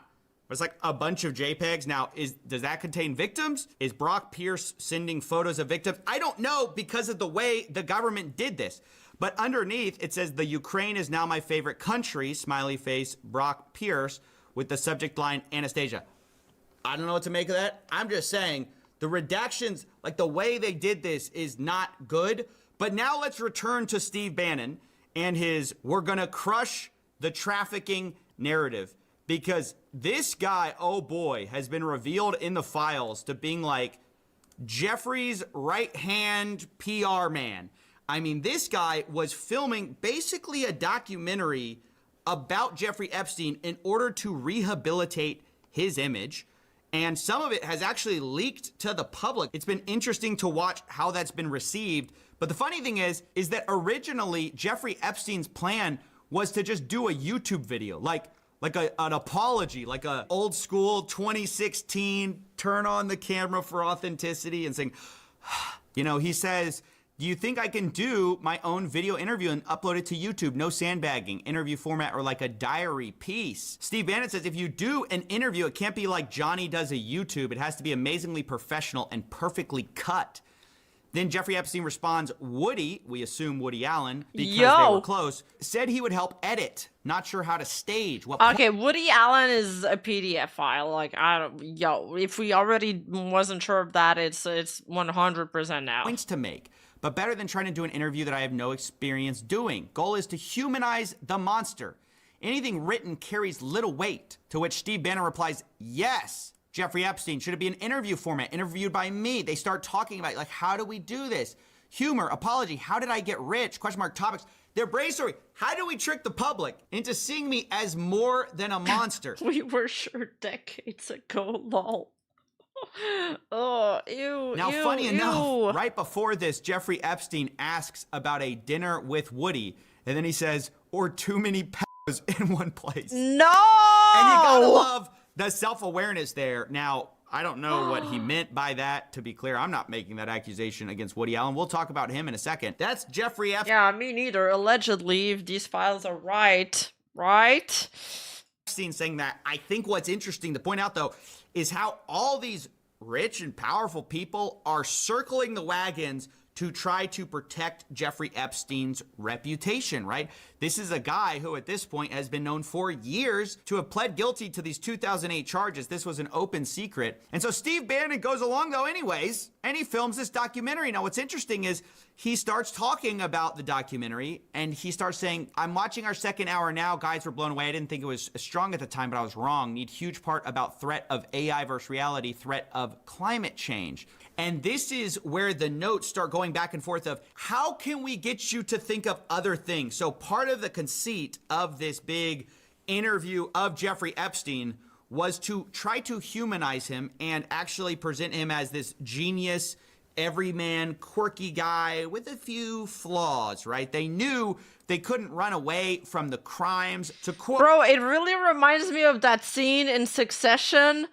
where they're like, so we're gonna, they're like talking to the CEO, like father, and they're like, so we're gonna pitch you as a amazing father. That's the angle we want to take. And he's like, why?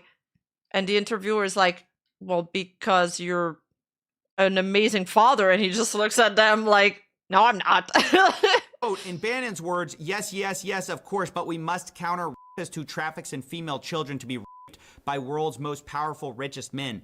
That can't be redeemed. Can't redeem the unredeemable. You are a lot of things which we will show, but you are not that. Bannon is aware that, like, they can't fully embrace the Epstein thing. They have to kind of make it about more than that. And if you see the YouTube clip going around, that's what that is. And it's been so interesting to watch the reaction because you see, even for people who've been prepped with the idea that this is basically propaganda, some of them still fall for it. They post things like, you know, oh, bro is casually confirming the world's conspiracies because he's talking about 2008. But guys, that's the whole deception. They're like trying to be like, hey, this guy, this horrible monster, he's going to tell you the secrets of the inside club. So you think more, that's the whole thing. That's how they're getting away with this. It's not some kind of, oh, he happened to want to talk about this. This is all premeditated. This has gone through revisions. They even called Jeffrey Epstein the smartest guy in the room. Look, you're the smartest guy in the room, right? You know that. It's honestly ridiculous anyone believes the false conceit of, you're obviously the smartest man in the room. You could tell us the world's secrets. I mean, this guy, honestly, he talks about some of his engagements, like with the Rockefeller board, and he tries to say that owning a calculator is why he got that. It was very advanced in those days to have a Texas Instrument calculator, where it could, by putting in the numbers, it would multiply for you to do square roots. And that was the first, and everyone who had a calculator was already advanced on Wall Street. The most important parts of business were really now going to calculations. Places like Rockefeller needed someone to say, look, we're entering a different world where numbers and the numbers of companies, portfolio management was going to be balanced. It was going to be statistical. Jeffrey, could you come on the board, potentially sit on the finance committee? So we're honestly supposed to believe that Jeffrey Epstein got onto this prestigious Rockefeller board because he had a calculator, but also that he's the smartest guy in the room, the smartest man on Wall Street. And let's not talk about those horrific crimes he committed because, you know, yeah, that's the first time I hear his voice, but it's like, I don't, people are way too impressed by money and influence. Like, of course, this guy is gonna be charismatic. It's so fucking easy to become charismatic when you speak every single day and you meet new people every single day. Anybody in this chat or in this room, like in this chat room, could do it if they were exposed to the same kind of experience he did. That won't take away the fact that he's a horrible, evil person. Like, unironically evil. People, they get like, they meet somebody like that, they're like, oh my god, he's so intelligent, I gotta bow down. Like, no, fuck this shit. You know what I'm really impressed by these days? It's like, yeah, people that are clever, I think anybody can be clever. But it's also people that don't try to show it and to make like a showcase of their intelligence. They just like embody it. And most of the time, it's like the kindest people that act like that because they don't feel like they need to prove anything. They just are.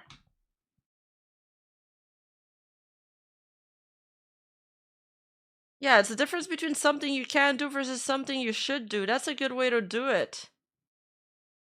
This is fucking crazy. Not really such a bad guy after all. But it wasn't just Steve Bannon that was trying to humanize or giving advice on how to humanize Epstein. It was also Richard Branson, the famous billionaire, he was caught emailing Jeffrey. I was impressed by Asian electric pans lately. One of my friend, I sent her a photo of my melted pan, and she said she was going to make a painting out of it. And then she was like, "Do you think like your chat would like to have it?" She was like, "We can like sell it to your chat after." And I was like, "I don't know. We're gonna think of that." Jeffrey Epstein saying, "Dear Jeffrey, it was really nice seeing you yesterday. The boys in water sports can't stop speaking about it. Anytime you are in the area, would love to see you as long as you bring your harem." I don't know, that's not that ambiguous, guys. I think we can imagine what that means. But anyways, he says, one, I think if Bill Gates was willing to say that you've been a brilliant advisor to him, that you slipped up many years ago by sleeping with a 17-and-a-half-year-old and were punished for it, that you've more than learned your lesson and have done nothing that's against the law since. And yes, as a single man, you have a penchant for women, but there's nothing wrong with that. Anyway, something along those lines. He's giving him PR advice. How to get your reputation back. Hey, Jeffrey, privately, I loved you. You can come back anytime with your harem. Jeffrey Epstein responds, "Nice seeing you. Thanks for your hospitality. I appreciate your public relations thoughts." Now, according to the New York Times, a Branson representative said the two had a business meeting and stressed the Bro, it's crazy how careful we are in like our email communications, for example, at work on a 9-to-5 job. And these guys are straight up just talking about all this so carelessly via email. Like, I know people online that have better OPSECs than this. And they're just so careless, and I don't know if they're careless because they just never thought that they were going to get caught because they were so powerful and influential, or just because they dumb and they're like boomers. Women were adults and had not attended the meeting. All above board. That's what everyone says, by the way. Remember what Elon Musk said, right? That's the playbook. Admit nothing, deny everything. Speaking of, remember Howard Lutnick, who we showed on video saying that he had never seen Epstein since 2005. So I was never in the room with him socially, for business, or for even philanthropy. If that guy was there, I wasn't going because he's gross. Although also calling him the greatest black... Okay, I don't know any of these. Who's this guy? Blackmailer ever. This guy was the greatest blackmailer ever. Well, also according to the Times, Lutnick said he spent zero time with him, even though there are emails basically to the contrary, where Epstein is saying, "Nice seeing you," after the conviction. I mean, these people, not only are they lying, they won't even admit when they've been caught lying. But now let's talk about Prince Andrew, too. Oh, he's disgusting. Lying over a woman at some kind of a party. I mean, just not a good, this is not doing you any favors, you know. I know Prince Andrew soon will probably be on the comeback tour. It's going to be a bunch of highly paid people. It's crazy that, like, let's say on YouTube, like, if a content creator gets caught for something horrible, everybody around him just scatters, you know, like they don't want to touch it with a 10-foot pole. Epstein was convicted. Like, it wasn't just like allegations against him. He was like found guilty the first time, and then these guys still wanted to hang out with him. Like, why? What's the point, though? What does it bring you? If you have your own best self-interest in mind, let's say these guys are all like, you know, egotistical and they want money and all of that. Reasonably, what is the purpose of continuing a relationship with like Epstein? Like, I don't get it. They can be careless because they know no one is gonna really do anything to them. That's fucking wild. That bit about Bill Gates having an affair, contracts STD, and knowingly gives it to his wife and trying to secretly feed her medicine. That was what? Wait, that was the guy that was like, "I did not have sex with that woman." That was him?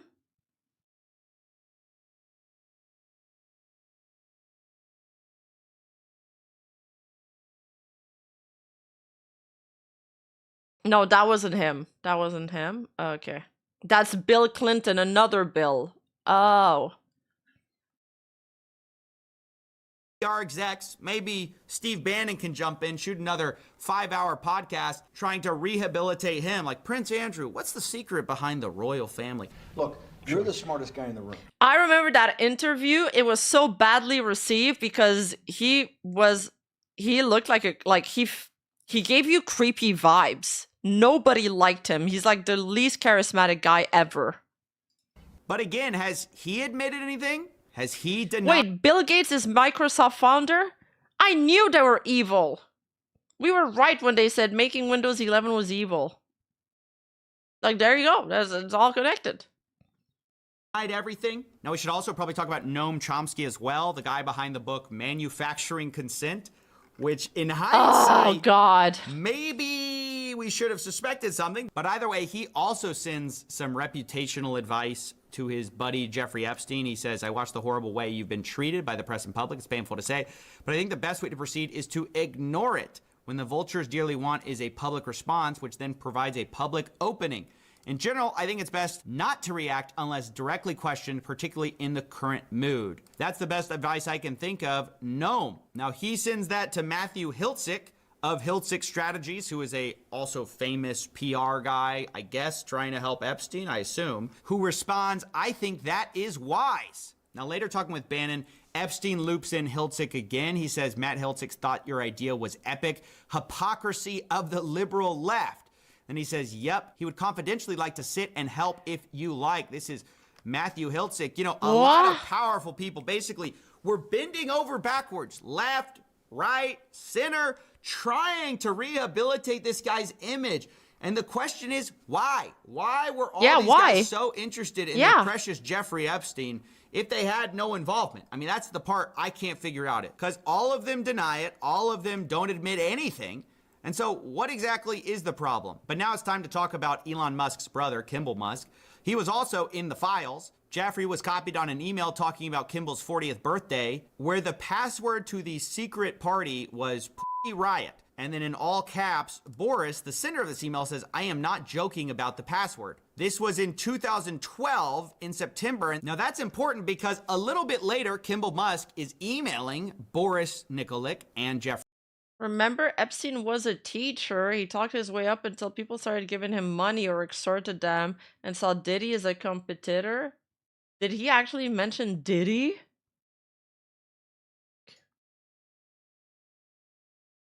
Wait, is that an actual name? Slopia Slopdella? That's no fucking way. Does Slopia Slopdella make slop though?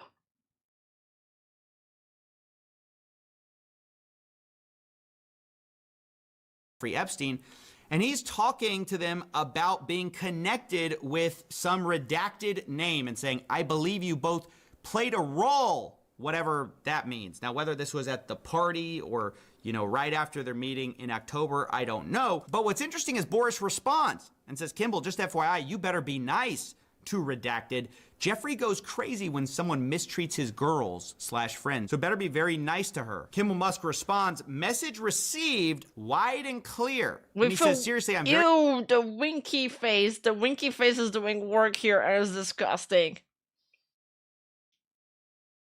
very happy with my time so far with Jennifer. She's great. Now again, was that supposed to be a redacted name we just read? Like, I don't know. They've been redacting it in earlier emails, then all of a sudden you just get Jennifer.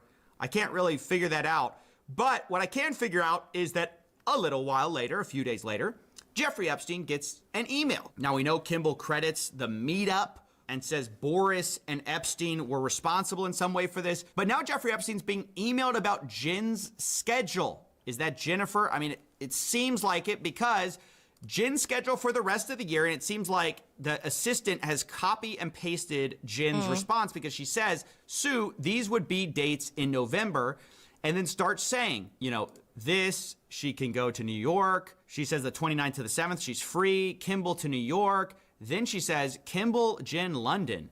Kimball, Jen, London to Morocco, ?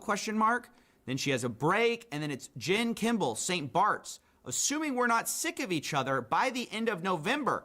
Now, I can't figure out why is she running sent from my iPhone is a crazy signature. This schedule about when she's hanging out with Kimball, who Jeffrey set her up with.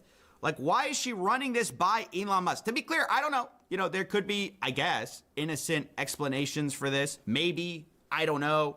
But all I see are constant, powerful people either being introed to girls, talking about the harem, talking about beautiful ladies, and the FBI, they can't figure it out. They have no evidence to even investigate third parties. Why? I guess because they're rich and powerful. Around the world, we're seeing resignations, we're seeing people lose their status. But here in the United States, we've got like multiple presidents in the files. We've got the world's richest man in the files, several of the world's richest men in the files, and we just can't drum up any kind of evidence. It's just incredible to me. Now, I also want to talk about another rich and powerful that's so person, funny. and that is Peter Attia. He's a podcast bro. He's a longevity expert. And actually, funny enough, I read his book. And that's going to come into play here in a second because, oh boy, did I get some additional content. No, I know it was added automatically, but it's just to show how, like, Carolyn, like, they didn't give a shit. Like, they just sent that from their iPhones. But let's start here with something that Peter Attia sent Jeffrey Epstein. He says, subject, got a fresh shipment. And then Epstein responds, me too, and there's a completely redacted image. Is that a Probably a girl? photo. Is this bad redactions? You know, we don't know, although we'll find out in a second because later Peter responded to this. But Peter says, please tell me you found that picture online. Also, what the fuck is a longevity expert? Is this some kind of health guru bullshit? This is why I hate people that are into self-help books. No, I don't hate people that are into self-help books. I hate those books. They're like, oh my god, what are you reading? A self-help book? That is not literature. That's like, I don't know why you need those books. Go read an author that's actually intelligent. I also hate the wellness podcast as well. They're cringe. Jeffrey responds, got a fresh shipment. Afraid not. True, except Dr. K. Dr. K is based. Peter responds, you know the biggest problem with becoming friends with you.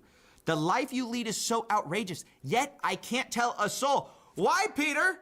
Why can't you tell a soul? Why don't you tell us now? Now that it's all out in the open, why don't you tell us why you can't tell a soul the secrets or the life that Epstein leads? And then we get another redacted photo, right? And then some more images, and Peter says, please tell me that's not where you actually are.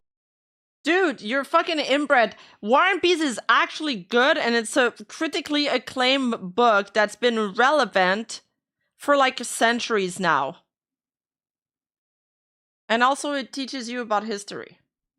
And Jeffrey says, you can see the gym in the middle, just me and 4. And Peter says, I think you might have a more interesting life than the Dos Equis guy. Is this off the coast of France? Wait, the beer? No, it's my island in the Caribbean near St. Thomas. If you go to Google Earth and type in Little St. James. Beautiful. Isn't that nice? Behind closed doors, it's beautiful. In public, you know, we'll hear about what a monster this guy is, right? But behind closed doors, when nobody's watching, oh, it's beautiful. There's some other stuff Peter Attia said, which I'm not going to get into. I don't think it's very, appropriate for medical professionals to be saying such things. But, this wasn't all business, right? This wasn't just doctor-patient. I read 1984 by George Orwell. I read it. I'm just not really into that kind of prose, because George Orwell always believed that you had to be like really close to the reader.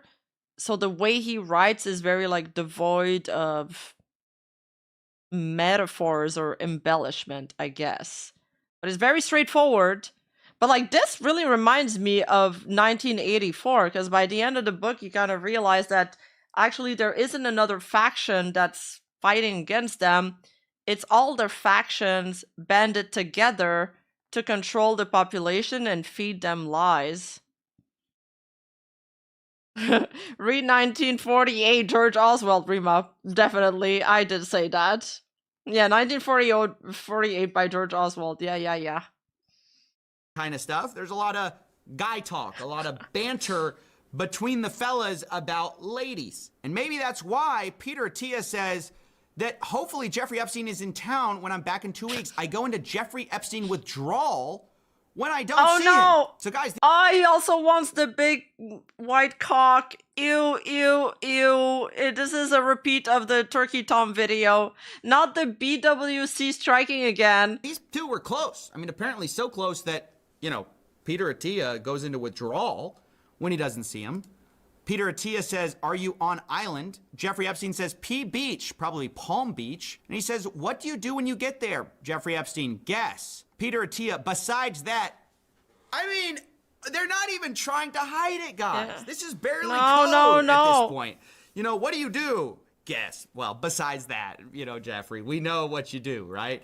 So it's so funny that the FBI is like, we don't know. We can't tell what's out there. We have no evidence, right? No evidence that could predicate an investigation against uncharged third parties and then proceed to dump on us a ton of evidence. At least to investigate, right? I'm not saying these people are guilty. Obviously, all of them. Wait, so what I don't understand is how come we've got all this now? How come all of that's out there if all the people in power didn't want this out there?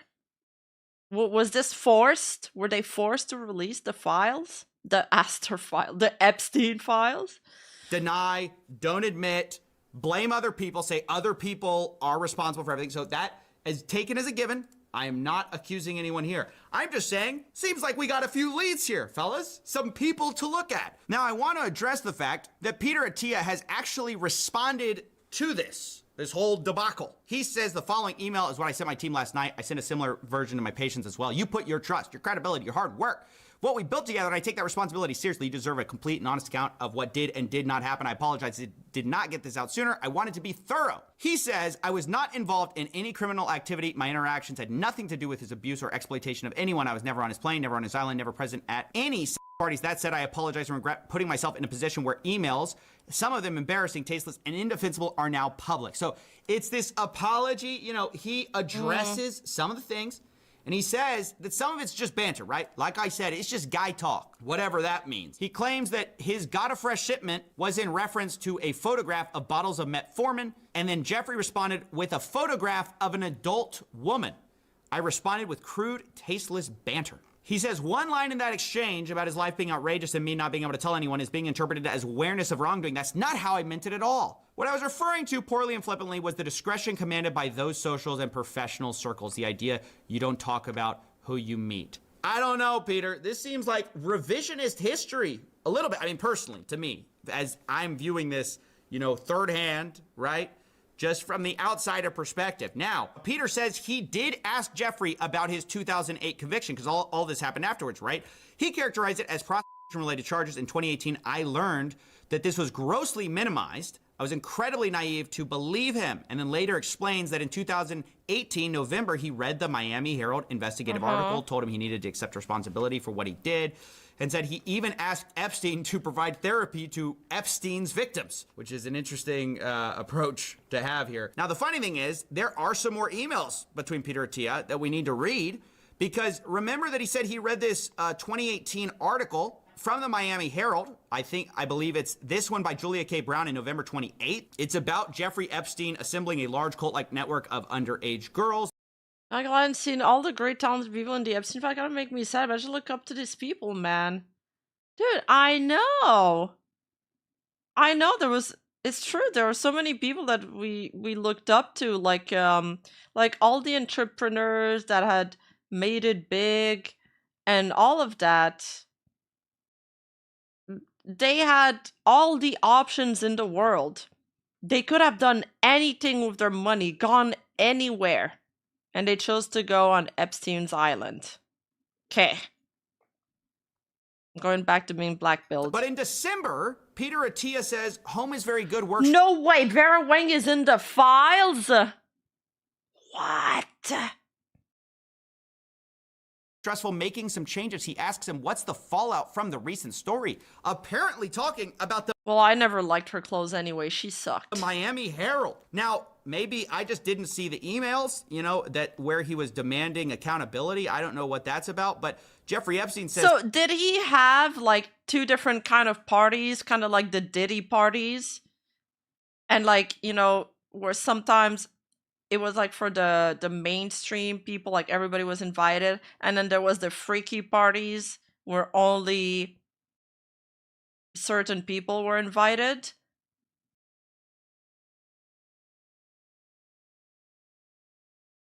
Muskrat was always twisted in the head. Who's Muskrat?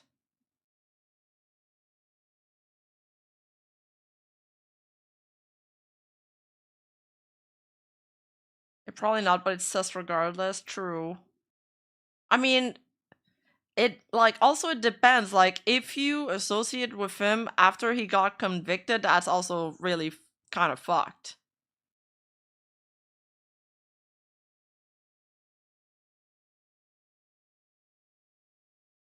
Seeing pictures of his house, I don't think there were many or any normal parties. Oh, you. Same as usual, just tougher. Peter Attia says legally any change. Jeffrey Epstein, 0. So, you know, I mean, I don't know. Maybe this whole you gotta provide therapy to, you know, these victims happened. I haven't seen it yet. I definitely could see it. But it's just kind of shocking. I just kind of don't buy it. Like the whole, is there any change legally? That more sounds like you're covering yourself. I mean, just to be honest. But maybe I could look past all of that if not for the thing we're about to see, which just in my mind is maybe the worst thing I've seen in the files. Not for its, you know, explicitness, the amount of simping that people did for Jeffrey Epstein. Now they all say, oh, it was a personal mistake, blah, blah, blah. I regret it. I didn't look into it enough. But the level is just, you've never seen anything like it. So remember I said I read a book by Peter Attia. It was called Outlive, and he's supposed to be this doctor who knows a lot about longevity. So he writes it, and I picked it up because at the rate we're getting rid of these crimes, I need to live forever in order to try to stop some of these scams. But as I pick up this book, and one of the things in the book is Peter Attia kind of reflecting internally about how he's kind of been a bit, and I'm paraphrasing here, but a bit of a psycho in his life, and he needed to focus on family stuff. And so he kind of, it's almost a confessional of some embarrassing things in his life. And honestly, it comes off as very vulnerable, very self-reflective. You know, he's this doctor telling other people what to do, but he's not a very good patient. That's kind of how it comes off. And one of the stories is awful. I won't go too much into it, but basically his son has this horrible medical emergency. It's described in this book like this. A few months ago, Tuesday, July 11th, 2017, that date is important. At 5:45 to be exact, I received a call from Jill, my wife. She was in an ambulance with our infant son. Now, again, I'm not gonna get into the details here because, you know, it's tragic and I'm not trying to bring that into it. What is relevant is that Peter Attia talks about how he stayed in New York and didn't show up because he was, quote, busy with his important work. Even today, just thinking about what happened, I feel nauseous about my behavior. I can't believe I did that to my family. Now, at the time I read that and I was like, well, you know, it's at least as good that you self-reflected on that. It's horrible, but oh no, you know, yeah, you were a bit of a... Was he on the Epstein Diddy parties during that time? 1, normal party. 2, Diddy party. 3, cult really bad stuff. Ugh. There's like the 3 layers. Psycho. But what's crazy? I mean, now we find out some of the important work. I mean, it's a little unclear, but some of the important work may have been Jeffrey Epstein, which is just, oh, it's so dark to imagine. Remember, he says July 11th, 2017 is when this all happened. And then he says he did not come home to San Diego until Friday the following week, 10 days later. So July 11th, 2017, 2 days after this happens, he's talking to Jeffrey Epstein. And Jeffrey, they seem to be coordinating about something. Sure, what time? Jeffrey Epstein, 9:30. Peter Attia responds, sure, I can come earlier. Also, if you have a hard stop at 10, let me know. You're hanging out with Jeffrey? I don't even know what to say. This is out of pocket. I mean, there's no explanation for this. I mean, I didn't see this in the response from Peter. I mean, maybe he thinks he addresses it because he already admitted that was like scummy. But that is just, there's a reason that didn't make it in the book, is what I'm trying to say. I didn't see that in the book when I read it. You know, I didn't see, I was actually, you know, one of the things I needed to do, my important work was... Oh yeah, his quote-unquote very important work at the time was keeping him away from his family. And no wonder he felt terrible about it in hindsight. It's disgusting. Or talking to Jeffrey Epstein. Hi, I'm Mizuna. I mean, isn't that weird? Like, that's the simping that I'm talking about, is these people love this guy. Or that's how it seems to me. Like, what are all these rich and powerful people doing, protecting him, missing emergencies for Jeffrey, fawning over Jeffrey, asking for Jeffrey's harem? saying their biggest problem is the life they lead is so outrageous they can't tell us all. I mean, what is going on here? And is it true they all didn't know, right? Because, you know, I'm reading these documents and it's hard to say who exactly knew what, when. But I don't believe, remember, they're all denying it. I don't believe nobody knew, right? Clearly, some people knew what was going on. And there's all this kind of coded language in the files where they talk about this stuff almost in like a nudge kind of way. I mean, here's some Woody Allen stuff. He was in the files. He says his business office, if you can make out the check to me, it looks very bad because then it looks like a gift to me. He says that to Epstein. He says, I don't want to be one of your women, or should I say, girls. And what's that? Oh, how do we, come on, guys. Woody says, I would be much more expensive than your girls. You wouldn't be able to afford me. Jeffrey responds, yes, the price to pay would be too high. Woody says, this will be a beautiful friendship. And then Jeffrey says, as long as I follow orders, smiley face. Woody Allen sends a message saying Woody says the exact same thing, but in a dirtier way. Or way. Jeffrey responds, what did he say? Woody Allen, are you kidding? I can't put it in writing. I mean, no evidence? Got no evidence. How? Come on. I think I see a little bit of evidence. I'm squinting, but I think I can see a little bit of evidence. I mean, guys, like Jeffrey Epstein right here, where he's talking to a guy, he says, Paris with Woody, and the person responds, for le pedophile convention. And Jeffrey says, I think pedophile is the plural. I mean, no evidence. I mean, is that no evidence? People literally get canceled for less.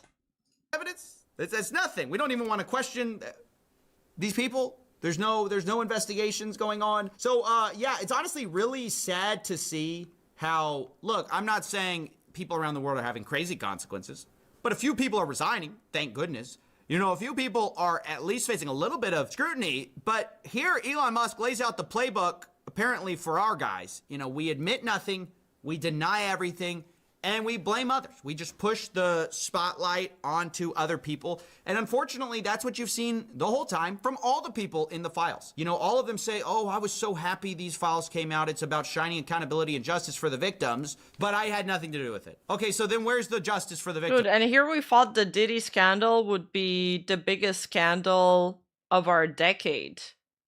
Like the O.J. Simpson trial of, I don't know, the 2000s. No, this is, I guess this is it. It's the Epstein files. But it's so big, like, it's so huge.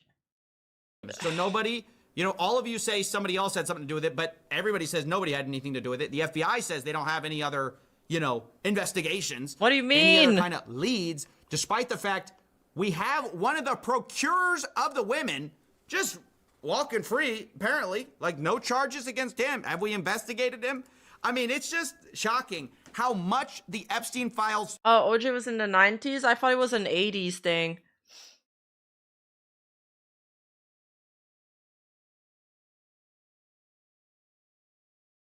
Reminded that Diddy's a free man? That's so nuts. Show the powerful how they protect their own, how so many of them knew what was going on, to the extent they found out later. A lot of them tried to protect Epstein, like literally make PR campaigns for his reputation.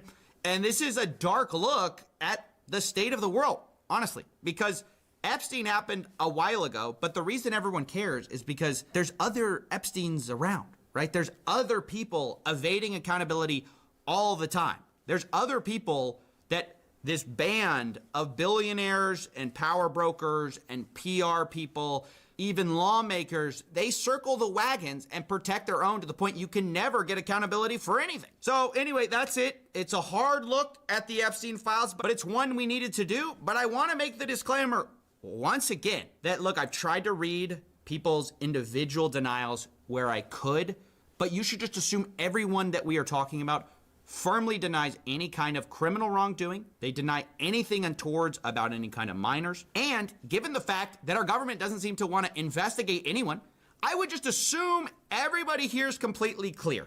And so I want to get all those caveats in here because we are talking about some very powerful people. with enormous means. And I don't want to be seen as I'm saying stuff. I'm reading the files. I'm giving my personal opinion. But ultimately, this is an indictment of our FBI and the people in power. And that's what I think the Epstein files have really shown us. This has been a long road. Can you believe it all started over here? And we have come all this way with all these files coming out. And it seems like the question is on the table. Are there going to be consequences? Is there any chance that any of these individuals who partied with Epstein and engaged in, relations with minors will be prosecuted? Any chance?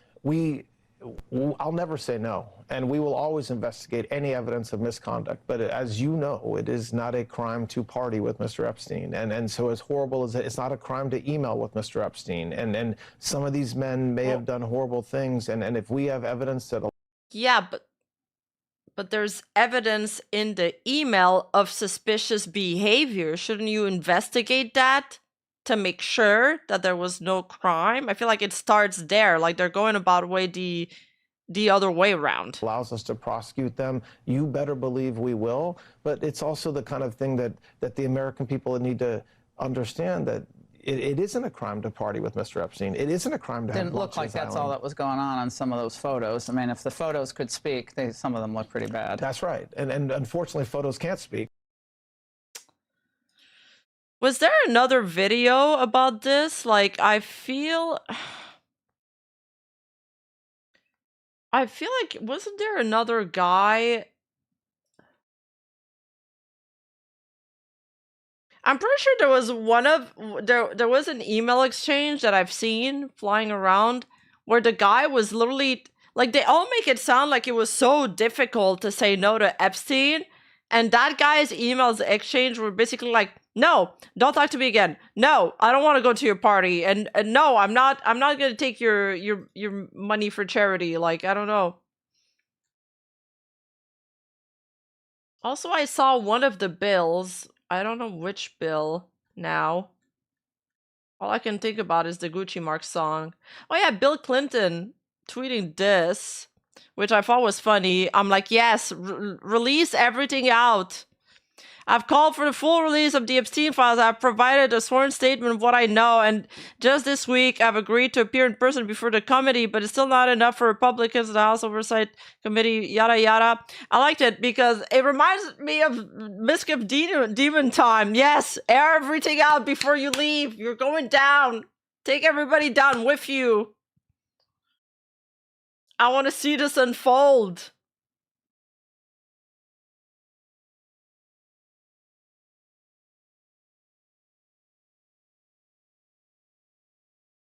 Air everything out before you leave. Aaron Yeager, go back in time. Tell him to do it.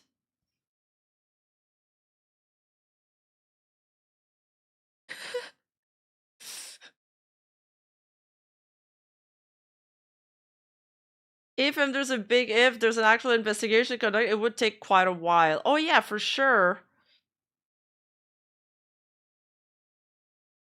What do you mean he didn't show up the first time?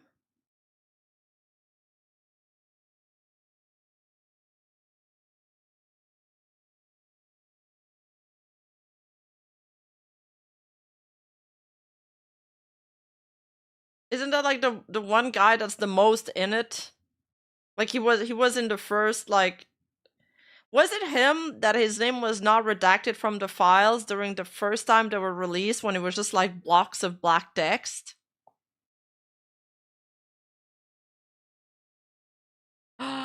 He ignored the congressional subpoena? But are you even allowed to do that? Like, isn't there like massive consequences to that?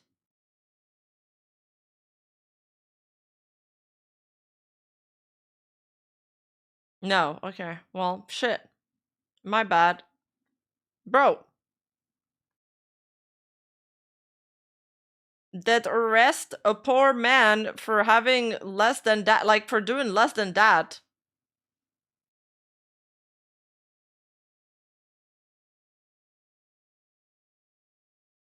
It's how little they care for rules. That was after his first tweet too, where he told Trump to release everything. This tweet that I just read. It's sad because, like, you know, middle class people, poor people, or even like mildly rich people, they'll go to jail for a really long time for less than that, for like you know, not paying their taxes, for having a joint in their pockets, for having one two okay, well, there's some bad stuff still, but you know what I mean. But technically, you know, everybody follows the rules of justice because the assumption is that everybody's equal around, like, under it.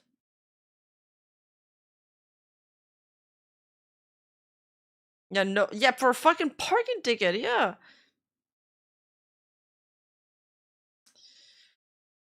Yeah, that's sad, dude.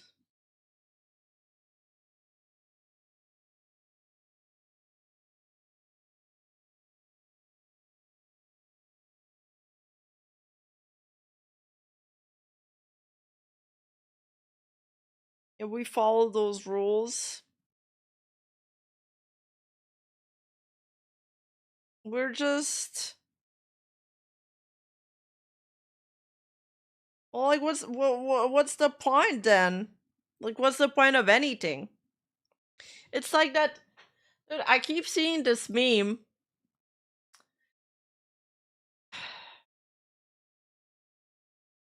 About, you know, this, it's like this actor driving and he's kind of like, and he's crying.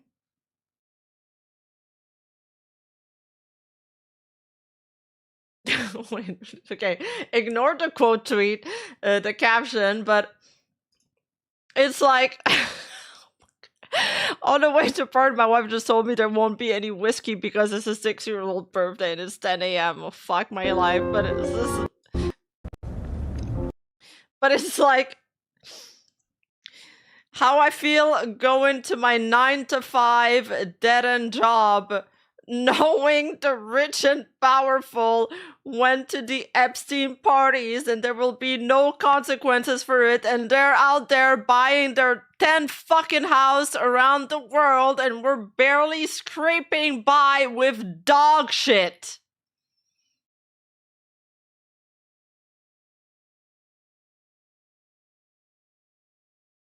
The laws and rules are meant to be enforced on us, not the rich and powerful. This is a common understanding in this fucked up world we live in. Yeah, and yachts, yeah. I think we should make our own world. I think we should build a ship and sail together somewhere else. An island. There has to be an island that's not... Is there an island in the world that's not, like, taken by any country yet? We're going there. We're gonna make our own rule.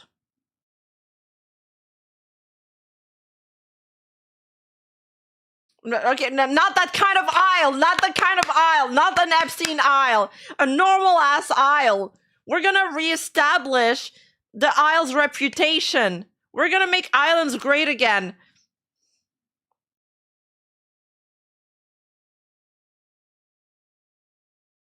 The Evenstar Islands. The Evenstar compound, we're gonna starve?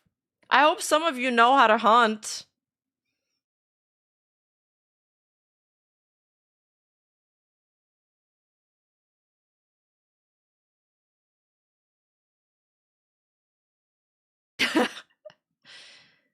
Make a horse girl island. An island where all the horses roam free.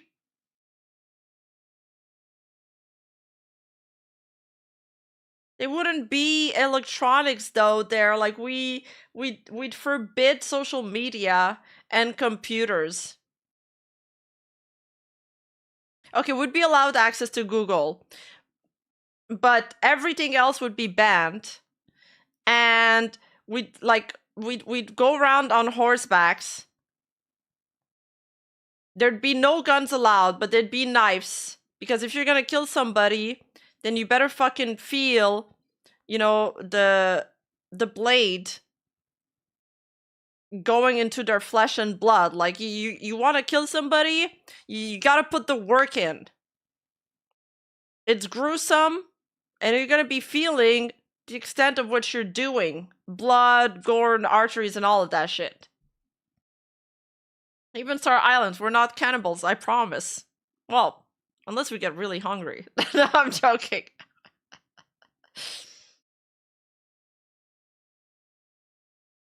No.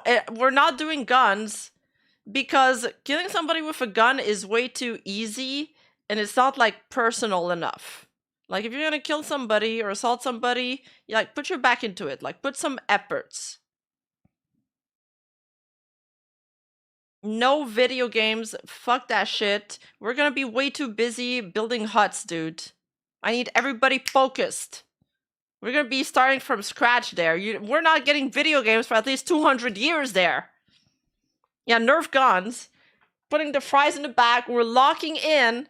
We're gonna have a community of people that talk to each other, not behind a screen.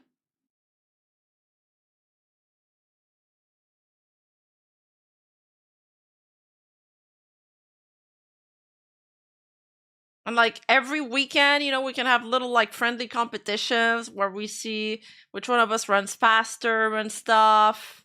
Which one of us can like, you know, go hunt the biggest deer or some shit or find the biggest lizard.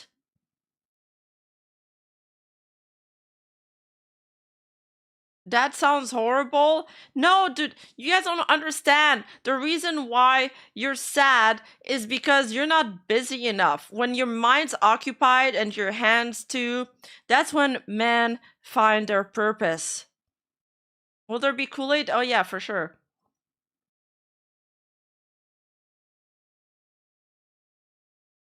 Day 1 of the island's log. We found the island. Okay, what's on day 2? Dr. Stone, but none of us are Sanku. We need to find one smart person that's good at science. Day 2, we're in over our heads. Why did we do this? Once we arrive at the island, we also burn our ship to discourage us from going back. That's like the true mark of bravery. It's like you burn your ship, you know? So there's no way back. We're in this together. You commit. That's commitment, chat.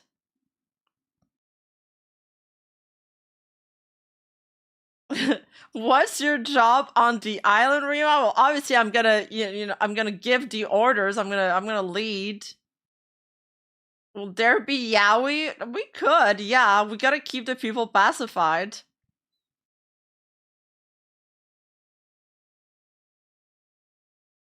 I know how to set broken bones or you're hired. Day 3, they killed us all. There'll be RimWorld, there's gonna be loot drop soon. Yeah, for sure, we're gonna bring lots of books.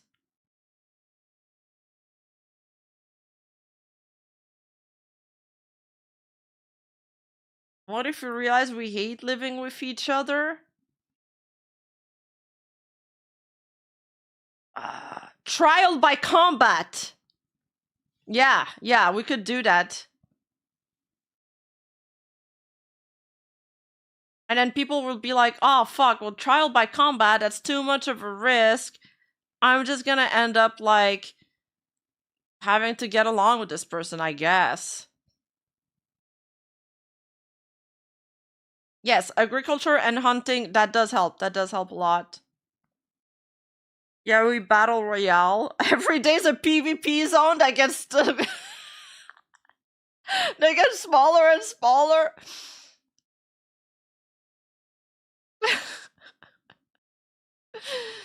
Oh god. No, I haven't read Lord of the Flies.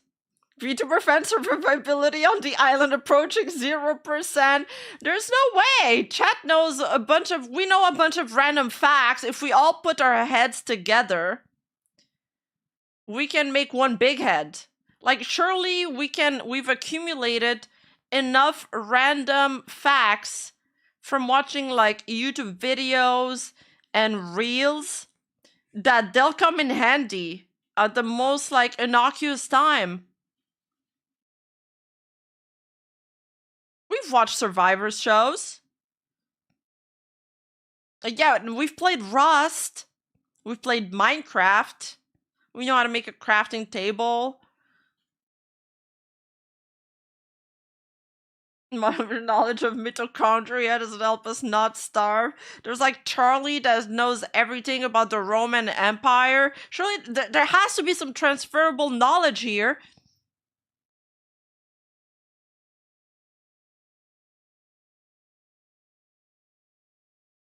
Like, we'd have to go to an island that's like rich in resources.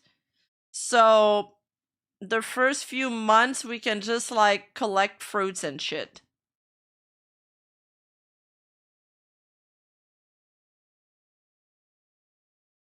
I'll import a lot of women. I don't know how I'll convince them, but wait, this is starting to sound like that one island. I don't mean it like that. I mean like, you know, we'll have a lot of cool people just hanging out with us on the island.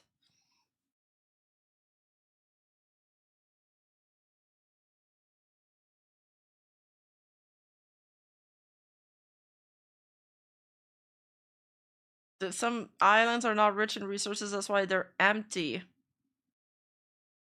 Well, let's be real. We're just gonna end up recreating like capitalism in like 3 days. I'll start like a new currency like day 2. Become like a billion. We can start trading bananas, you know, make the stocks of bananas like skyrocket.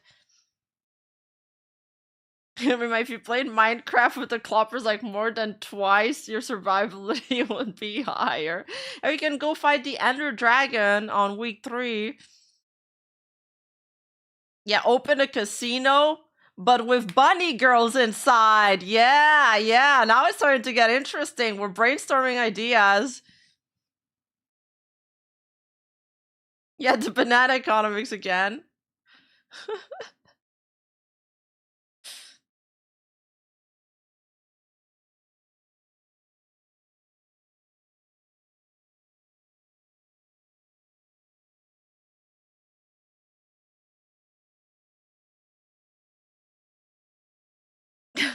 Wait, what's the bunny garden with extra step? Oh, that game with the bunny girls?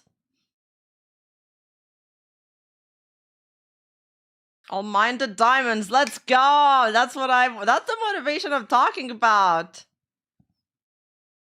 Listen, after 1 week, we'll have full-on body, like, diamond armors. How to pelt? No, but I feel like I can learn that. I know you're supposed to, like, stretch them out in the sun. You douse them with some kind of liquid. And then you stretch them out in the sun so they become, so they, like, sort of harden. Yeah, consenting bunny girls, for sure, for sure, for sure. We need coffee on the island. We're not surviving without any coffee. We need, like, copious amount of coffee.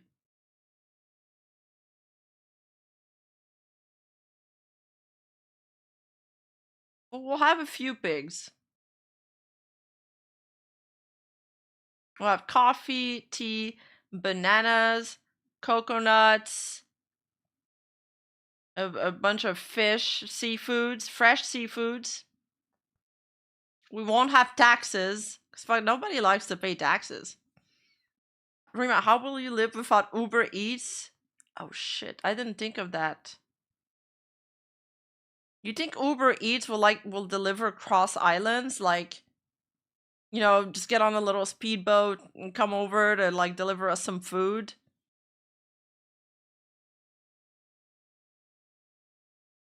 What's gonna happen? Somebody's gonna end up like smuggling a smartphone and it'll become like the most valuable item on the island once it's discovered.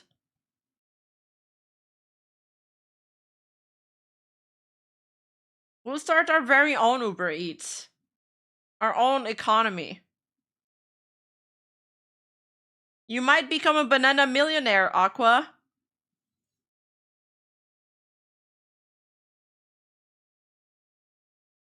I know how to cook. I made the rice and lentils thing, dudes.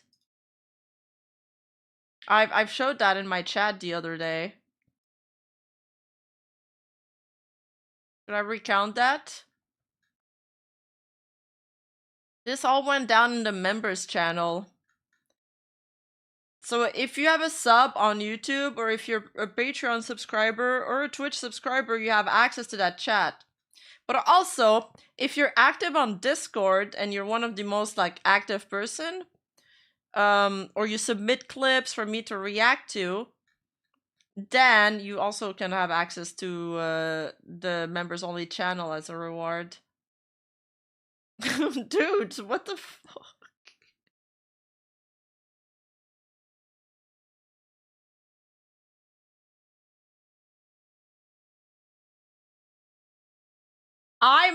I don't know how to make portions, and like I ended up, yeah, this is my dog's ball, that's why it's like sort of hairy, but I ended up making way too much rice and lentils. Like I filled up this entire pot. Yeah. I didn't know that like 3 cups of lentils and 3 cups of rice was gonna be way too much. The ball is for size reference, yes. And my chat was freaking the fuck out. Every time she just goes cooking, I just pray, they said. Never cook again. It's like, I was like, what do I do? I feel like I gotta show this. Hold up. I gotta just show you guys the chat, I think. Cause it's actually really funny.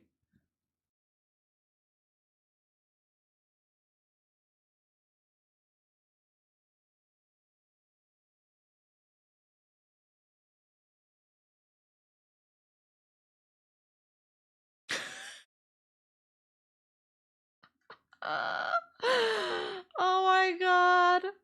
I'm laughing at some of these interactions.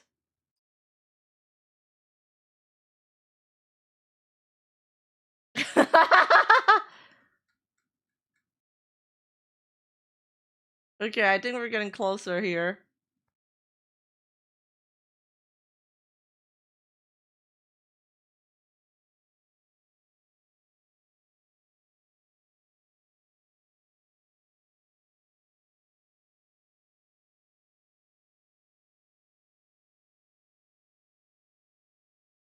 Wait, oh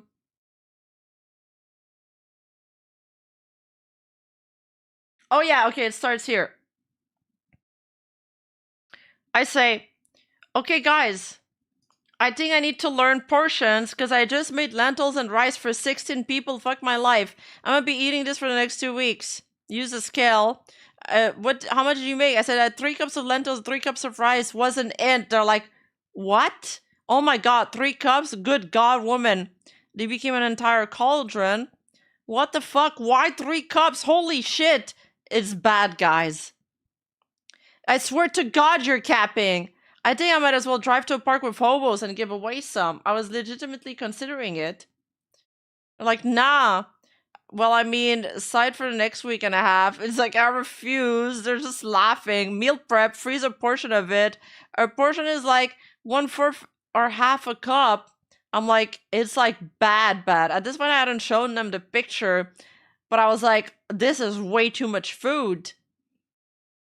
And Jeb is like, don't poison the homeless. They've suffered enough. Aqua's like, are you a witch?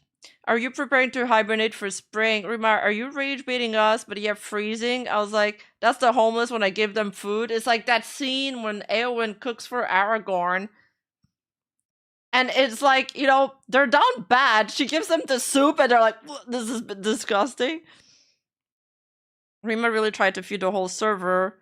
Pause your monstrosity. Breaking 15 dead homeless in Canada. Like the headlines the next day. It's not even that good. It tastes a little burned. It's true because I made so much that the entire like bottom half of the cauldron was all burnt. So the entire batch smelled like tastes a little burnt. Homeless feeding stream when? A little burnt. Sometimes I should be the one cooking. Put in another cup or two, like fucking troll. Did you burn soup? Balance it out. I don't know what to say. Charles is just depressed because he cooks really well. I said I did add cups of water. Reiko's like, never cook for me. I kept having to add water because there was never enough water for how much like rice and lentils there was. And they're like, where are you getting your recipes? I said, well, I doom scrolled a bit in between stirs, so the bottom burnt out. Yeah, it did foul the full pot. Aqua's like, water? Like in the form of vapor? Dragon's like, you're killing me, Smalls. Sparkshell's just laughing. I said, when I came back after doom scroll on Twitter, the water was evaporated.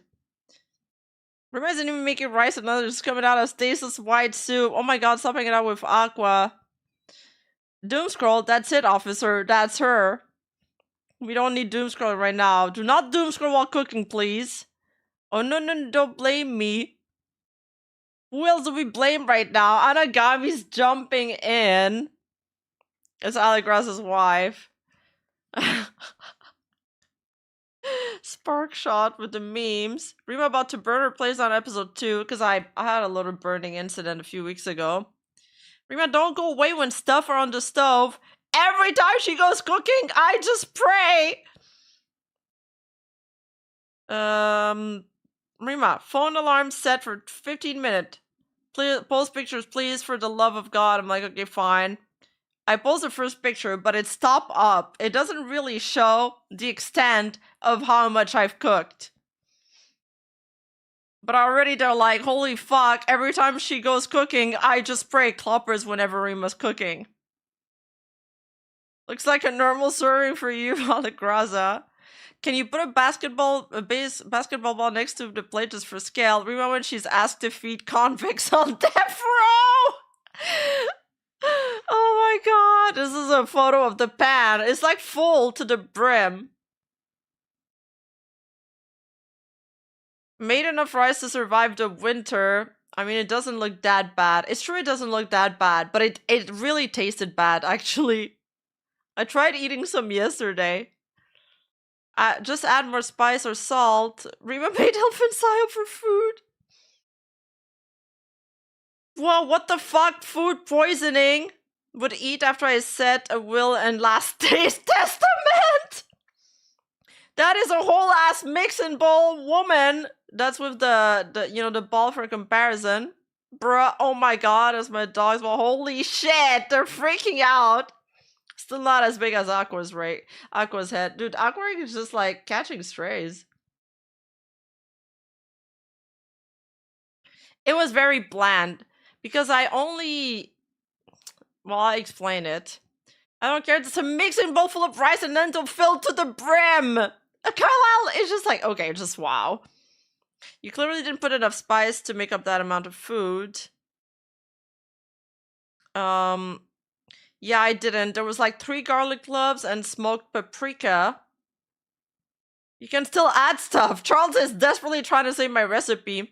And I had some herbs like thyme and 2 laurier leaves.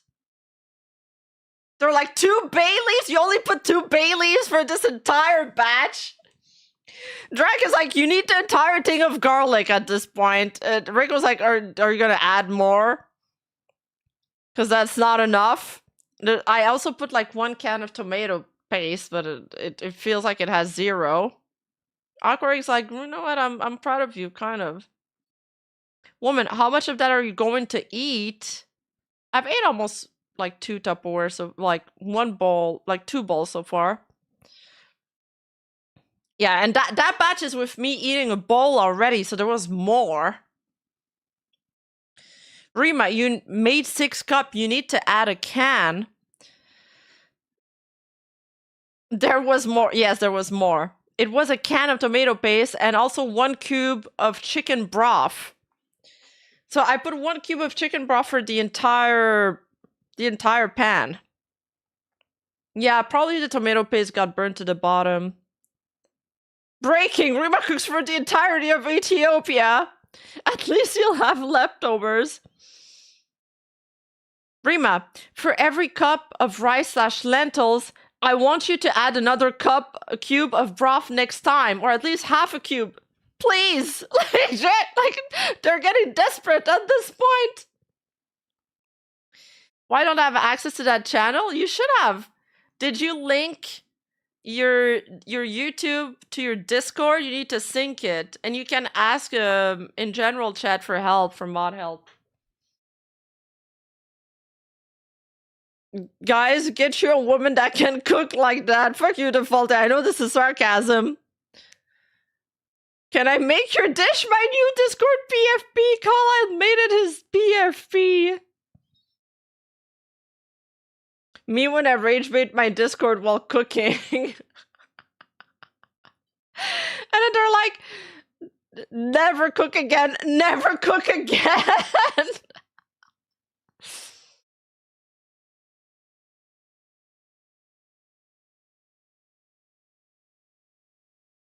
That's some dedicated rage bait. Where we were laughing at this point. It was really funny. Okay, so here's their, like, honestly, the easiest way is to look up ingredients, recipe, and then follow the recipe to a T and see if you like it. Chat is wondering if I'm doing a bit. They're like, she's doing a bit, right? I wasn't. When your cooking is so bad, even the ingredients are horrified by what you've done to them. I respond to Drac and I'm like, I did follow a recipe, but then I decided to cook, you know? I decided to mix 2 recipes together. And it's true, like, I found one recipe, and then I was like, okay, but I could get creative, and then I found another recipes, and I decided to, like, merge them. And Yuriko's like, what? And I'm like, and now we have this result. And they're like, why? Rima, are you okay? I'm like, you gotta be flexible, Yuriko. It's like, I am, but not like this. Rima, I'm gonna get a drink. This is too much. I'm turning people into alcoholics. Please stick to the recipe. We gotta wait till we're comfortable. And my number 1 rule, unless I know what I'm doing, do not mix the recipes together. And then I'm like, look, it's like when you're playing TFT and you get a TFT emblem, you gotta adapt. And people are like, no, Rima, oh my god, surprised the kiss tonight at the Feetloaf. I cannot believe she pulled the leak terms. I can't even anymore. This cooking journey is something else. Rima, when cooking, this is not how that works. And then Derek's response to me, so you went AIF in cooking too? Fuck you for this. I cooked a little too hard on the cooking. Gem, holy shit, she's dead. I said, shut the fuck up. You didn't deny it though, Rima. I mean, it's true that it was a failed experiment. I wish I didn't waste that much food for how bad the batch turned. Like, if it was a good batch, it would have been fine. But I just feel like I wasted all that rice and lentil. He's like, I kneel. That's right, I mean, it was a failed experiment. That's true. Everybody is just like praising him for the roast. Yeah, the recipe is more like a guideline anyway. That's true. This will follow you forever. Oh no! The rice lentil gate of 2026. Freeze them in small bags for Tupperwares later. How does it taste? Honestly, I'm not even sure it's good enough to give my dog. But actually, I gave one portion to my dog and he ate it completely. So it wasn't that bad, chat. It was fine. It doesn't matter that sometimes my dog eats stuff that's literally on the floor that he finds in the park when we walk. That just means my cooking is fine. Is your dog okay? Yeah, he's fine. Prima, COVID-19, day 3, trying my hand at cooking, just sprinkling a bit of Cheerios. I don't think big wishes like that come true. Oh. Can't be as bad as this though, Rima. This is unironically me when I cook. That explains too much. Focus, Rima, focus. I think cooking to the Dune soundtrack made me a bit carried away. Drag response, I half expected you to say Doom soundtrack. We call it flambe. Call it flambe, chef kiss. They're like stamping this for legacy. Dogs eat poop. They do. They do sometimes. I don't know why they do that. Okay, this is when Washu comes in, another one of my mods. And then people are like, Washu, scroll up and read this conversation. And I just when I started making Tupperwares, I'm like, I reached the end of the pot somehow. Ah, okay, I see now where the burnt taste is from. This is where all the burnt was at the very bottom layer of it. And like it was one thick layer of burnt food. Cooking so good, the smoke alarms cheers me on.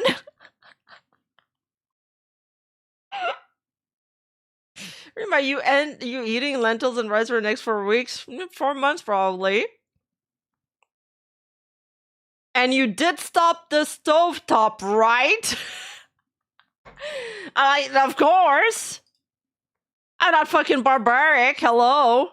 Cooking so good, the smoke alarms cheers me on.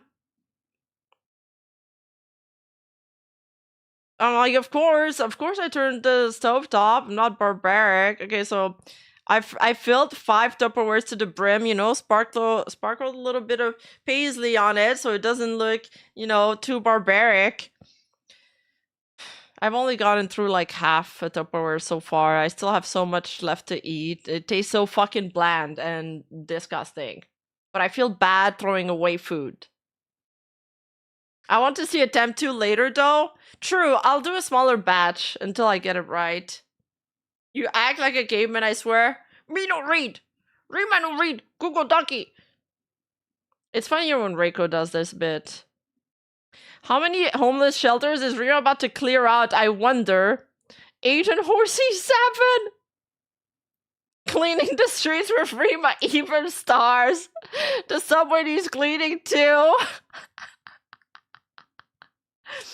You fucks turned this into a sticker, and then they all started spamming the sticker. Oh man. See, something's a real one. He's like, so they turned out pretty good. I'd probably try it. There you go. Oh, Aquaric 6 on 10 would consider eating. Was Aqua sober when he wrote this? Or did, you know... Does it work with food too? Like, food starts looking tastier if you're a few drinks in. I mean, it definitely feels that way for me when I drink. Yeah, he was sober. Oh, yeah. Always. Yeah, true. You need to put cooking instruction in a Google Doc and name it Whole Life Tea, and I'll probably read it.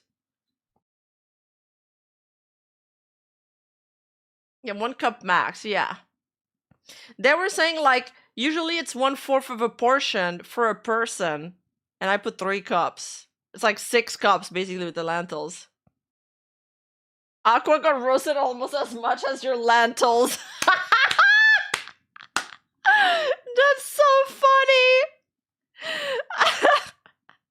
I need the sticker for my WhatsApp. Oh yeah, join the Discord, discord.gg/streamer. You can use them. You can use them in every channel.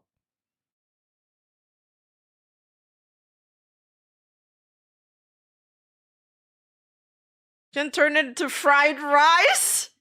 It's already fried, true. Burnt rice. Oh man. Oh, that was funny. That was a good laugh. Oh yeah. Yeah, that and the melted Asian pan ordeal that we had like a few weeks ago. I say we because I want to share the responsibility with you guys.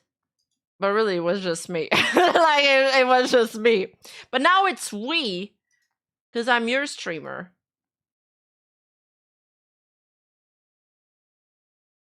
So we're all in this together.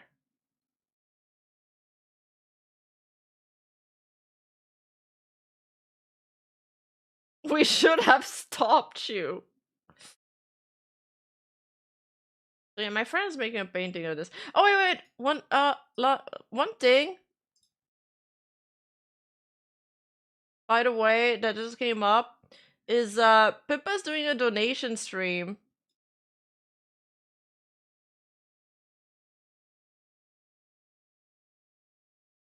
So she's doing a charity donation for the boat museum, Hornet Museum.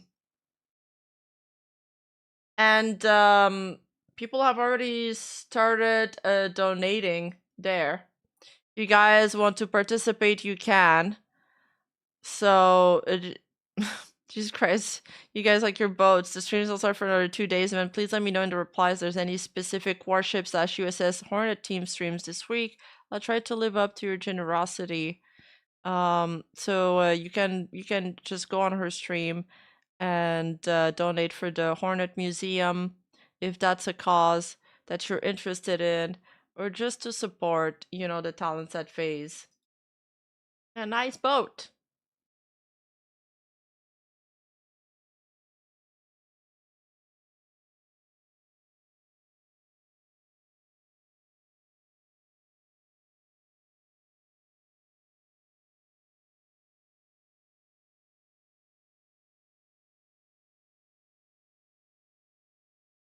There's nobody on.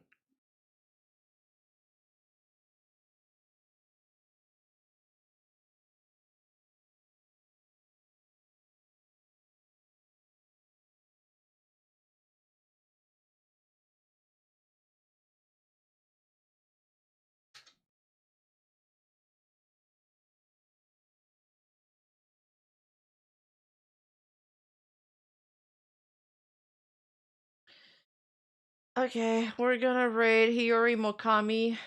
Or wait, or should we raid Irie? Wait, Sinon is live? Why isn't she showing up in my list?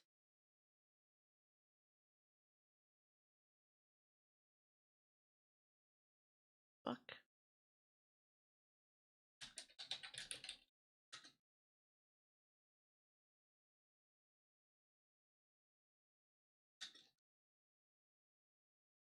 Oh yeah, okay, I see her. Alright, let's raid Sinon. Alright. Be on your best behavior, Cloppers. Sinon. Her Oshi is also Marine. I like her. Yeah, she's great. Go be nice, be wholesome, be positive. On the Twitch side, we can raid Sayu. Who's running a hype train level 2 right now. Poggers. Alright, good stream. Fuck yeah, it was great. Almost 6 hours. I hope you guys had a good laugh, even though things have been pretty bleak lately. And we're gonna get through everything together. Because we have to. We got no other choice. Have fun, everybody. Have a great night.